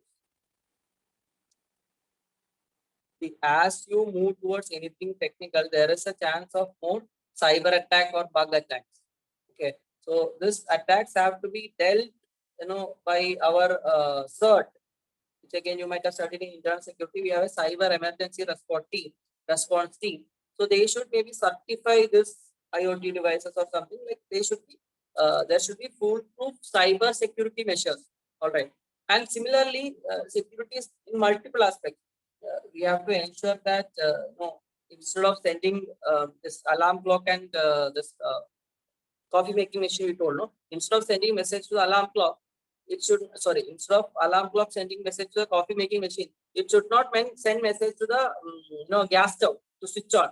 So that will create a disaster. So there are security issues. There are issues which should be addressed. Security and safety issues are there. So there should be protection against bug attacks. There should be protection against bug attacks by involving agencies like CERT, Cyber Emergency Response Team, CERT. And then there should be scaling to reach critical mass. Scaling to reach critical mass. Scaling to reach critical mass. See, there can be both generic and branded. Now IoT is like the emerging phase. In course of time, it will become more and more cheap. Even then, there should be generic IoT devices. What is generic IoT devices? See, a transmitter can be connected to any receiver. This is generic. A transmitter can be connected to any device, any receiver. Like I can connect it to say this coffee making machine. I can connect it to say Easter, or I can connect it to my whatever you want. Something we use in the morning. So maybe gas stove. Okay, boiling milk, whatever. So different. It should be able to be connected to different devices. This is called a generic IoT device. In branded IoT device, what will be there? This alarm clock it's a branded thing, it will be connectable only to the coffee making machine. So we have to go for the scaling, okay, so that it reaches everybody. So scaling to reach critical mass population, there should be generic IoT devices. There should be generic IoT devices where the transmitter and receiver,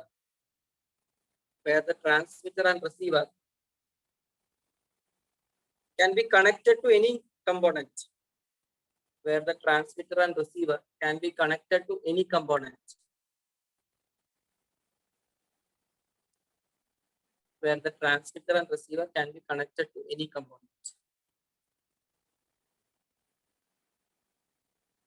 All right. So this is about IoT. Next, we will start with artificial intelligence and robotics. AI and robotics. Artificial intelligence and robotics. Both are not same. There is some difference. So first we'll see the definitions of both, then we'll explain. Artificial intelligence, AI,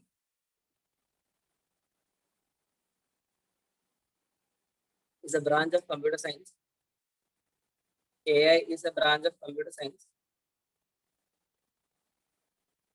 which makes the machine to perform their work. AI is a branch of computer science which makes the machine to perform their work based on human cognitive skills. Based on human cognitive skills. That is, they mimic humans. That is, AI actually mimics humans. However, how humans are performing, similarly, they will be performing. AI mimics humans. Robotics is a branch of engineering. Robotics is a branch of engineering which makes the machine execute a task. Which makes the machine execute a task in an automated manner. In an automated manner with precision and accuracy. With precision and accuracy. Which makes the machine execute a task in an automated manner with precision and accuracy. That is without errors. Without errors. See, take a metal sheet. At the center of that, you have to make some 1 millimeter hole. So there are 20 such sheets. You are drilling hole in all these sheets. If you do it manually, there is obviously chance that this hole might be 1 mm, 0.9 mm, 1.1 mm. There is scope that there will be error. But if you make it done using a robot, it will be precisely 1 mm in all this. It is just something which is automatically done using a robot, and it is not mandatory that robots should have artificial intelligence to perform this. Robots can use it, they can do it, without artificial intelligence. In artificial intelligence, there are robots with artificial intelligence. Okay, they will think like there will be human cognitive skills or human skills, brain skills, which will be there in this robots. Okay, so robots can incorporate AI. Robots can incorporate AI, but it is not mandatory.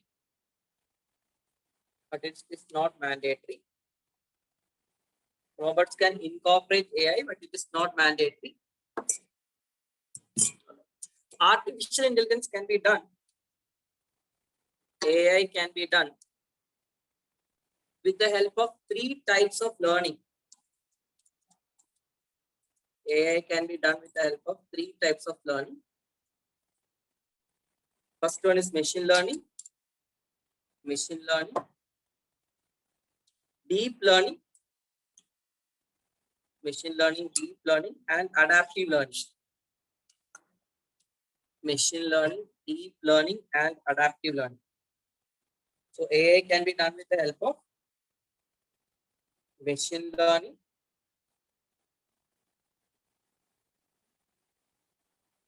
deep learning,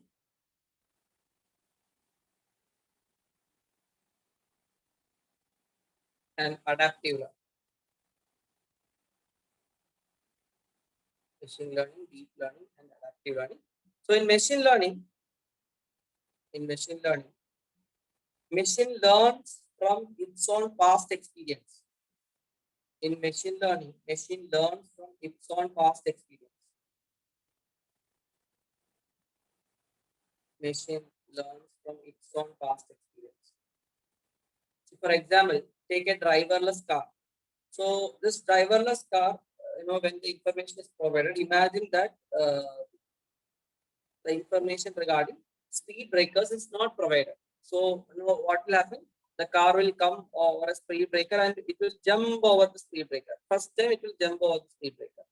Then it will understand, okay, this is a speed breaker in the road, and if I come across a speed breaker for the next time, I will have to slow down. So this is the learning which it does from its own experience. This is a very simple example to understand this. So this is called machine learning. So the machine will learn from its own experience. This is called machine learning. All right. Now next is deep learning. Deep learning. Numerical analysis is done. Numerical analysis is done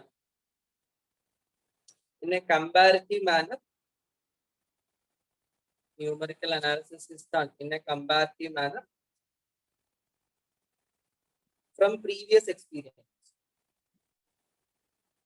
Numerical analysis is done in a comparative manner from previous experience.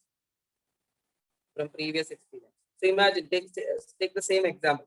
So first time, a 3-meter speed breaker comes. The height of the speed breaker is 3 meters. So the car will brake 10 meters in advance. Now it faces a 6-meter speed breaker. Okay. So 6-meter speed breaker when the car faces, it will do a calculation and understand, okay, I have to brake 20 meters in advance. This is a calculation. So it does the calculation and then do the learning. This is called deep learning, where numerical analysis is done based on previous experience and learning is being done. So this is deep learning. And third is adaptive learning. Adaptive learning. Learn from the fellow members. Learn from fellow members. Learn from fellow members. So this driverless car will see another driverless car moving over a speed breaker and understand, okay, this is a speed breaker, I have to slow down. So this is called adaptive learning. You learn from the fellow machines or fellow members. So this is adaptive learning. So these 3 kinds of learning, all examples of cognitive learning, or just like human beings, we will learn things. So this is all examples of learning. Now next is classification. Classification of AI. Classification. So classification can be done on the basis of development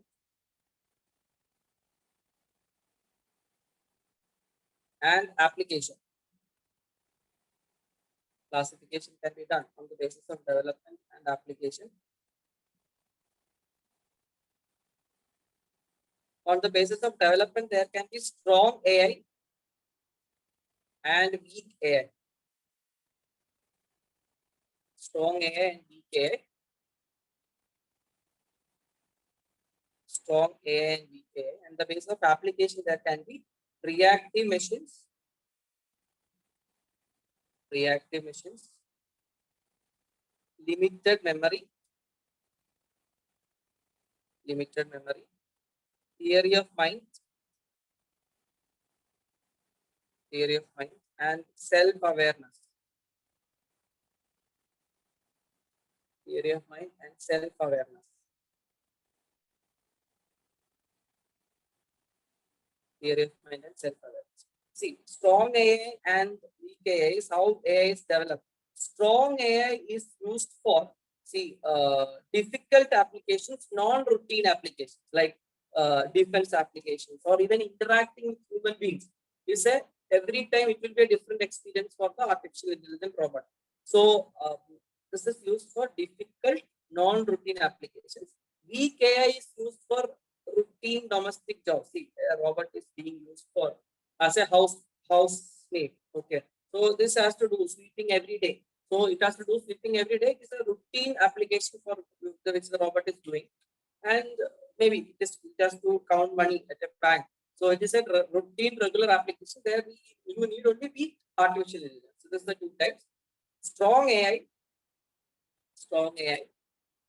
is used for difficult non-routine tasks. Strong AI is used for difficult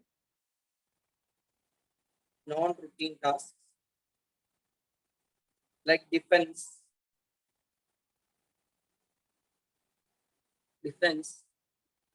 interacting with human beings, etc.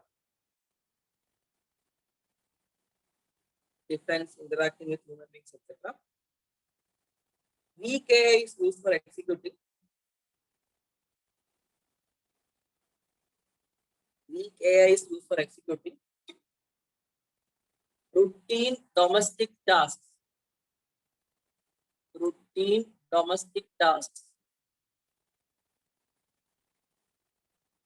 Strong AI is used for executing difficult non-routine, ROUTINE, non-routine, difficult non-routine tasks. And weak AI is used for executing routine domestic tasks. Routine domestic tasks. All right. Now, based on applications, we have first the reactive machines. Reactive machines.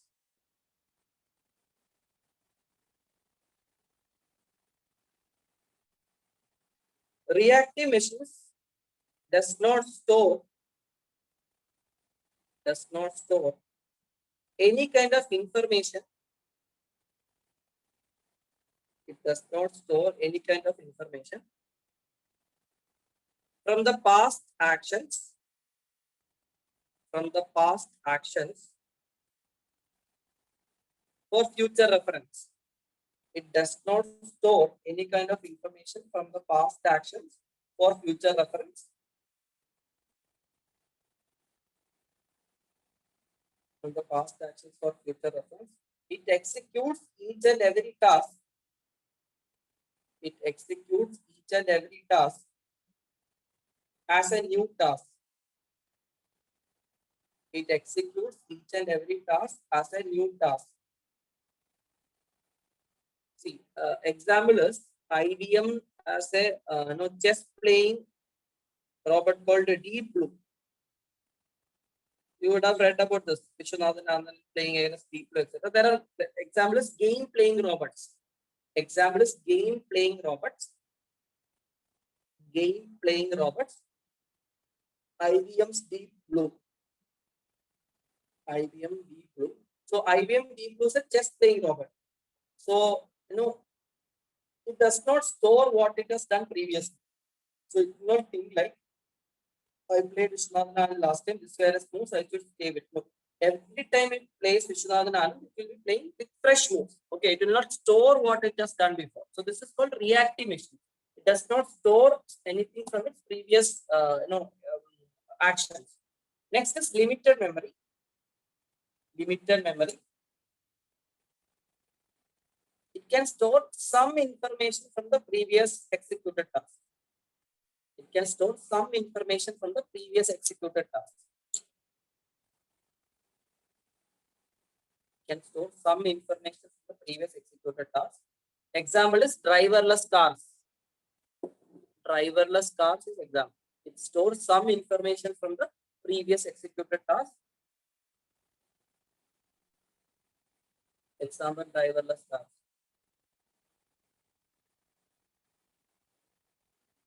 Next is theory of mind. Theory of mind. They are humanoid robots.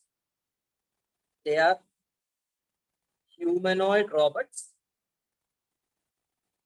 They look like humans. Okay. They are humanoid robots which cannot understand or evaluate the feelings of human beings. Which cannot understand or evaluate the feelings of human beings. The feelings of human beings. All right. So they do not understand how a human being feels, but they will execute tasks. So India's first humanoid robot is called Mitra. India's first humanoid robot is called Mitra. Mitra. I think which is used now in some airports, for entertaining people, etc. It is used in airports for entertaining human,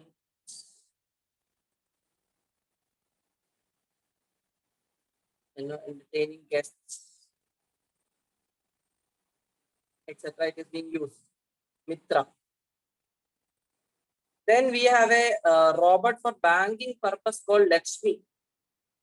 There is a Lakshmi robot which is used for banking. There is a Lakshmi robot which is used for banking purpose. So this is developed by Citibank of India. Developed by Citibank of India. And it is used in, I think, some branches. Chennai is there in T Nagar, and different branches of Citibank, you can see the Lakshmi robot. Then ISRO has developed a half humanoid robot. ISRO has developed a half humanoid robot called Vyom Mitra. ISRO has developed a half humanoid robot called Vyom Mitra. So again, you would have read about it. ISRO is having a mission called Gaganyaan, where we are going to send human beings to the space.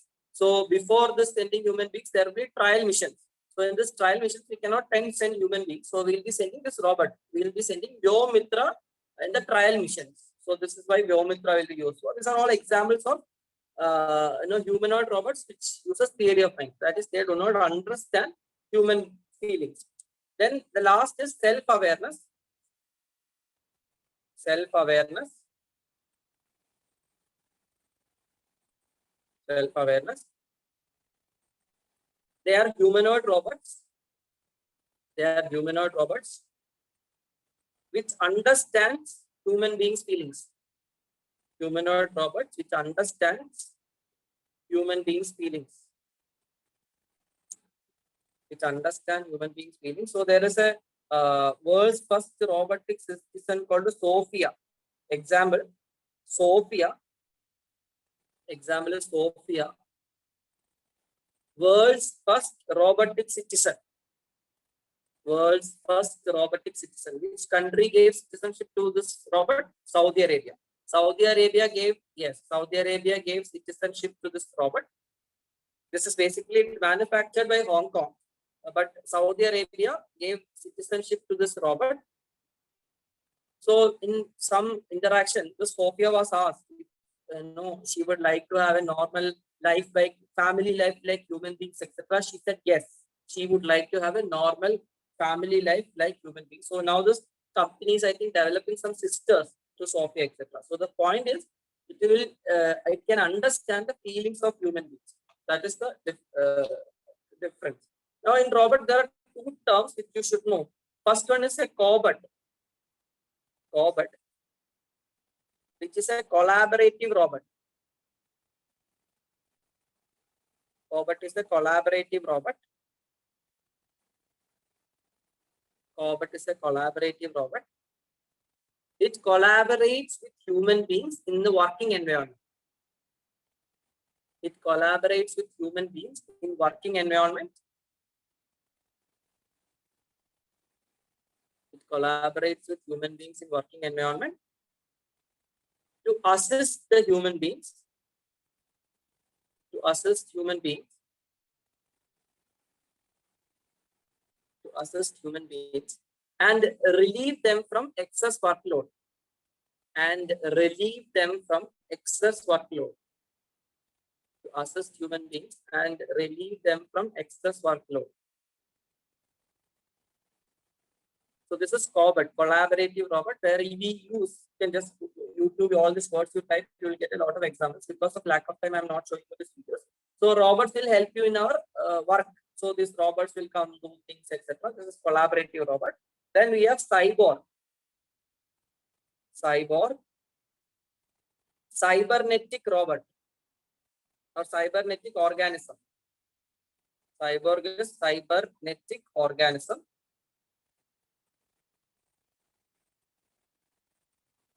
cybernetic organism. It interfaces a computer character.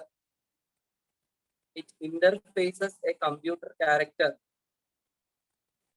over physical organism or over physical organism for executing certain type of work in the cyber world. It interfaces a computer character over physical organism for executing a certain type of work. For executing a certain type of work in the cyber world. See, example, if there are people who have lost their arms or palms, and it is getting replaced by cybernetic palms. So this will be like a computer. It will operate like a computer, and it will be performing like a computer. It will be performing things, executing tasks like a computer. And then there are people whose eyelids have been replaced by cybernetic eyelids, whose feet, legs are replaced by cybernetic legs. So it will be linked with computer, or it will be having the features of a computer. So it is not like we have to move it by ourselves. So it will move it by themselves. If we think, okay, move my leg friend, it will move its friend leg. So I'm thinking him, raise one finger, two finger, three finger. So automatically when we think, this will happen. So this is cyborg. So interfacing a computer character or physical organism at some part of our body, computer characters will be integrated. This is cyborg. There are some names of robots which you should know, some names. So first is Bravo. Bravo. Bravo. It is India's first industrial robot. Bravo is India's first industrial robot used in the MSME sector. Bravo is India's first industrial robot used in the MSME sector. Then we have Daksh. Daksh. It is used by Indian Army. It is used by Indian Army for identifying and dismantling landmines. So it is developed, it is used by Indian Army for identifying and dismantling landmines. Identifying and dismantling landmines. This is developed by DRDO. Identifying and dismantling landmines developed by DRDO. Then there is a robot called ROS, ROSS, ROS, which belongs to France. ROS. This is a robotic lawyer. ROS is a robotic lawyer. Robotic lawyer. Then there is Da Vinci, which belongs to UK. Da Vinci, which is world's first surgical robot. This is world's first surgical robot. Da Vinci is world's first surgical robot. World's first surgical robot. Then we have Feder. Feder, which belongs to Russia. Feder, which belongs to Russia. And it was sent to space by Russia. It was sent to space by Russia to assist the astronauts in ISS, to assist the astronauts in the International Space Station, to assist the astronauts in International Space Station for 10 days. Russia sent this Feder to space to assist the astronauts in ISS. To assist the astronauts in ISS. Then we have Chaser. Chaser, which belongs to European Space Agency, ESA. Chaser, which belongs to European Space Agency. And also this is again going to be sent to space for cleaning up Earth's orbit. Is going to be sent to space for cleaning up Earth's orbit. For cleaning up Earth's orbit in 2025. This is going to be sent to space for cleaning up Earth's orbit in 2025. The last one is the India's first police robot, KP bot. KP bot. So to which state does it belong? From the name, can you tell? It belongs to Kerala police. So KP bot is Kerala police bot. First, India's first police robot. KP bot is India's first police robot. Belongs to Kerala police. It is given the rank of an SA. SA rank is given and it performs the office duties of the front office. That is all. It performs the duties of front office given SA rank. So KP bot belongs to Kerala. India's first robotic police. All right. There's one small topic. I'll finish now. The clear tests for AI. Tests for AI. Tests. There are 3 tests. Very simple. I'll finish in just 1 minute. Tests for AI. So there are 3 tests. First one is called the Turing test. Second is called a numerical ability test. Turing test, numerical ability test, and third is called interpersonal skill test. Interpersonal skill test. All right. So Turing test, there are 3 tests. Turing test is to check the behavioral mechanism of robots. Turing test is to check the behavior mechanism of robots. Check the behavior mechanism of robots. Like, so robot will be taught that black is blue. Okay, once I show it to the black color, it should tell that this is blue. If it tells that this is black, that means the robot is thinking by itself and it will not be approved. So this will be checking the behavioral mechanism of robot. So this black and blue test. Okay, it will be shown black and it should reply as blue because it is taught like that. So this is behavioral mechanism. Numerical ability test, example is coffee making test. Coffee making test. So it has to add exact amount of milk, sugar, coffee powder, water, etc. and make a coffee. So this is a numerical ability test, coffee making test. Coffee making test. Interpersonal skill test, example can be furniture reassembly test. Furniture reassembly test. Furniture reassembly test. So the parts of different furnitures will be kept and it has to assemble the parts of the correct furniture in the correct manner. So this is called interpersonal skill test, furniture reassembly test. It tests the cognitive skills. It tests the cognitive skills. Okay. Intelligence is being tested. So that's all. With this, we have entered the topic of AI and robotics. Next class will be the last class whenever I'm taking it. So one more session is needed from my side to finish. So we'll be discussing topics of this, what to say, blockchain technology. Then we'll discuss neutrality. And after that, some topics in green technology will be discussed, like DS norms, this Pay India scheme. Then we have to discuss about maglev technology, magnetic levitation, that is bullet trains, hyperloop, etc. Then we'll discuss about this virtual reality, augmented reality, merged reality. These are some of the topics remaining in green technology and miscellaneous topics. So this we'll discuss the next class. Any doubts, any questions you have, please ask. One more class will be there from my side. Fifth IR is all of this together, not fifth IR, fourth industrial revolution. Is whatever we are discussing together is called fourth industrial revolution. Big data, artificial intelligence, machine learning. All of them together is contributing, Internet of Things. All of them together is contributing towards fourth industrial revolution. That's all. These topics individually we are discussing, together fourth industrial revolution.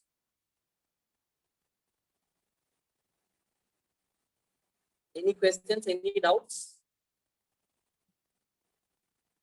IPR, I will not be handling. I will discuss it with sir.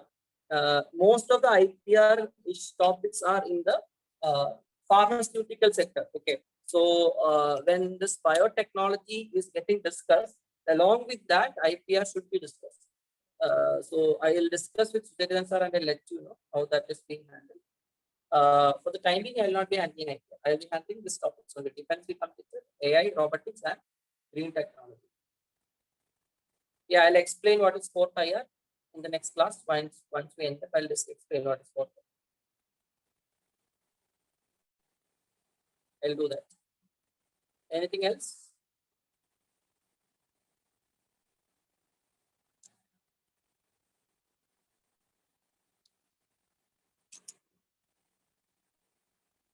Fine. So let's end the session. I'll meet you for the next class whenever it is there. Thank you.